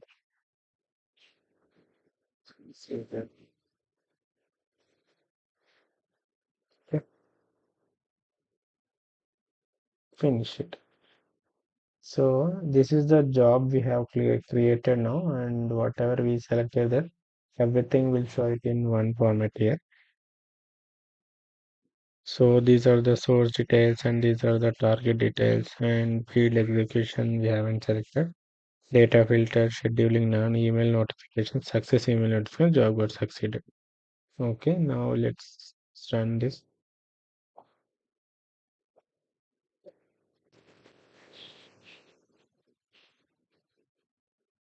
So what we are doing here, if you go here, we have two tasks, company and employee. We can check the status of each schema. So employee one is 5 got succeeded and then row process 10. Okay. Mm.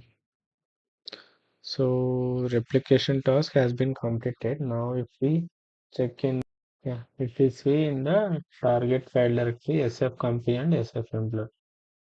So we got 5 records in employee and in company we got all these records. Okay. So that is how we can do the replication task. If you want to replicate data in target table also, you can do that. Next, synchronization. So synchronization, what we'll do basically to synchronize the data. Okay, let's say we have some data in Oracle table and some data in MySQL server. Okay, and we are running the jobs in Oracle. Okay, so the same data should be synchronized in MySQL. So whenever we suppose let's say the business wants to take the data for analysis purpose from the Oracle table or from the MySQL table. So in that case, the analysis team they can take data from any servers. Okay. So but the thing is the data should be in synchronized. So in that purpose, we'll use this synchronization task to synchronize data between a source and target system by moving and transforming data based on specific business rules. If you want to do some operations like some logics or from filters, okay, so that we can define. So it allows for one-time or recurring data transfers, enabled integration between various systems. So great synchronization, we need to define source and target synchronization, select the data field to map, and apply filter or transformation. And configure option insert, update, delete, upset or operation. Okay. So we can do this insert, update, delete, and upset operations as well. And it will also support incremental data loading and can be scheduled on run or demand. So and we can execute this in a monitor. So let's check this synchronization now. So go to new.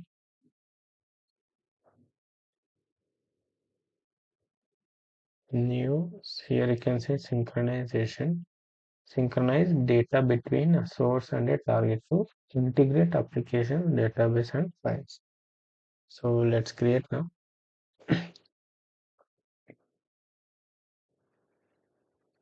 So synchronize task. Source to okay. Location is default. Task operation, whether you want to insert, update, offset, or delete. So what we'll do, we have this table right in the target. So let's take this one only.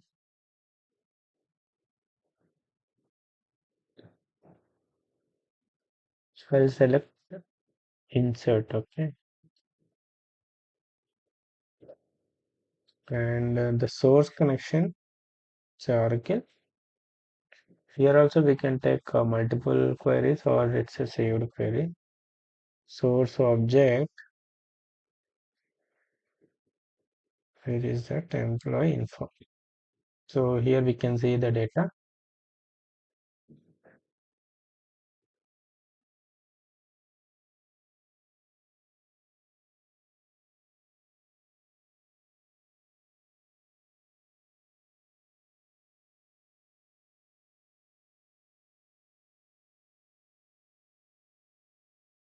So click on next.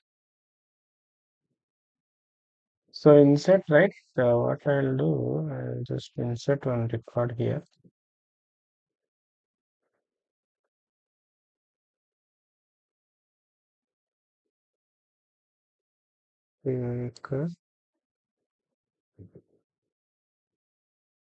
Okay.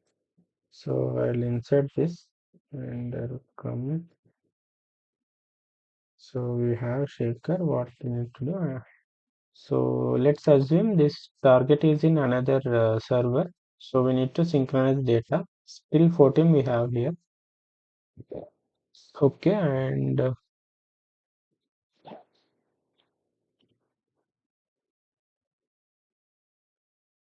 reselect it because the data needs to be loaded, right?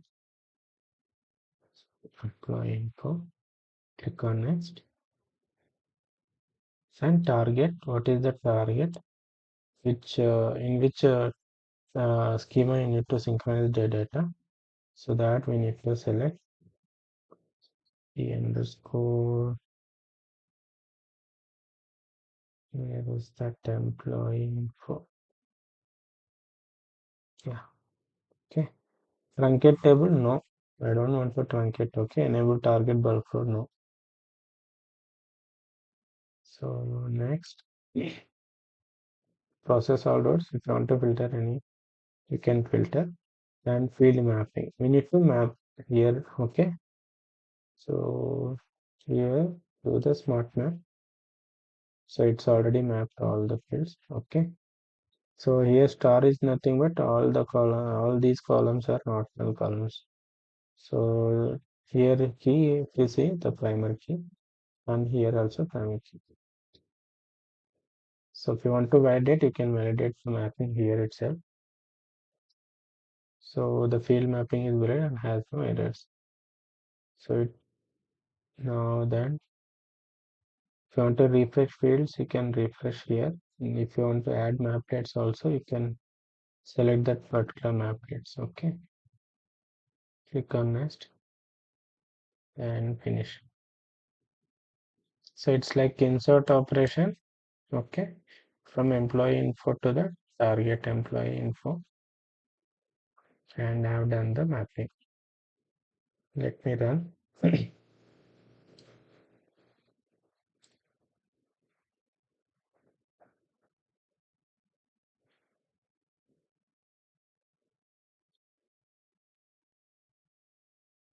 So we got some error warnings. What is that? Error loading road to target. Violated. Correct. Cause here what it will do, it will load all. We are processing all the. Here we have selected. If you see here, process all rows. Okay, by default, it's a trial period will have only this option. Otherwise, we'll be having. We'll see that here. Where is the definition source? Target data filter. Yeah.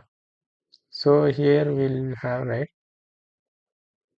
So for that, since these are not null columns, okay. So for that, it is giving warning. That's okay. We can ignore it. Since we have already 14 records in the target, so it got ignored, and one record has been updated. New record is right. So that's why it loaded only one record. If you see, we have a, here you can see shaker. So it is loaded. So in this way, we can use this synchronization task. Okay. And we have a power center task next. The power center task is nothing but if we have a uh, uh, it's nothing but allows you to run existing workflows or sessions created in Informatica Power Center within the ISS environment. If you want to execute some Informatica Power Center workflows in ISS, so with this Power Center task, we can run the uh, jobs, or we can run the jobs in ISS. Okay. So this is particularly useful for organizations migrating from on-premises Power Center to cloud, enabling them to leverage existing. So nowadays, all the organization moving to ISS environment, right, to the cloud version. So for whoever are using on-premises Power Center, they need to migrate to the cloud servers. So in that way, we can in migrate if you are in the migration project, this task will help you a lot. Okay, so it's very simple. Go to we'll directly see this. Click on new task. Go to Power Center task. Okay, so you can import the Power Center workflow. So you can run it as a cloud data integration. Click on this create.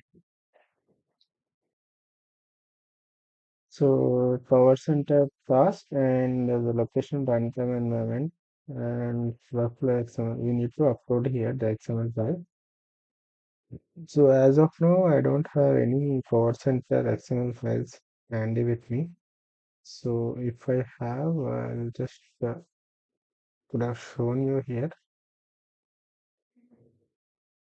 Let me export one Informatica job. Okay. So I'm just running the services.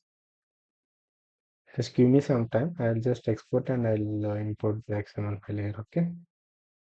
Okay. I got exported one job from Informatica Power Center. Let me upload it. Okay. Just that. All files. So this is one. Okay. Assign sequence value. I'll just open it.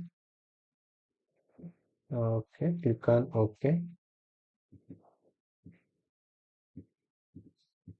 The workflow with the following is unable to evaluate expression using this content.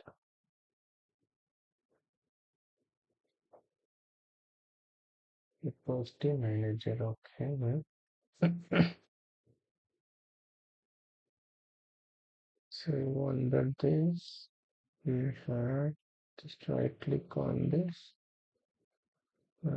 export. Okay.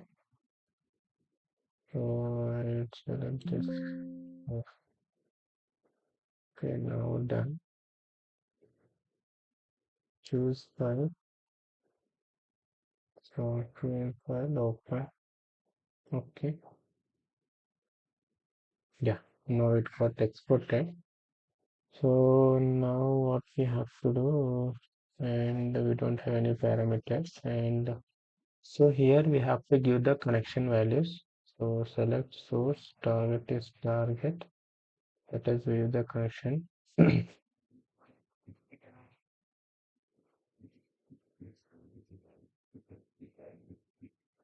So luckily I'm using the same okay, the same source and target connections only, so it should match.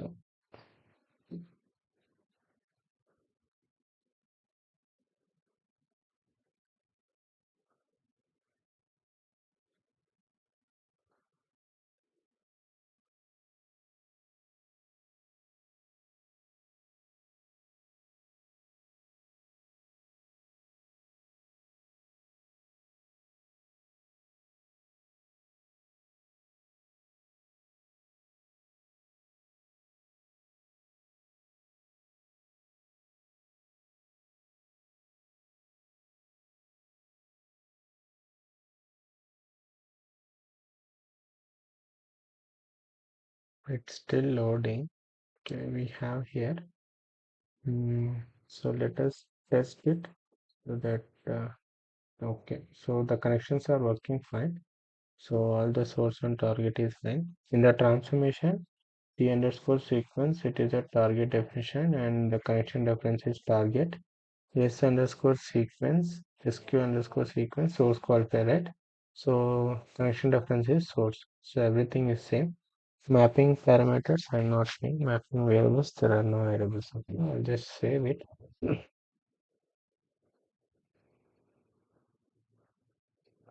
Okay, and it has been saved and we don't see any errors. Now let me run it. Let's see.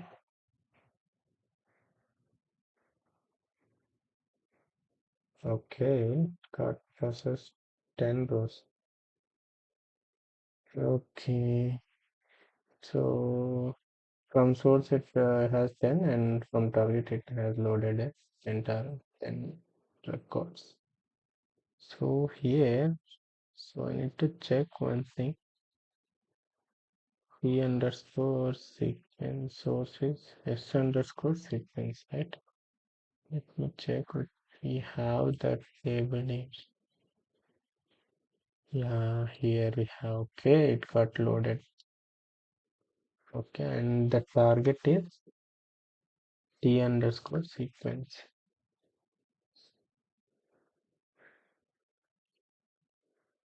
T underscore sequence should be there here. So all the 10 records have been loaded. So this is how you can import the Power Center jobs into IICS. Okay, if you have any doubts, let me know while importing any workflows from Informatica Power Center, and we'll discuss here. And what we have, so Power Center is done, and we have a data transfer task. So, so this is also like if you want to compare or if you want to like give the formats expressions, okay, or if you want to do any encryptions, set of handling existing files on errors. It supports scheduling, okay. If you want to transfer the file movement between file system or between on-premises and cloud environments. So this task is ideal for transferring large files without complex data transformation. So simply it's like one-to-one mapping. Instead of that, you can use this data transfer task.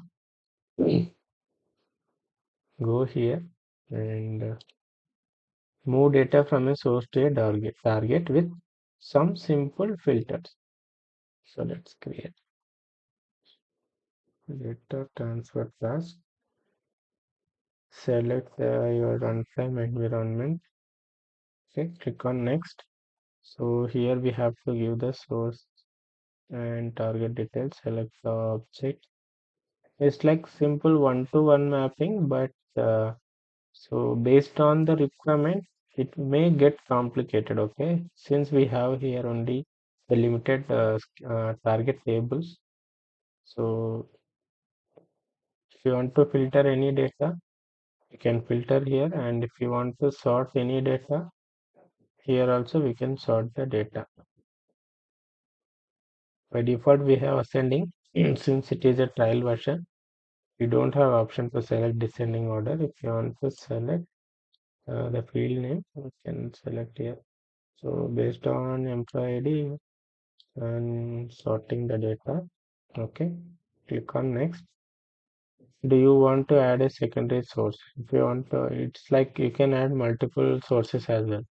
So, but there should be a relation, okay? Then only we can do. So database you can do the lookup conditions on that and you can do the filter.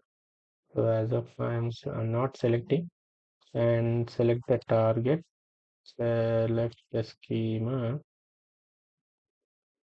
So which one I have selected? Let me check here in the source. Employee, right? In the target, T underscore employee.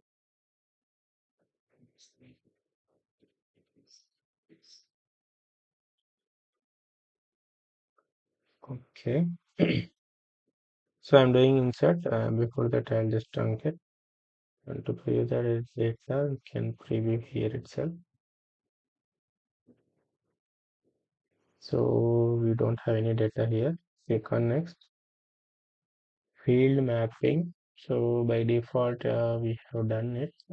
Smart map we are done. So name department, location ID, name department, location ID. Click on next and save it. So it's a valid now. Let us run this. So what is the T underscore employee, right?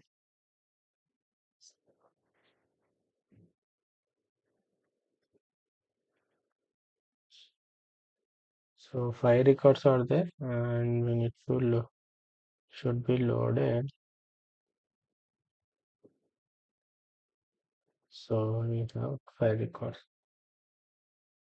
Okay, got succeeded. In this way, you can just use based by using some limited filters and some sorting, so we can transfer the data from one source to the another source.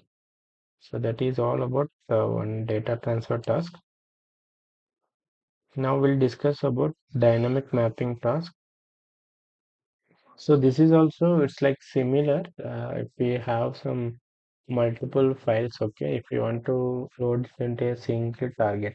So in Power Center, we used to take multiple sources, right? And we'll be having source and source qualifier. So if we have the same file structure, like 5 files and same structure, so you can just in that way, what we can do. So we need to create the 5 mappings, right? Sorry, not same structure. If we have different files also, so we need to create a different 5 mappings. So, but here with this dynamic mapping task, what we can do, we can simply select all the jobs inside this one mapping task, and we can select the sequence of job execution, and we can load into the target table. Okay, that uh, this we'll discuss in separate session because it will take time. So you have to understand each the step-by-step process. So this is dynamic mapping task. So configure and run multiple data pipeline jobs from one mapping. In single mapping, we can create a multiple jobs. Okay. So I select the mapping,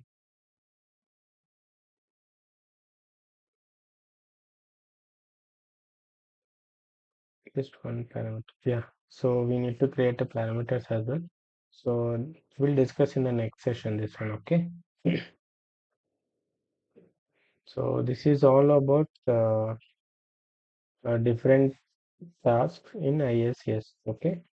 So go through this document and you will get a clear idea, and also watch this video and do the practical sessions so that you can understand in a better way. So I hope you guys understood this. We'll discuss about this dynamic mapping task in the next session. Okay, if you have any doubts, let me know in the comment section. If you like this video, please do hit the like button and support my videos in the same way. Thank you guys. We'll meet in the next session. Have a great day. Bye.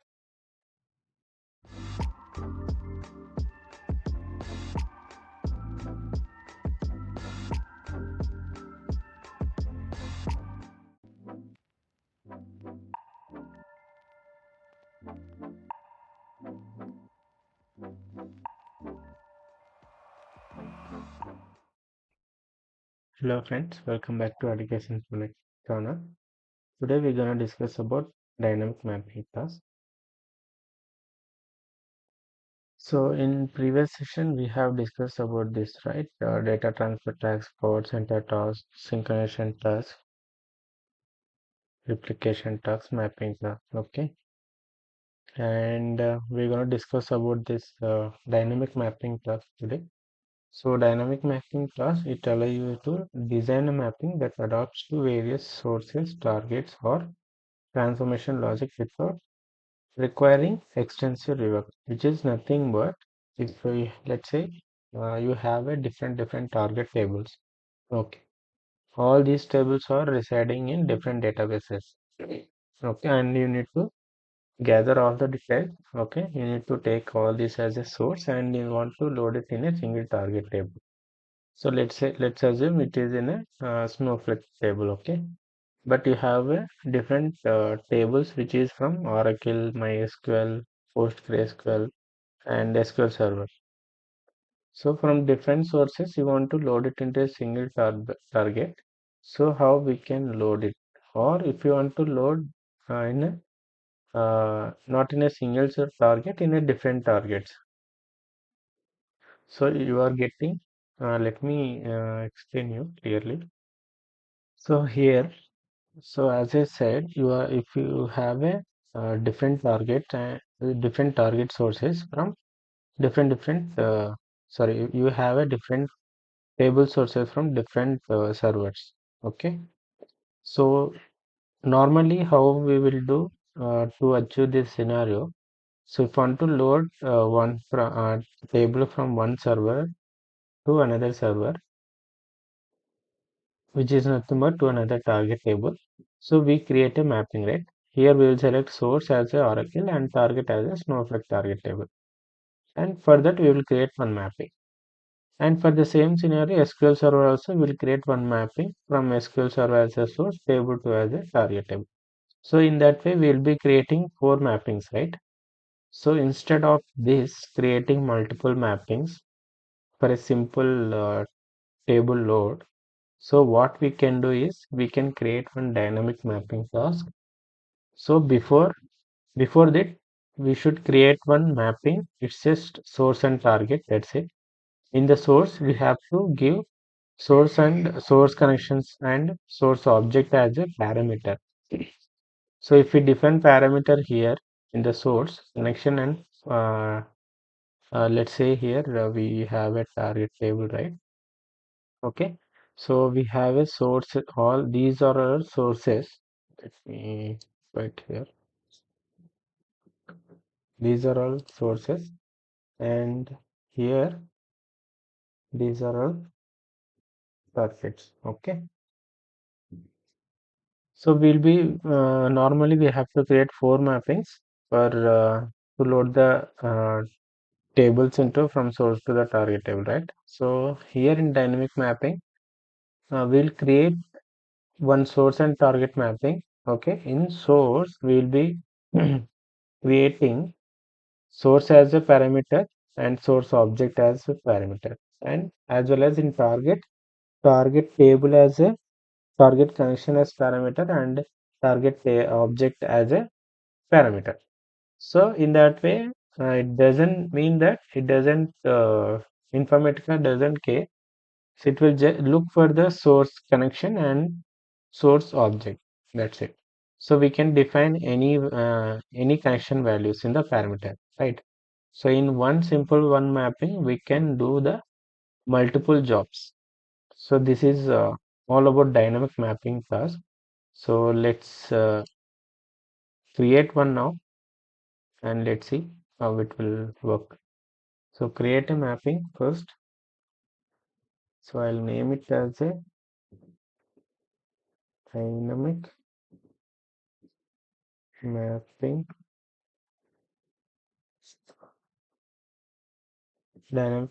trans. Okay. So here source, I'll keep it as a parameter, both connection and new parameter. I'll select this as new parameter src underscore connection. Okay, which is nothing but source connection. And select here connection type as we have a different connections here. ODBC, SCP, SQL Server, Web Server, MySQL, Microsoft Dynamic MSS, even we have the flat files. Okay, and we have Oracle, even FTP also. So these are all the different connections are there. So if we have the sources coming from these different servers, then we can select. Okay. So I'm just for the demo purpose, I'm selecting Oracle. Allow parameter to be override runtime. Yes. Okay. And source type, it's a parameter. Even this is also object is also passing it as a parameter.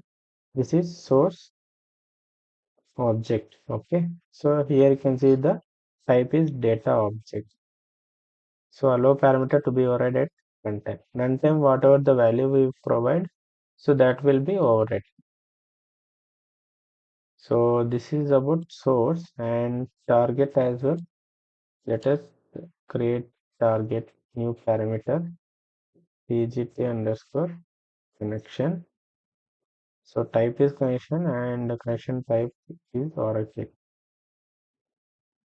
Okay, and this is also parameter, new parameter pgt underscore object allow parameter. Okay, so what we are doing, we can select the operations here. We are inserting. Okay, so you don't have to do any field mappings, nothing.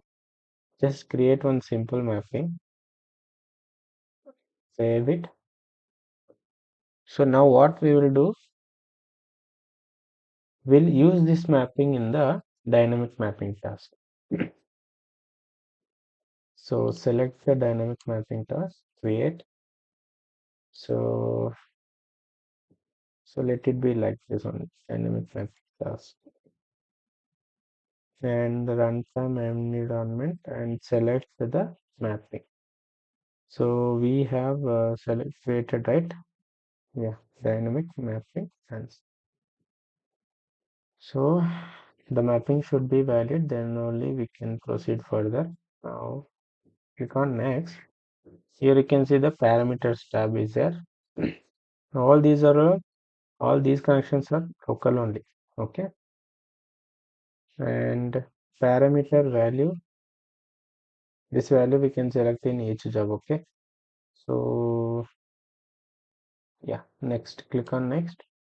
Now we have to define the jobs here. So click on plus symbol. So it will create one job here. This is enable and this is group.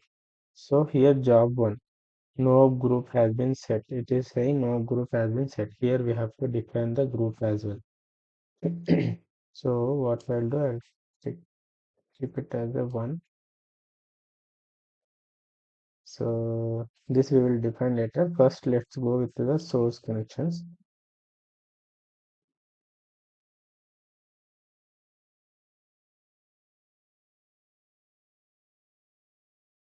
So here we have to give the parameters value.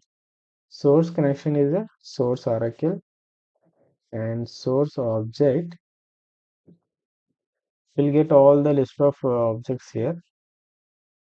So what I'll do, I'll just I need to load employee.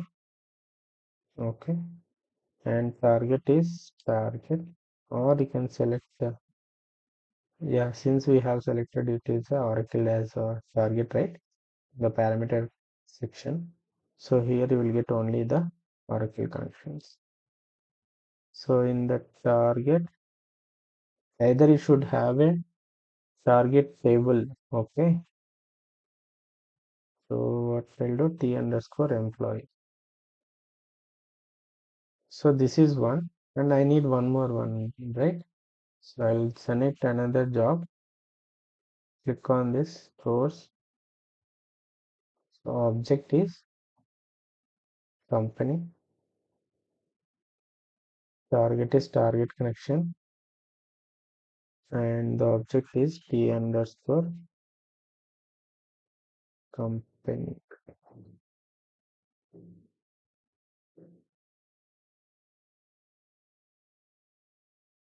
Yeah, t underscore company. So this is job flow. So in this way you can have multiple jobs, and here you need to create, you have to define the groups for each job, like which job it has to run first. Okay, it's like giving priority to your jobs. So click on here. So first order one is one, group name is group one. So here if you see, if you select on this, you will get option. So this is as group one. Okay, so job one is assigned to group one, and you want to assign this job to as well as to the group two, you can assign it, or else uh, you have a scenario like first job one is to load, then job three needs to load, and then job 2 should load. So in that way, what you can do, assign group 1 to job 1, job 3, then assign group 2 to job 2. So in that way, first it will run job 1, job 3, then it will run the job 2. So you can just create this based on the your scenario. So group 2, I'll assign job 2 to group 2. So that's it. So now you can see all the red marks has been gone since the defining the jobs here is in a correct manner. Now click on next. So these are all basic details. Save it. So now if you see the dynamic mapping task is added. Now what we'll do, we'll run this. First before this, let's check is there any data in the T underscore location. No company, right? T underscore employee and T underscore company. So we have records here. Let me truncate all this.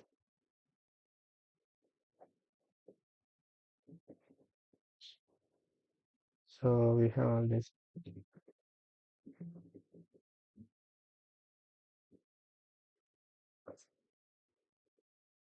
So we don't have any data in here. Company is done and T underscore employees.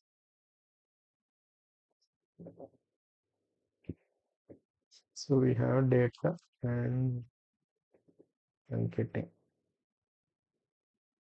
So now we don't have any data in both the tables.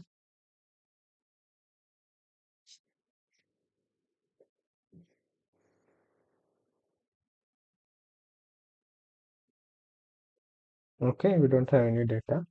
Now what we can do, now let us run this job and see how the jobs will run.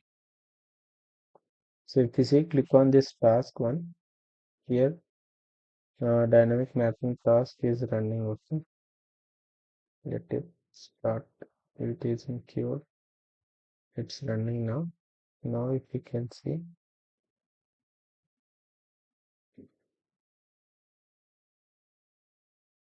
if you see here, so the job one is completed. Now job two is in queue. To refresh, still it is in queue. So now it is running. So in this way, you can check the status of your job, whether they are getting succeeded or failed. So you can track here itself. So it got succeeded, total 10 plus 5, 15. You can see the total status of this job. Success rows are 15. Okay. So now you can see 15 rows has been loaded. You check here, employees. So company has been loaded. EMPLOYES.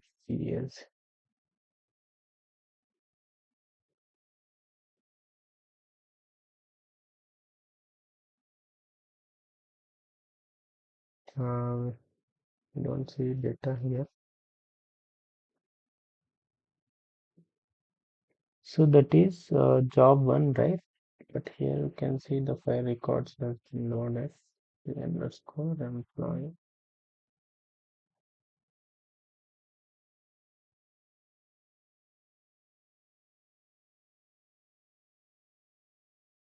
New drop process. So the data is not loaded in this. Let's click on this. Affected rows of file. Okay, T underscore employee. That's it. There is no yes. So if you see, the data is loaded. 10 records and 5 records. 10 records.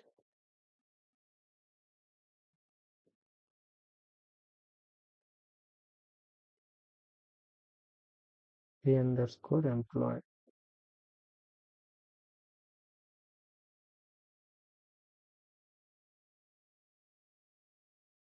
The company we have 10 records.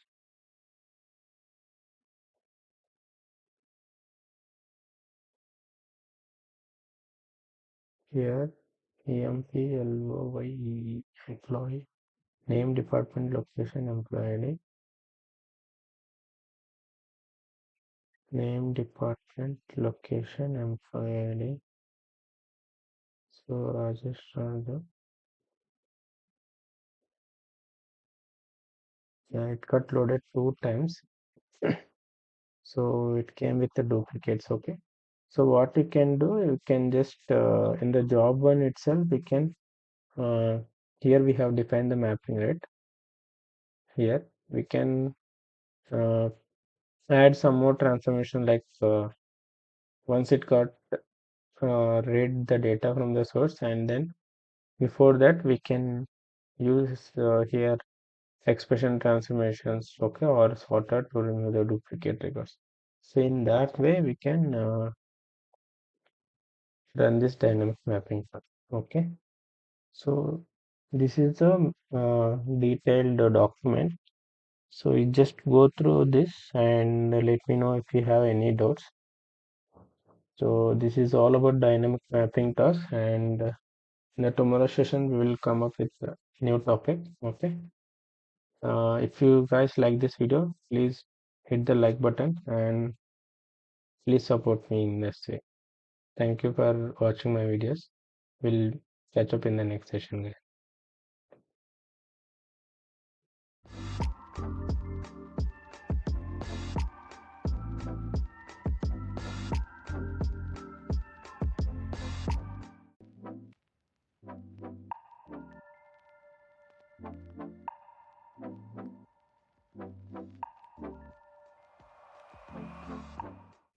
Hello guys, welcome back to IICS Infotech channel. So today we're gonna discuss about one more very important topic in IICS or Informatica Power Center, which is SCD types. Okay, slowly changing dimensions. So today it will take more time. So guys, please bear with me. So this is a very important topic. So everything needs to be explained very clearly so that you can understand it in a simple way. So SCD types. So basically why we use SCD types? So to maintain historical data in a data warehouse, we use this SCD type. So it is a one of concept in data warehousing. Okay. So you can see here there are some traditional ways to uh, load the data in data warehouses. So which is nothing but slowly changing dimensions. So we have a 6 types of SCDs.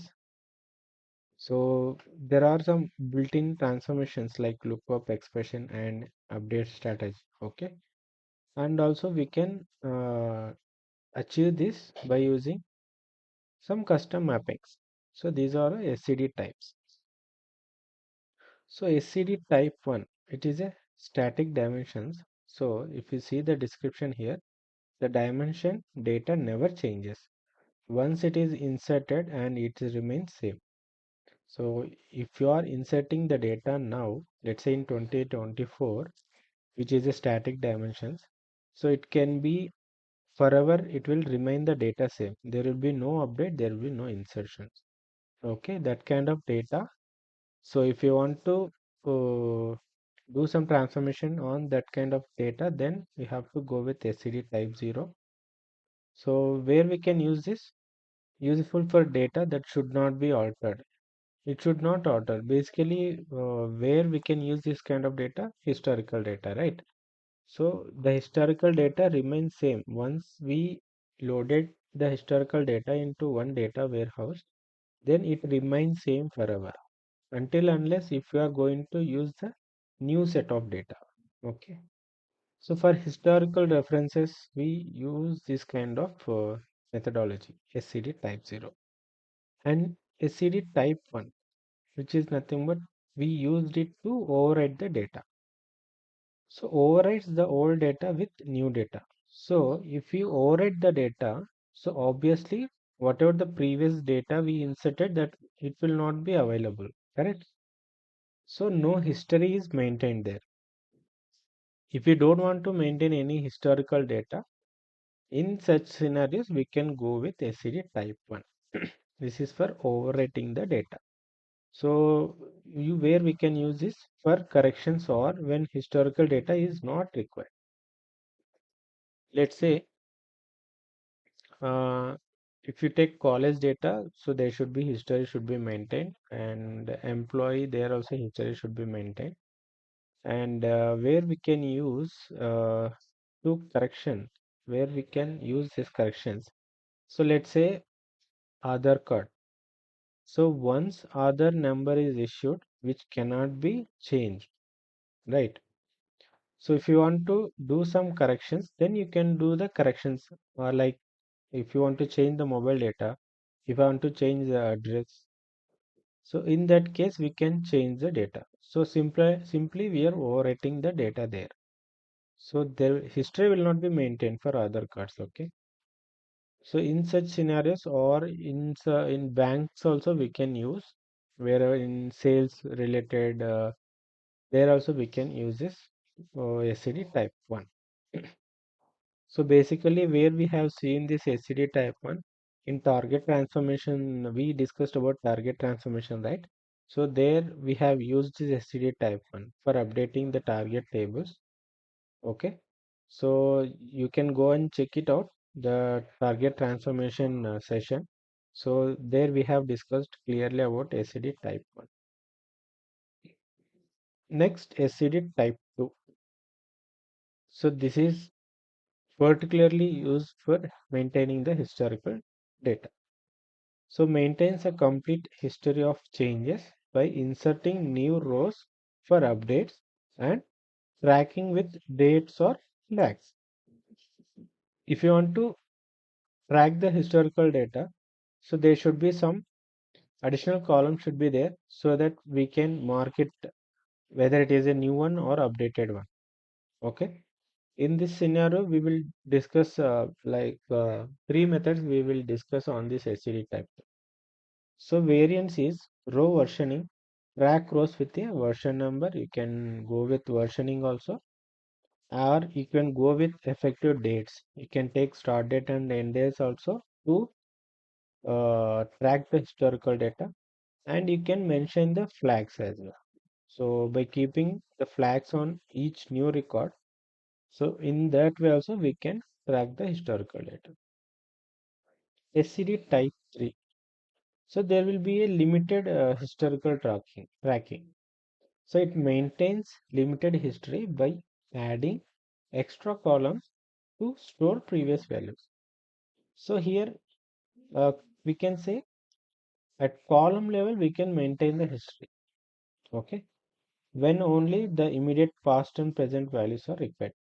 You just need to maintain only two versions of historical data. Let's say you have a mobile number and you want to update with new one. So in this case, we can store here only the previous mobile number and the current mobile number. So this is all about this. Immediate and past present values are required. That's it. So SCD type 3, it will be row level history will be maintained. Column level history will be maintained. SCD type 4, historical data, uses a separate historical table to store all changes while the main dimension table holds only the current record. So for separating historical data from the current dimension to improve query performance. This is basically use it to improve the performance of the query. So this kind of scenario will be using very less and very rarely. We can use majorly we are using in our projects where you can see SCD type 1, 0, 1, 2 and 3. And we have a SCD type 6. It's a hybrid SCD or just 1 plus 2 plus 3. Here we have SCDs, right? 1, 2, 3. So if you are going to use this all three as combined in your mapping, then we call it as a SCD type 6. So in interview also they will ask you how many SCD types are there, and you need to explain each SCD types. And if they ask you what is SCD type 6 and how you are going to implement in your mapping, so you need to just tell that SCD6 is nothing but the combination of SCD1, 2, 3. Okay. So here you can see the combines type 1, type 2 and type 3 techniques to meet complex business needs. If there is a need from the business, so which combines all these kind of techniques, then we can go with this SCD type 6. So use case is when different attributes in a dimension require different methods of handling changes. So if there are any different methods, if you want to change something and it needs to be done in a different methodologies. So at that case, we can go with SCD type 6 until unless this type is suitable for that scenario. Otherwise, we cannot use it. Need to go work on with something with something techniques. Okay. And the overall summary here is type 0 is nothing but only insert. So here it's a static data. If you want, I can write it here. Static data. That's it. And type 1, no history will be maintained. It's a simple insert and simple update or simple overwrite. Type 2, history will be maintained at row level. Okay. So in type 3, it will be maintained at column level, but in SCD type 2, it will be maintained at row level. So this is the major difference between type 2 and type 3. Major one, if you see in high level, you can just convey with this one sentence. At row level will be maintained by using SCD type 2 and column level by using SCD type. Again in row level we have different methods out there by using flag method, versioning method or date method. Okay. Now we'll deep dive into, I think we have seen all this. We don't have to discuss about particularly again because insert we have done it. Okay. Pulling the data from Oracle or Flatpak and loading into the table. That's a simple insert. Okay. And type 1, we have seen that if there are any update coming from the source for the same for one particular record, then we'll just overwrite it. Okay. So that is SCD type 1. Now we'll discuss here mainly about the SCD type 2. So there are three methods out there. What I'll do, I'll go with date method because this is the most preferable method in designing the mapping in your projects. Okay. So version flag also we will use it, but I will prefer date method because you can track the historical data by just simply seeing at the date values. Okay. So you can try with flag method and version method. So we will discuss theoretically these two and practically will see the method 3. Okay. So I have the data here, transaction details. This is the transaction details data. So which consists of 101 records. Okay. So what we can do here, if I have given all the theoretical wise with practical wise how we can explain, I have made in a Excel sheet. Okay. So I've just taken here limited columns and limited data just for understanding purpose. So type 1, as we discussed earlier, it's just a insert. So we have the data. This is the source left hand side and this is a target. So this is a source and this is a target.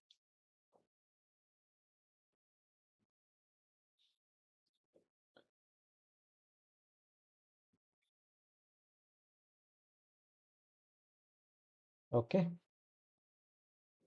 So here one more thing we need to consider in SCD types, there should be one key column. Okay. There should be a primary key. So what is primary key? It is a key that is unique for each record. Okay. It is a identifier to differentiate between records. It will not have null and duplicate values. Once you defined a column as a primary key, then there should be a value. You cannot insert any null records or and as well as we cannot insert any duplicate records. Okay. So for inserting, if the first step, if the primary key is null, then we will be inserting. Okay. So here we discussed, right? Type 1 is history will not be maintained, and type 1, and we just override the old data. So if there are any update is coming, how we can identify whether this particular record is updated record or not? So we need to compare the columns. So by taking lookup, so we need to look up on the target first, right? So here at the first step, we'll be looking up on the trans ID. So this is a primary key. So we will look up on this column. At first time, it will see is it a null or not. So for inserting, is null of lookup trans ID. So this trans ID is null or not. If it is null, then it will go and insert all the records. That's it. Okay. Let's say now we have inserted, and next day we are getting different data, or since it is, if you consider this as a static data, so we might get a static means we cannot get any update records, right? Let's say in the next day we are getting same data, but some records has been updated. If you see here, sales channel order priority, let's say there is a change in the order priority for the transaction ID 4. Okay, so there is a update coming for this. Previously it was C, right? Now there is a change, it's gonna H. So priority is high for this fruits, and the channel is online only. So now what we have to do, so we need to first check the transaction ID. So we need to update for the transaction ID 4, right? First we need to match the transaction ID, either this transaction ID is available or not in the target. So by looking up transaction ID equal to transaction ID. So 4 equal to 4. Yes, it is matching. Okay. So we have a record called 4. We are matching with 1. So we have a record and we have a data to that particular record. Anyway, it is a primary key. It will not be modified, or it will not have any null values, or it should not have any duplicate value. So since 4 is matching, if you see here, transaction ID equal to lookup transaction ID, yes, it is matching, and we have one more condition here. So this should prove transaction ID equal to transaction ID, it should be true, and any of these call. So 4 equal to 4, yes, it is matching. Next, sales channel not equal to lookup sales channel, or order priority not equal to lookup order priority, or order date not equal to order date. If there is any change in these 4 columns, if it is not matching, obviously there is a update coming from the source, right? So here fruits, item type not equal to item type. Is it true or false? False, right? Because fruits equal to fruits, it is matching. Next, sales channel not equal to sales channel, it is matching, so it is false. Here order priority not equal to order priority, yes, it got true.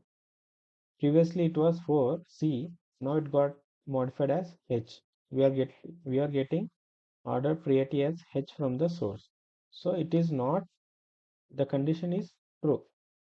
So in that case, and it will check the next also. So order date is not equal to order date. So it is matching, so it is false. So the Informatica will know that there is a change in the order priority. So what it will do, it will update it as a fetch. Simply it will overwrite it. Correct. Since you see it is a type 1, it will just overwrite the date. So there is no any historical here. Just update with the latest one. Okay. So this is the condition for updating. And in this also we can use a MD5 checksum also we can use here instead of writing this insert update. Okay. Okay, for updating, what we can do, anyway insert this logic will should be right, and for updating we don't have to compare all the columns. Since here we have taken only the limited columns so that we can compare manually. What if in future if you have like 100 columns and there is a change in out of 100 only 5 columns, how we are going to identify only 5 columns? Will you write all these will you compare all columns in this way? No, this is not a best practice, right? So for that we have a function. It's a built-in function in Informatica, MD5 function. So to implement this, we should have a column here. I'll just keep it as MD5 only. So, so what this MD5 will do? So it will MD5, it will calculate on the character wise. Okay. So if you have non-character columns in your source, so that you need to convert it to char and then you need to compare. So what we have here, to char of transaction ID. So ID is a number, so we are converting into character, concatenate, and item type. This is a character. That's fine. We don't have to convert it. Concatenate, sales channel. This is also character. Order priority also character, and date. It is a number, right? So we need to convert to char. So to char of order date come in this format. So what are the format you require? So that you can mention here. So manually what we'll do in expression, we'll just create one variable port, or you can create one output port. In that output port, just write this MD5 function and you just compare here itself all the columns. Okay. So with this one column, we can identify if there is any change in any column, so that this MD5 function will give us the will give us one hexa code value. So with that we can compare.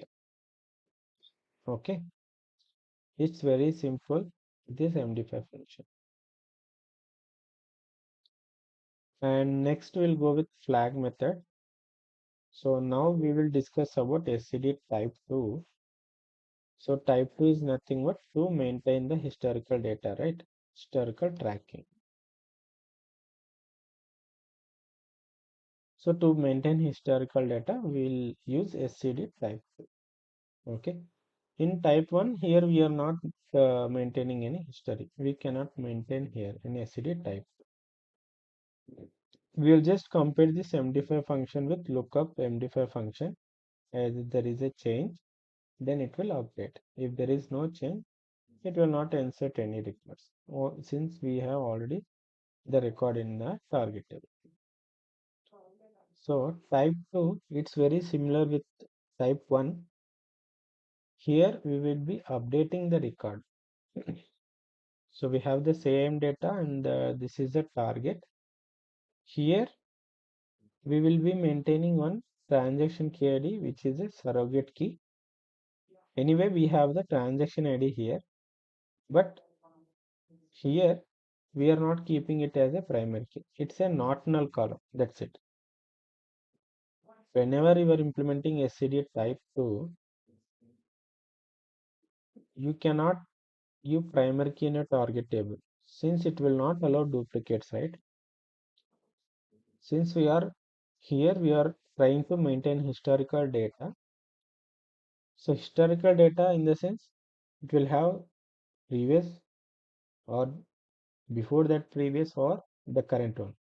So we will have multiple records on the same transaction ID, but which is nothing but we'll have a duplicate record, but we are identifying the latest record by using the flag value.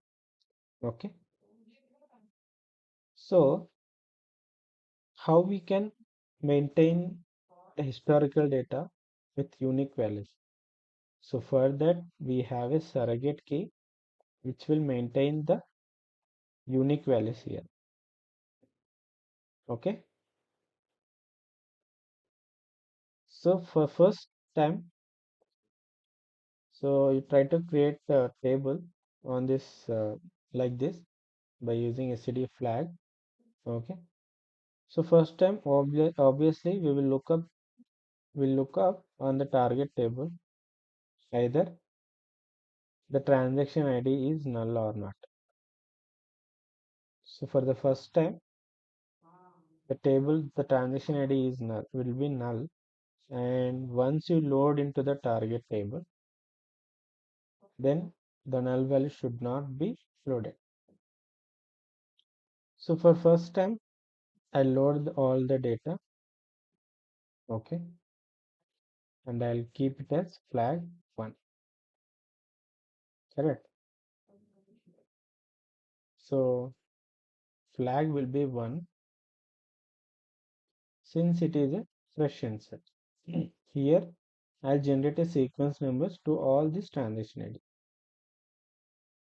Okay, so this will maintain the historical data. So we are giving a unique value to each record here. Now let's say there is a update coming.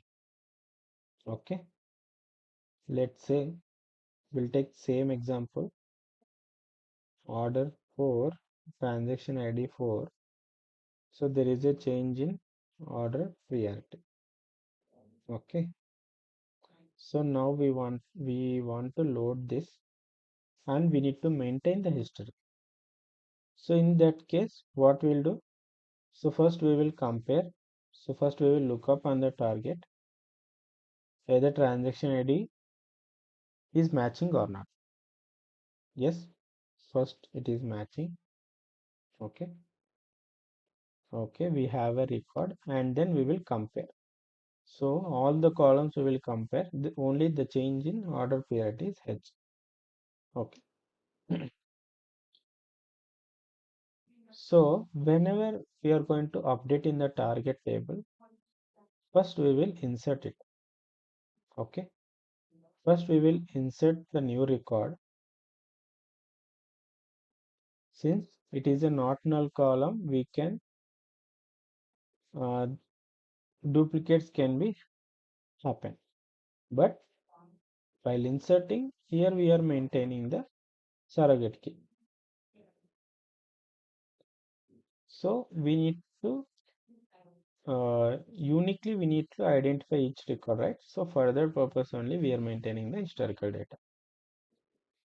So now we are, so since there is an update, so in update what we are doing here, again we are doing two things here. If there is any update coming from the source, so we will insert it. So I have inserted. So I have inserted and I have flagged it as a 1. So this is a new record. There is a change in order priority. Here it was C and now it is a H. Please observe carefully. So this is where lot of people will confuse. So first we will insert.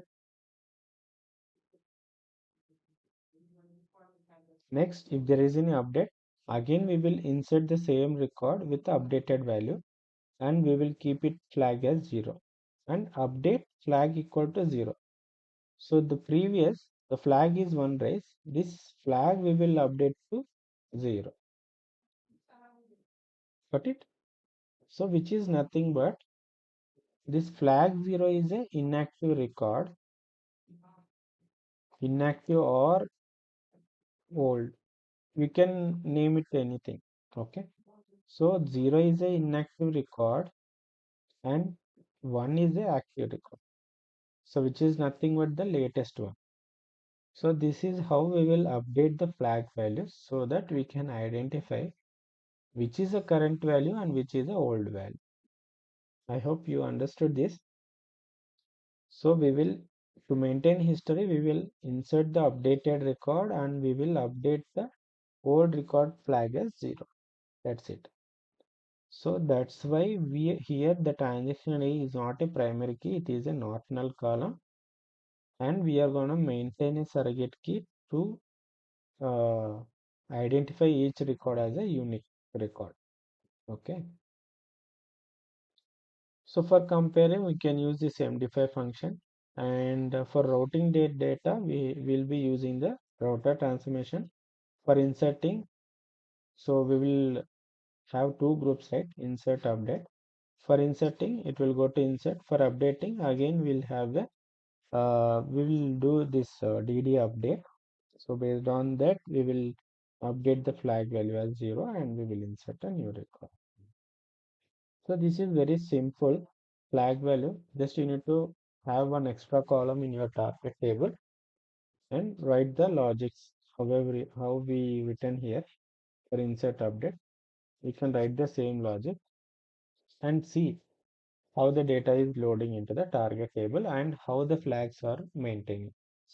Okay. Now let's go with version. Version is also same, similar only. Here, new and update.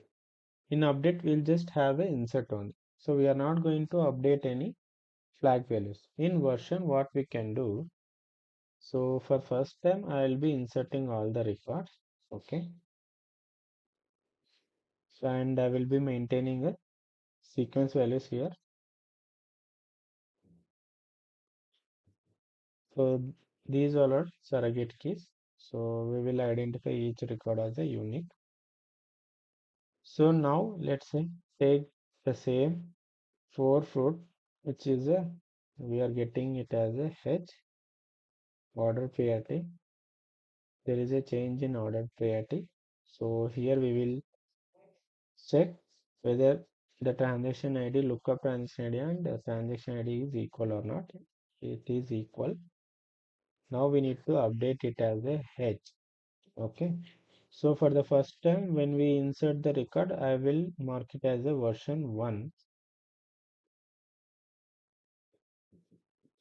So version 1 will be there whenever we insert the as first one. And for update, so we are going to insert new record. Okay.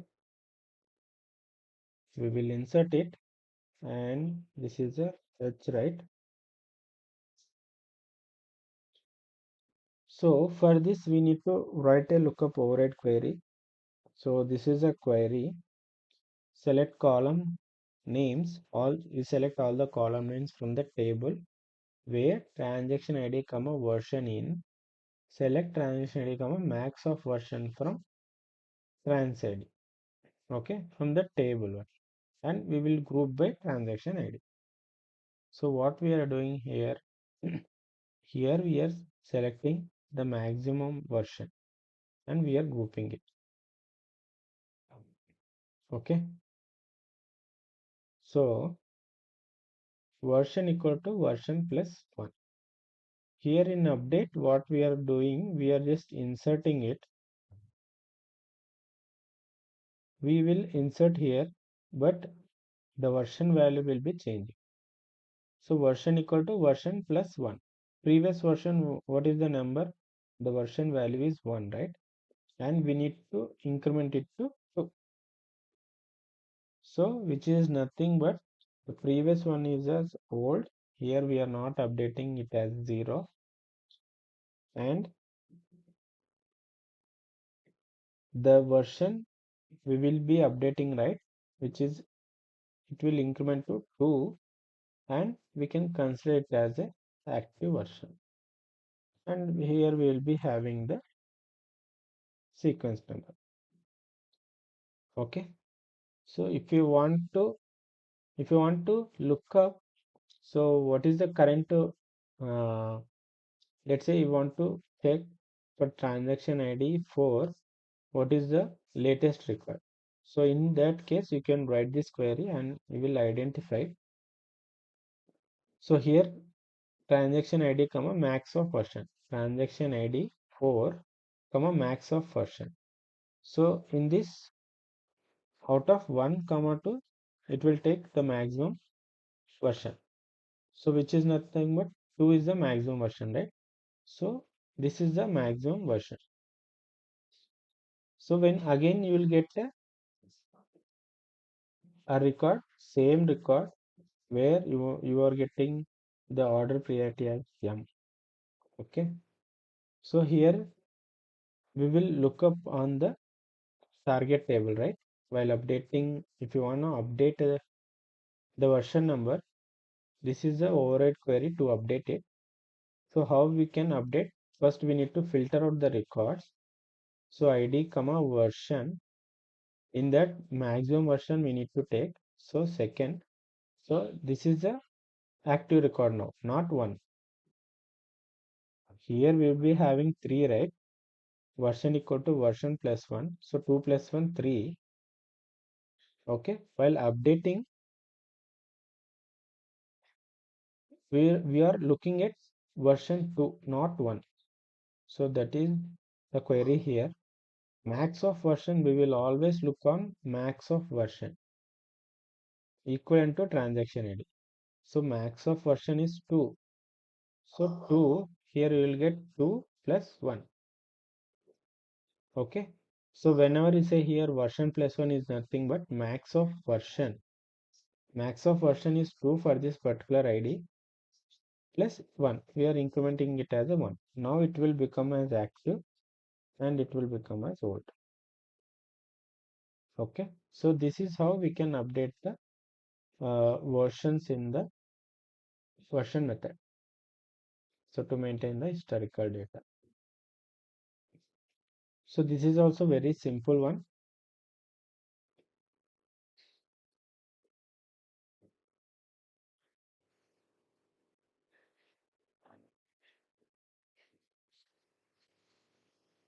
Okay. Now it is clear, right? So we need to look up on the maximum version always when you are going to update the version value. So I hope this is clear. Now let's move it. So that's why here I have written look up on active. Active is version is nothing but max of version. Max of version is 2 here. So we are incrementing with 1. So now this is a active record here. Now this will become as a active record.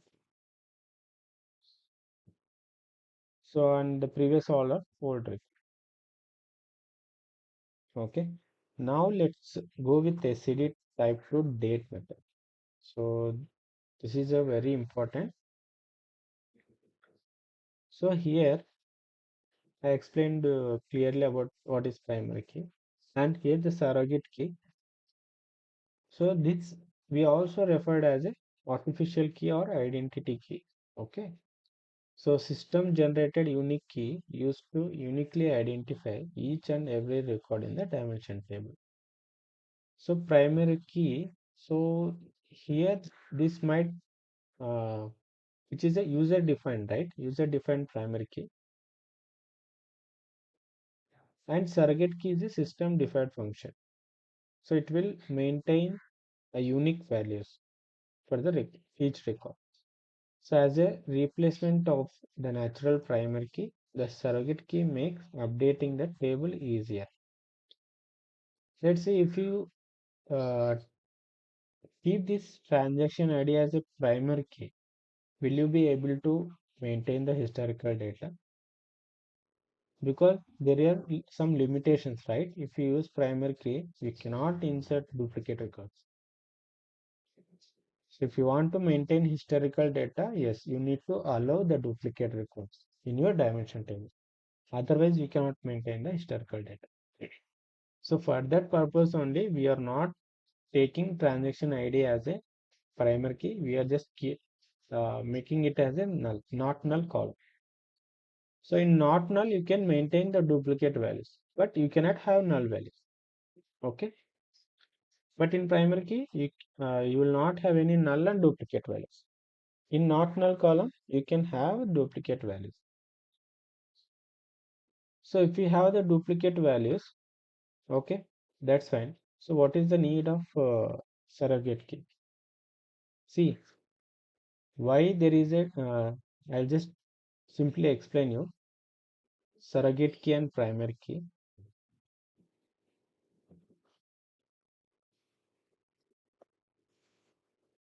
In primary key, you cannot maintain duplicate values, correct? Okay, and not null, in not null, you can have the duplicate values. Okay, so I'll allow the duplicate values here, but in primary key, I will not allow. And here, surrogate key, I will be maintaining the unique values. Now you tell me, so this primary key and which is the best one? Yeah. So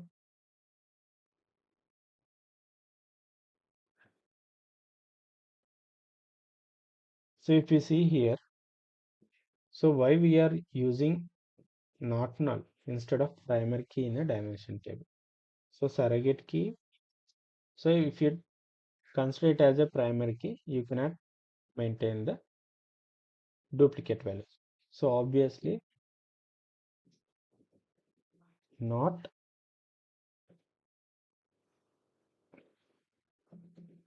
So this is not worth. If you are going with this, you cannot implement historical data. Okay. So I am taking not null and I am allowing the duplicate records. Still I am not taking surrogate key. Okay. So I am just discussing here with only one functions. Okay. So anyway, primary key I cannot use to maintain historical data. So here not null, I am taking not null. So I can allow the duplicate records. So I can maintain the historical data. But if you want to fetch the active records, so in that case, what you have to do, you have to write the SQL query and you need to filter out the data where end date equal to the feature date, and you need to give the effective date. Okay, if you want to get the active record, you have to always go with the end date equal to feature date.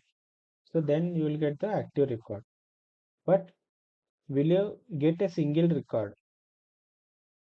Huh? No, right? You will get uh, the transaction ID if you give in the condition where transaction ID equal to 4, you will get multiple records. You will get multiple records, right? Since we are maintaining the historical data here, we have some lakhs of records, and out of lakhs of record, there is a one particular ID which is constantly updating every month or every day. So let's say our record 100, it is constantly getting updates. Okay. So if you have 1 lakh of records, out of this, the 100 record is constantly changing, and let's say in a year, in a month, you are getting 5 times. So in a year, how many times we are updating the record? 12 is a 60 times, right? 60 times per year. Okay. 60 records will be there. If you take 1 year of historical data, there is a 100 record is changed 60 times. So it will be difficult to write query, right? So to fetch the exact current record. So if we maintain one unique value for all the records, so that you can get a particular record only, correct? So here if we just mention, so this is a query, override query. So we need to use this to update the records. So here we are looking where, if you see here where, so from table where SCD date end date equal to feature date. So based on this condition, we will be updating the records. So we have to use not null column and surrogate key. I hope you clearly understand now. Okay. So surrogate key here are replacement for natural key, and it makes updating the table easier. So it serves as a method for preserving historical information in SCDs. Primary keys are used in OLTP, whereas surrogate key are used in OLAP systems. Okay. So now let's discuss about this. So first time I will be inserting all the records, and this is a I will be maintaining a sequence values. Okay, and effective date is sys date. Since I am updating today, all will be sys date, and I have given the end date as a I have hard coded in my lookup override query. Okay, so this is the one. Okay, here I am updating the end date as future date. You can keep it anyone. Okay, so here system date is nothing but on that day current date. Let's say so you can keep it as today's date. Okay, so instead of that I am just keeping it as a system date. So if you are watching the video today, then it will be like today's date. If you are watching tomorrow, it will be tomorrow's date. And the end date will be, you can give it as like future date. You can keep it as 2060 or 2070, 2080. So that it will be depend on your project manager or project team leads, or else you can keep it as a null. So null also you can take. Okay. So So how we can update the record? So how we can maintain historical data here? So that let's see now. So now we inserted and we are getting the same record, update record, which is fourth, and priority is H. Okay. So order priority is H here. So we will look up. Okay. So how we can look up here? So this is the query.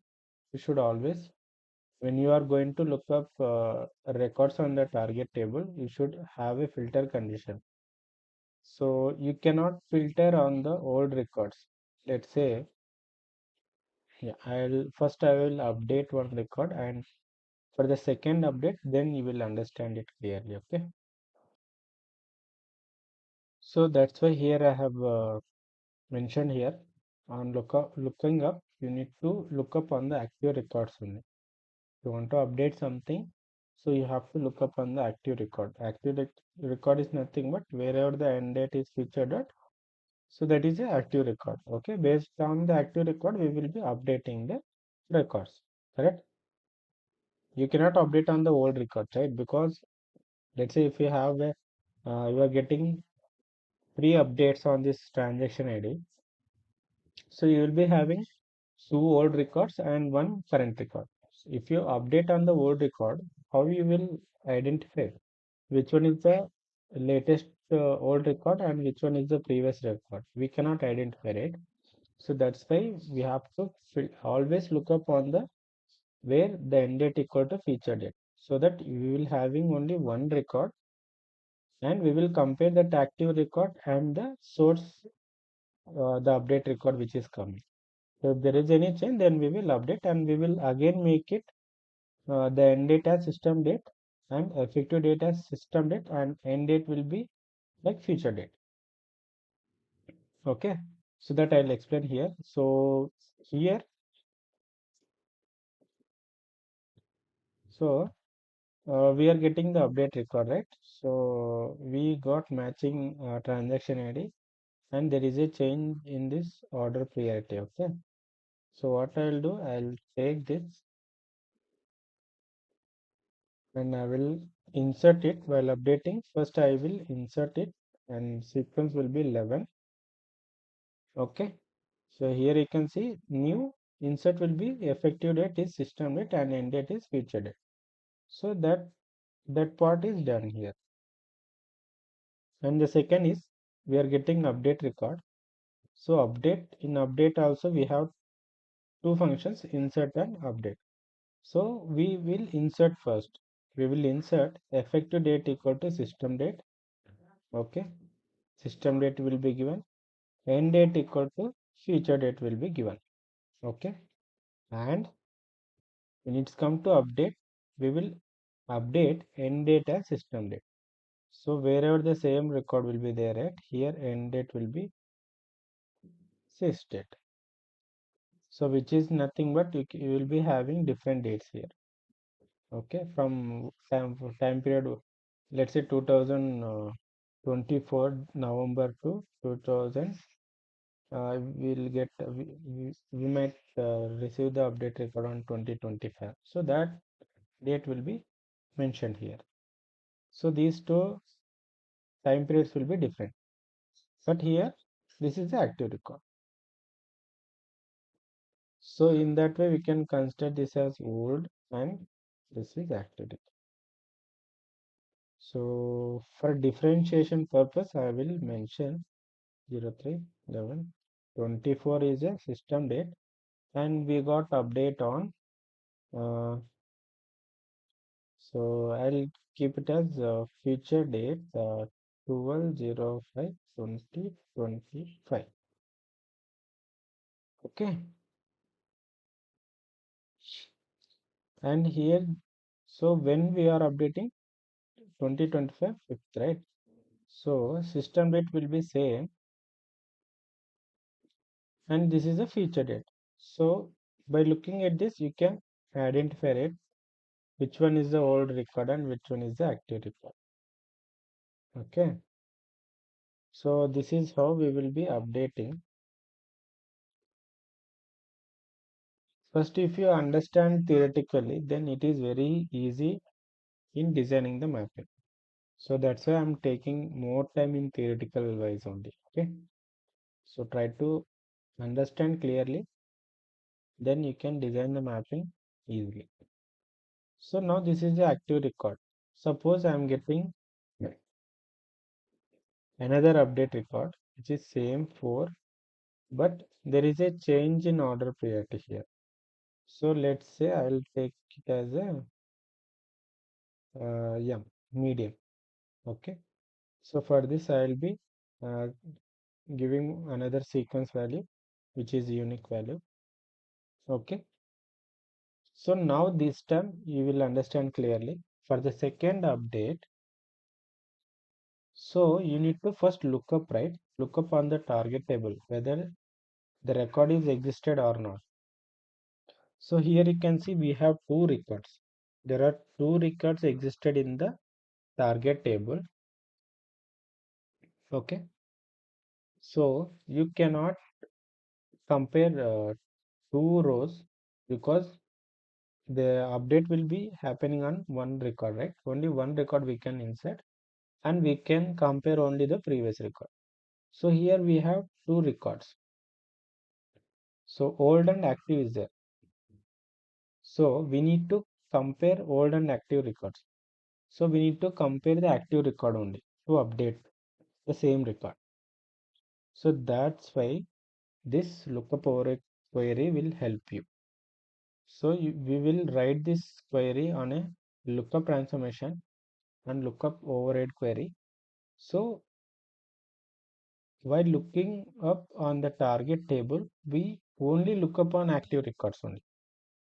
Wherever the end date is future date, so we will take only that set of records only. Okay, we'll take only that set of records or this records, and now we'll get only one record, right? When you write that query, you will get only this record, which is matching to the transaction ID 4. So when both are matching, you will get only two records we will compare. So in lookup ready query, this is a feature active one. So we will take this and we will compare the updated record, which is coming from source. So we will compare both matching, ID is matching, it should match. Then any other columns is not matching, that we will compare.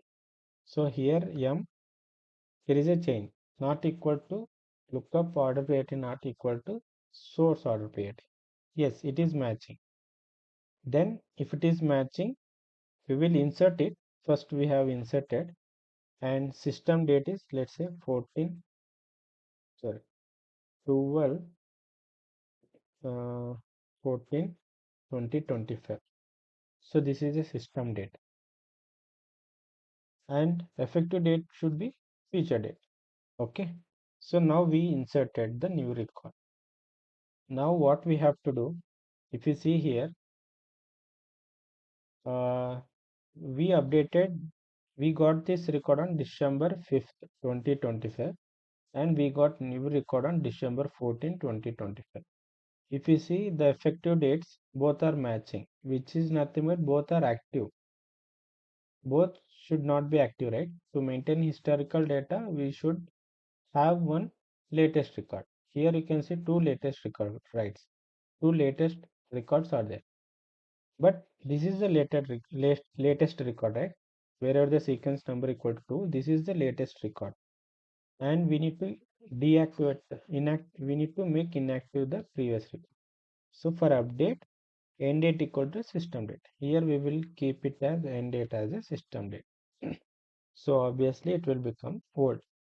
So this is the active. So I hope now you understand it clearly. Okay.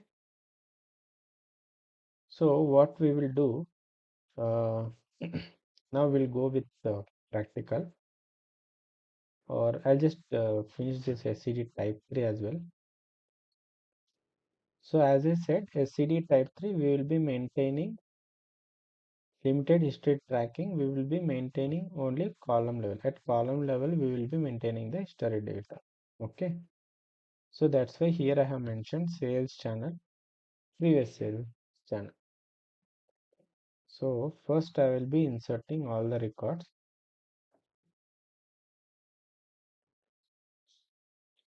So item type, previous sales,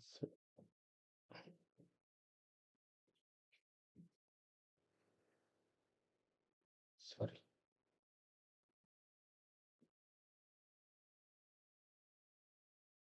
Uh, Item type from here I need to take.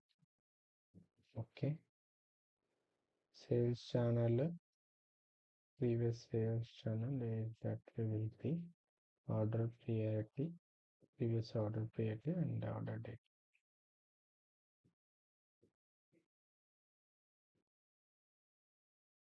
So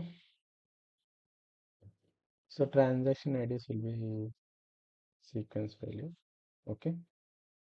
So now here you can keep it as a primary key, because we are maintaining the history at column level now, not in a row level. So we can take this transition ID as a primary key only.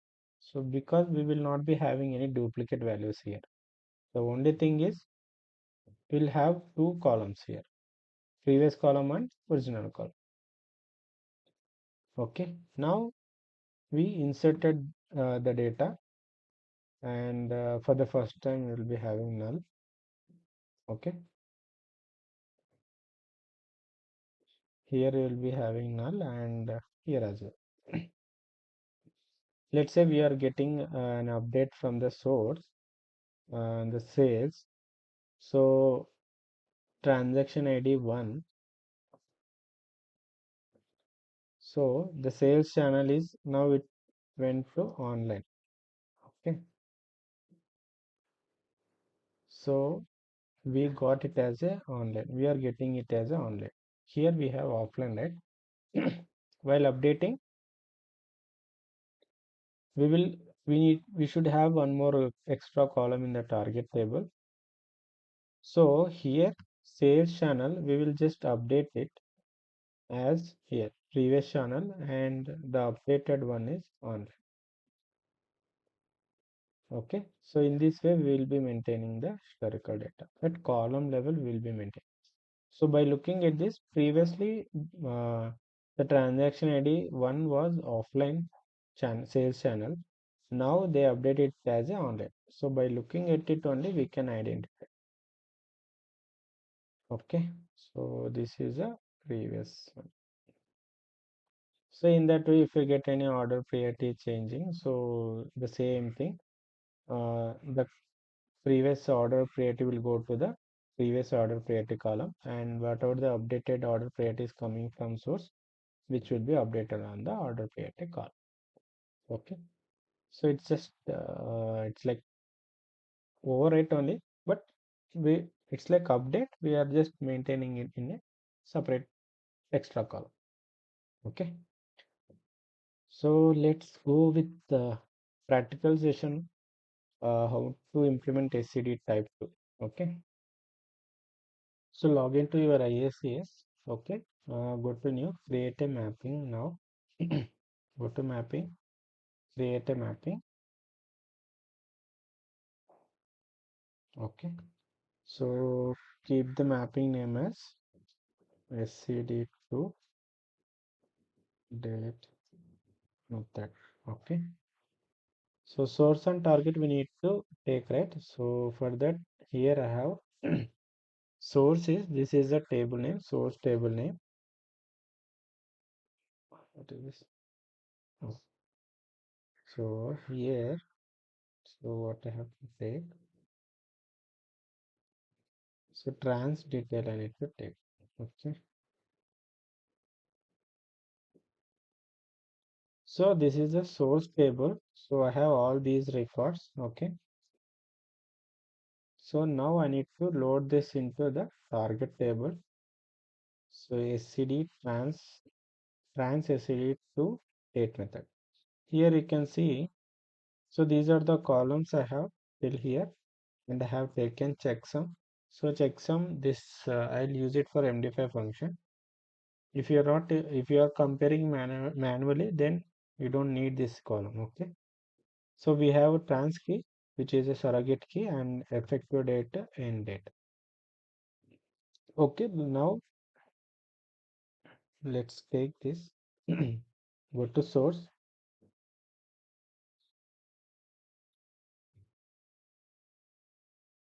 So source will be source schema. So I'm selecting that table. So simply I'll just copy this table and I'll paste it here. Search it. So we got trans details. Okay.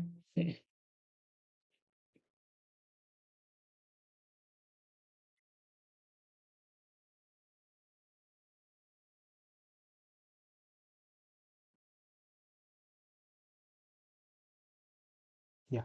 So now, so I'll go to the target and I'll select the target table from the target schema.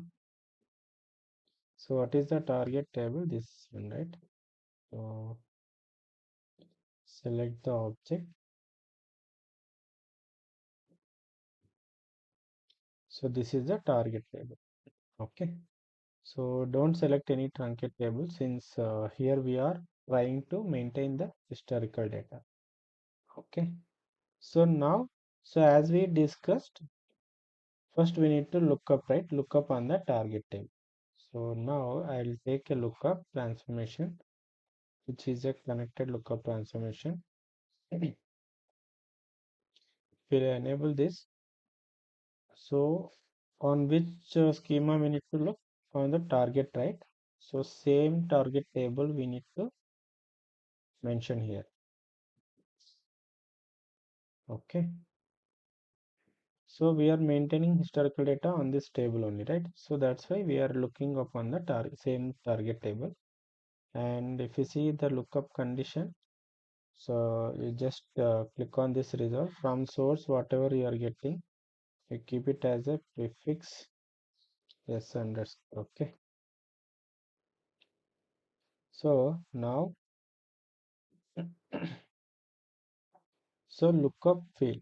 So on which we need to look up.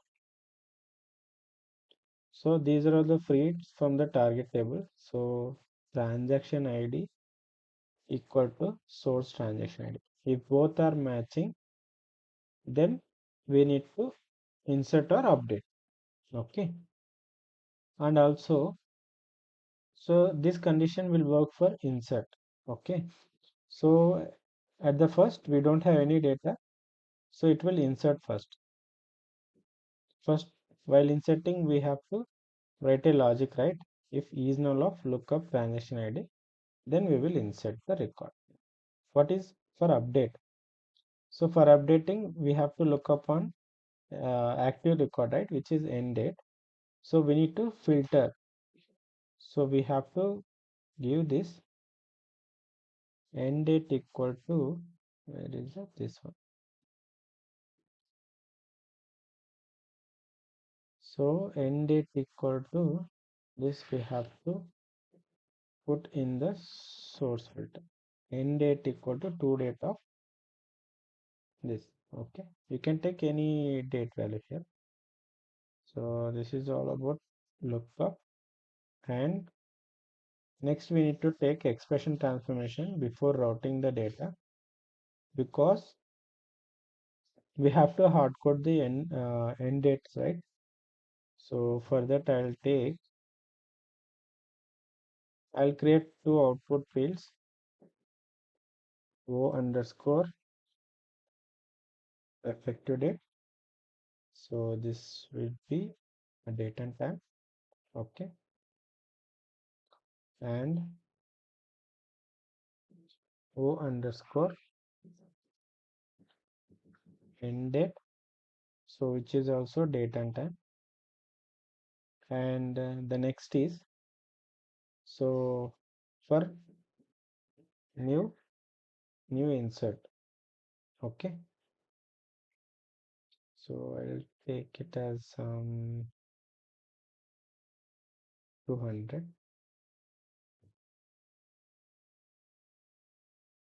and new update, okay.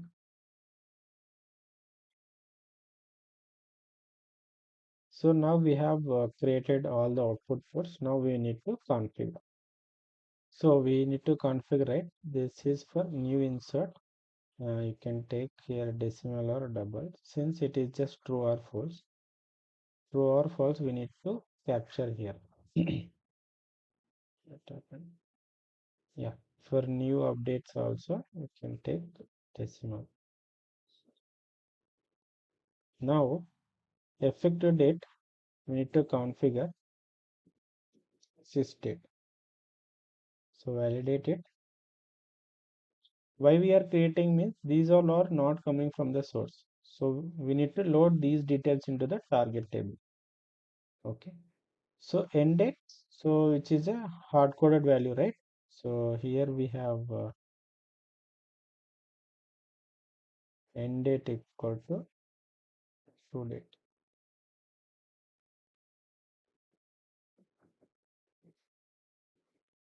So validate. Okay. So now we configured effective and end date, new insert. So for new insert, we see here, for the first time we need to insert, right? So while inserting, what is the logic we need to take? This if of is null of lookup ID. So if of is null of transaction ID. So trans ID is which is a lookup value on the target. Okay, here you can see s underscore, these are all our source. So we need, while we are inserting the record into target table, we need to look up on the target only. So these are all the target columns. So I am looking upon trans ID. If this is null, then we will be inserting. If is null of trans ID, comma true. If it is true, it will insert, or else if it will false. Okay. If it is not true, then obviously it should go to the update, right? So insert flag, this is a flag, and new update. So for update, what we need to do, we need to compare all the columns, right? Okay. So let's compare in this way. If of transaction ID equal to lookup trans ID, it should match first. Okay. And any one of the columns. So first it should match, and any one of the columns is not matching, then it should go for the update. And so now we need to compare all the columns. First I will compare manually, then we can go with MD5 function. Okay. So transaction ID not equal to source, sorry, item type, right? So source item type, or so till here I have taken. So I'm just comparing only few columns, because so in we might think from, we can get only the updated updates in these columns only. So anyway, transaction ID should match, and item type, so it might get changed. Okay, sage channel also it might get changed. Order priority might change, and order date. So if there is any change on these columns, then it should go to the update. So validate it. Okay. So now we have so I'll keep it as flag. So let okay. If new insert flag is true, then it should go with insert. If update flag is true, then it should go with the update. So now we have the created expression. Now we need to route the data. So take router transformation. So here I will create two groups. Output. So this is insert, and this is update. Okay. So insert, when it should insert, new flag is true. When new flag is true, it should insert. And for update same, when it should update, when update flag is true, it should go for the update table. Okay. So we validated. Now if you click on this plus symbol, you can see the insert and update. So here the default is mapped to target table. So what I can do, take this insert to the target table. So I will keep it as insert. Okay. So this is for insert. Okay. So till here we are done. First we inserted, all this record has been inserted, and we need to maintain the surrogate key, right? So for surrogate key, what I'll do, I'll take sequence generator here. Take the sequence generator. Okay. So I'm keeping here. click on the sequence generator, incoming fields. If you go sequence, these are the sequence. You don't have to change anything. Go to advanced, disable incoming fields. Okay, next value, current value. We have these. So what I'll do, I'll map this to the insert. And so for update, you just copy and paste the same. Okay. So what I'll do, so I'll take two instances. One is for update insert and one is for update update. So if you want, I can rename it. So this is update insert and this is for update update. Okay. So what I'll do for update, I'll just connect this update to the update insert. Okay. And while updating also, here we have a sequence, right? So here you can see there is a continuous sequence is generated. So which is nothing but we need to take only one sequence generated and we need to pass the same sequence values to the update insert. Okay. If you take one more sequence generator, again it will, so whenever you are going to update here, it will generate it as a 1. Okay. So that should not happen because each record we need to identify uniquely, right? So for that purpose, we are uh, passing the same sequence value to the update insert as well. So for update, what we have to do? So first let us map the columns now. Let's do the field mapping. Before that, I'll just save it.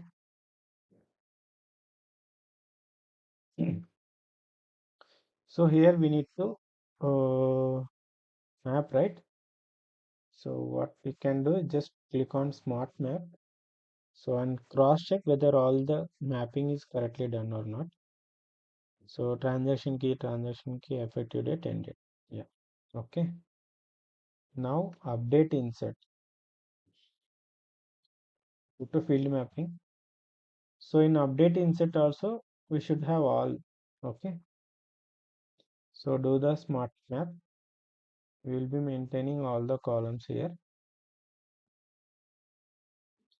For update, here what we have to do, if you see here, for update, we are just updating the end date, okay, based on the key column. So for that, what you have to do here, so you need to take the lookup columns, transaction key should be mapped with transaction key. So same transaction key, on the same transaction key you are gonna update the end date as effective date. Okay, so here end date as effective date, here we are updating the same date value with here end date. So effective date, take effective date and map this to the, where is that,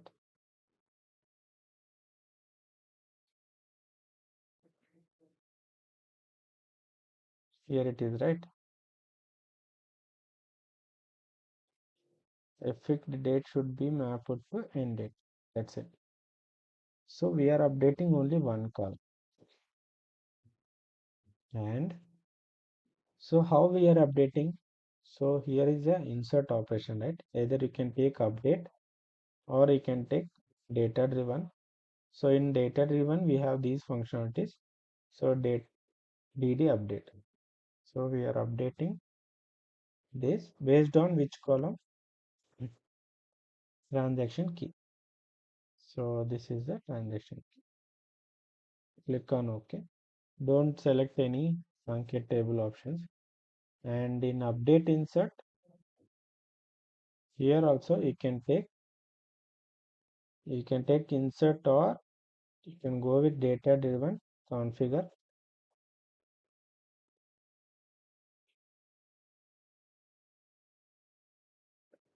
DD insert. Why it is coming two times? So DD insert. Click on OK. Based on which column here? C column only, right?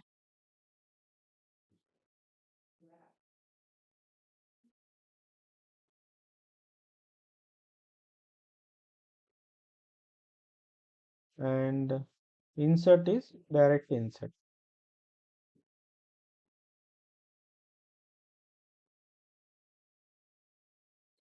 So here we have taken insert operation. So don't select any truncate table options and click on save.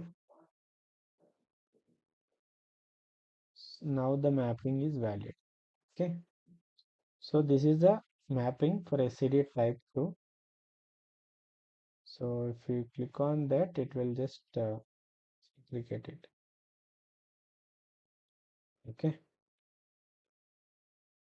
So you need to cross check all the field mappings before running.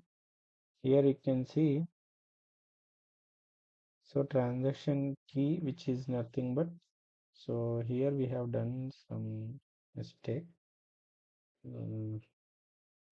So for this transaction key, it's not transaction key, right? Here we need to maintain the sequence values. So transaction key is always next value. Okay. So this is for insert, and update insert also we are passing the same sequence, right? So here also, so transaction key should be next value. And checksum, let's since we are not using it, it will be null. Okay. And rest all is map.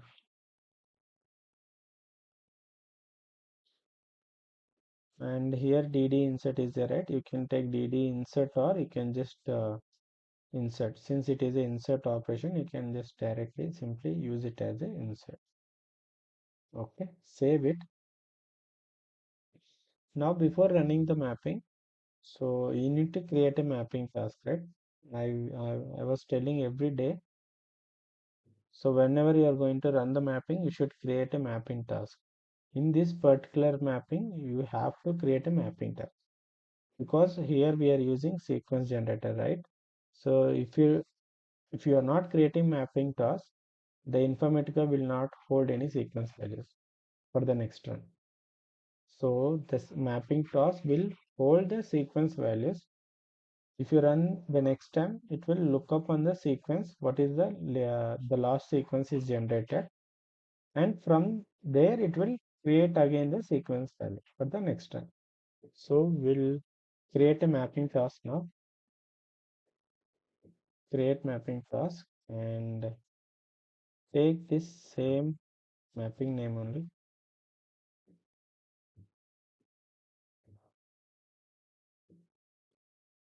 M3 underscore SCD type. Okay. Select your runtime environment and select the mapping. If you want to select a mapping here, it should be in a valid state. Okay. So this is the mapping we have created now. Click on next. Here you can see the sequence value initial is 1, current is 1. So that's why you have to create the mapping task. Now save it. The mapping task is valid now. Before that, let's check in target table, do we have any data? No, right? And we have data in source. Yes. Let's run the mapping. Run. So go to my jobs.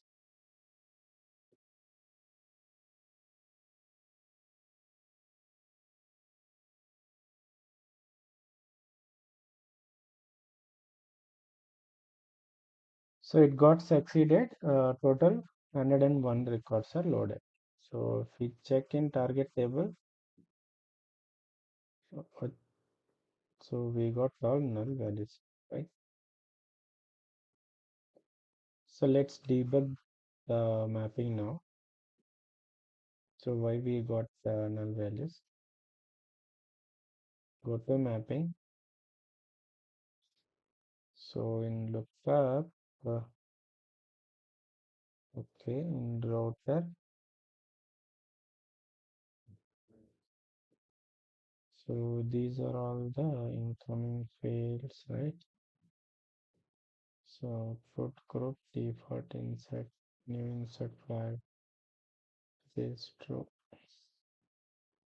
So what is new insert flag? New insert flag if of is null of trans ID. So first time it will be null. So there will be no records. So it should pass. So what we can do, we'll debug here itself. So I'll just take a preview on the expression. So from lookup, are we getting the correct data or not? So this is how you have to debug the job when you face any issues. So when we run the expression, insert flag is getting. So where we are doing mistake means,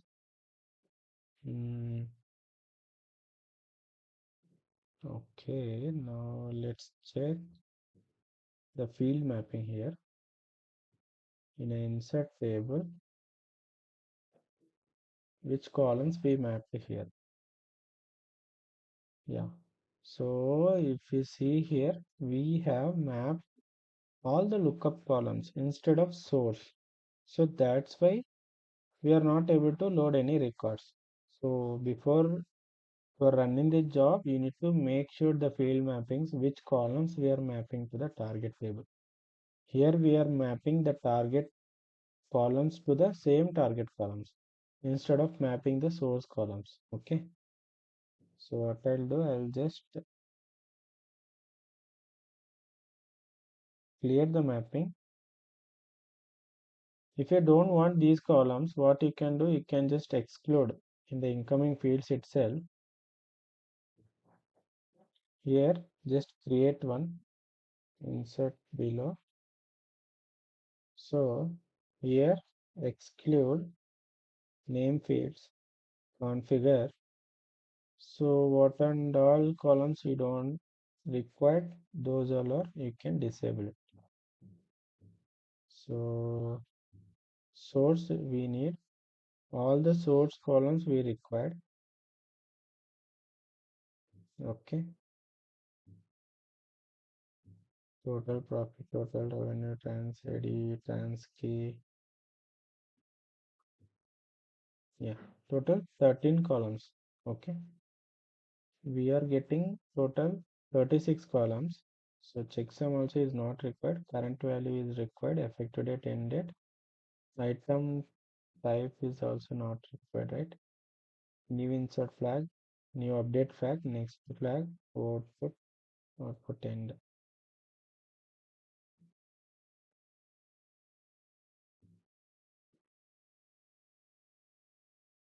So these we required. 15.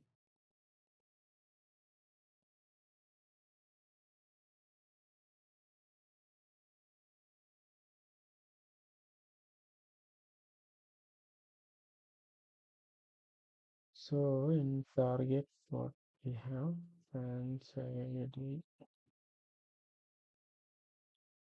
checksum, let it be, and value effective date. This is not required. This is not required. Item type is not required, and that's it. Okay, click on OK. So now you can see in the field mapping, we will see only the what is this These are the target fields, and in target in incoming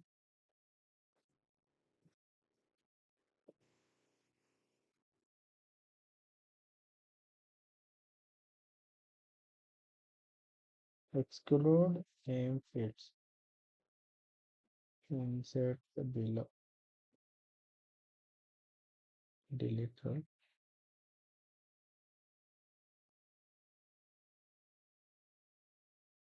Move down. Okay. Now we can see only the columns which are coming from the source. Okay. 1, 2, 3, 4, 5, 6. These all are we created, and checksum is not required, but anyway, let it be. Now we can see only the columns which are coming from source. Now do the smart map, so it will map accordingly. Okay. Item type, sales channel, order date, ship date, unit date, and revenue, total cost. Checksum is checksum. This is not required. Map this transaction key. It should map with the next value. Okay. And effective date is output effective date, end date is output end date. So I think now we are good to go.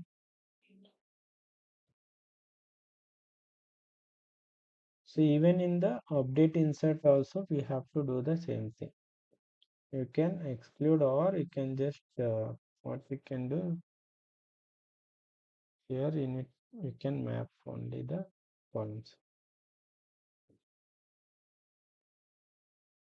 So transaction ID, transaction type, sales channel, order priority, order date, order ID, ship date, unit sold, unit price, unit cost, total revenue, total cost, total profit. Checksum we are not taking, and then next value to transaction key, and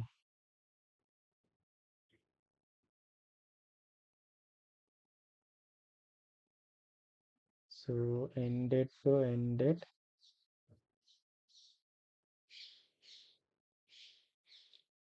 effective date to effective date. Okay, now this is fine, and update.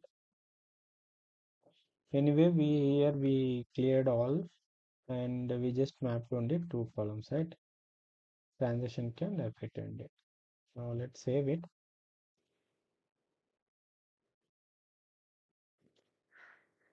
Okay, go to mapping class. Now here,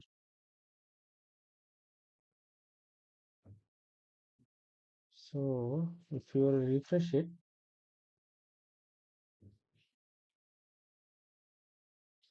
so I've just reset it.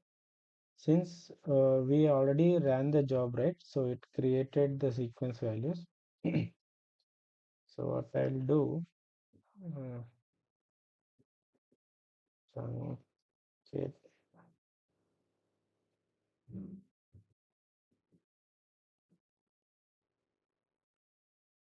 So I'll just truncate the table before loading, then we can see. Okay, I've resetted the values as well. I'll click on next. It's already saved, right? Let me validate. Okay, let me run the job.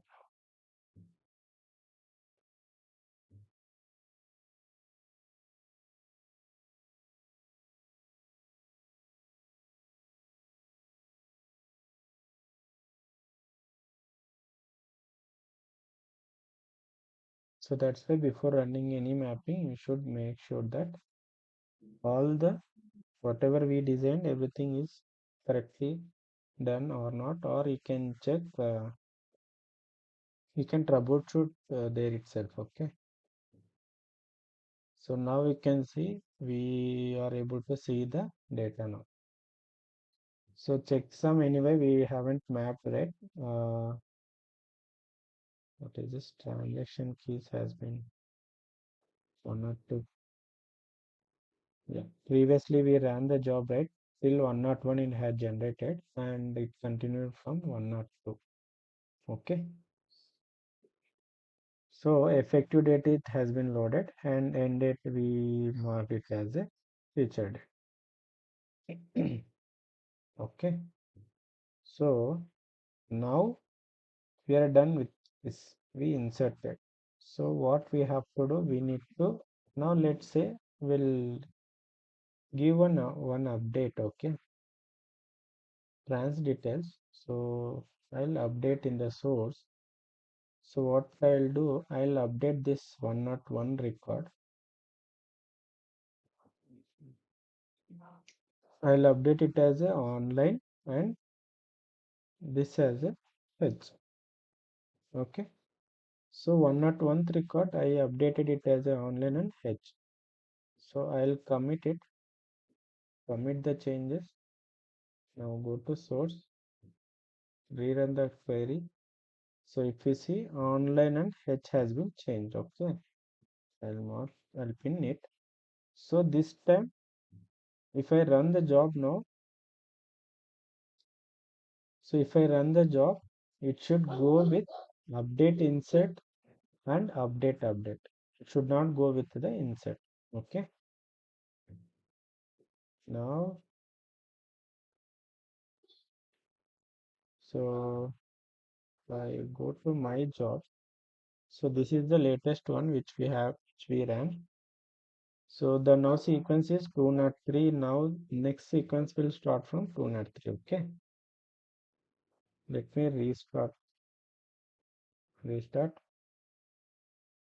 The task was restarted.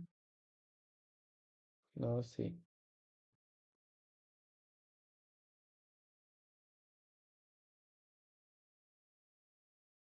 See, we are able to see only two rows has been processed. Why? If you see here, update insert is 1 because one update is coming from the source and we updated the effective date, end date. Insert is not, it's a 0. So as I said, only two records. Now let's run the query here. So if you go lost 101, we see one more 101 record. Before it was online, now it is, sorry, before it was offline, now it is online. Before it was order priority low, now it is high. And if you see the effective dates here, so the sequence is maintaining correctly. Before it was a 9/12/2024 and end date we updated it as a system date, right? So 9/12/2024 and here effective date is sysdate 9/12/2024 and end date is 12/31/9999. So this is how we can maintain historical data. So this is all about SCD type 2 date method. So you can try with flag and version method as well. Okay, and implement MD5 function. If you have any doubts on MD5 function, I will definitely create one more video on this MD5 function. Okay. So yeah, this is all about SCD type, guys. I think this much of explanation no one had given in a, if you search in YouTube. So this is very clear and effective explanation and effective practical session. So try to learn this properly. First understand the theoretical concept, then you try to implement in the design. You try to design the mapping. Okay. So I hope you like this video. So thank you so much for watching my videos continuously. I really thank all my subscribers and please keep supporting me in this way so that I will come up with new topics and I'll try to give as best as much. Okay. Okay. Thank you guys. We'll meet in the next session. Have a great day. Bye.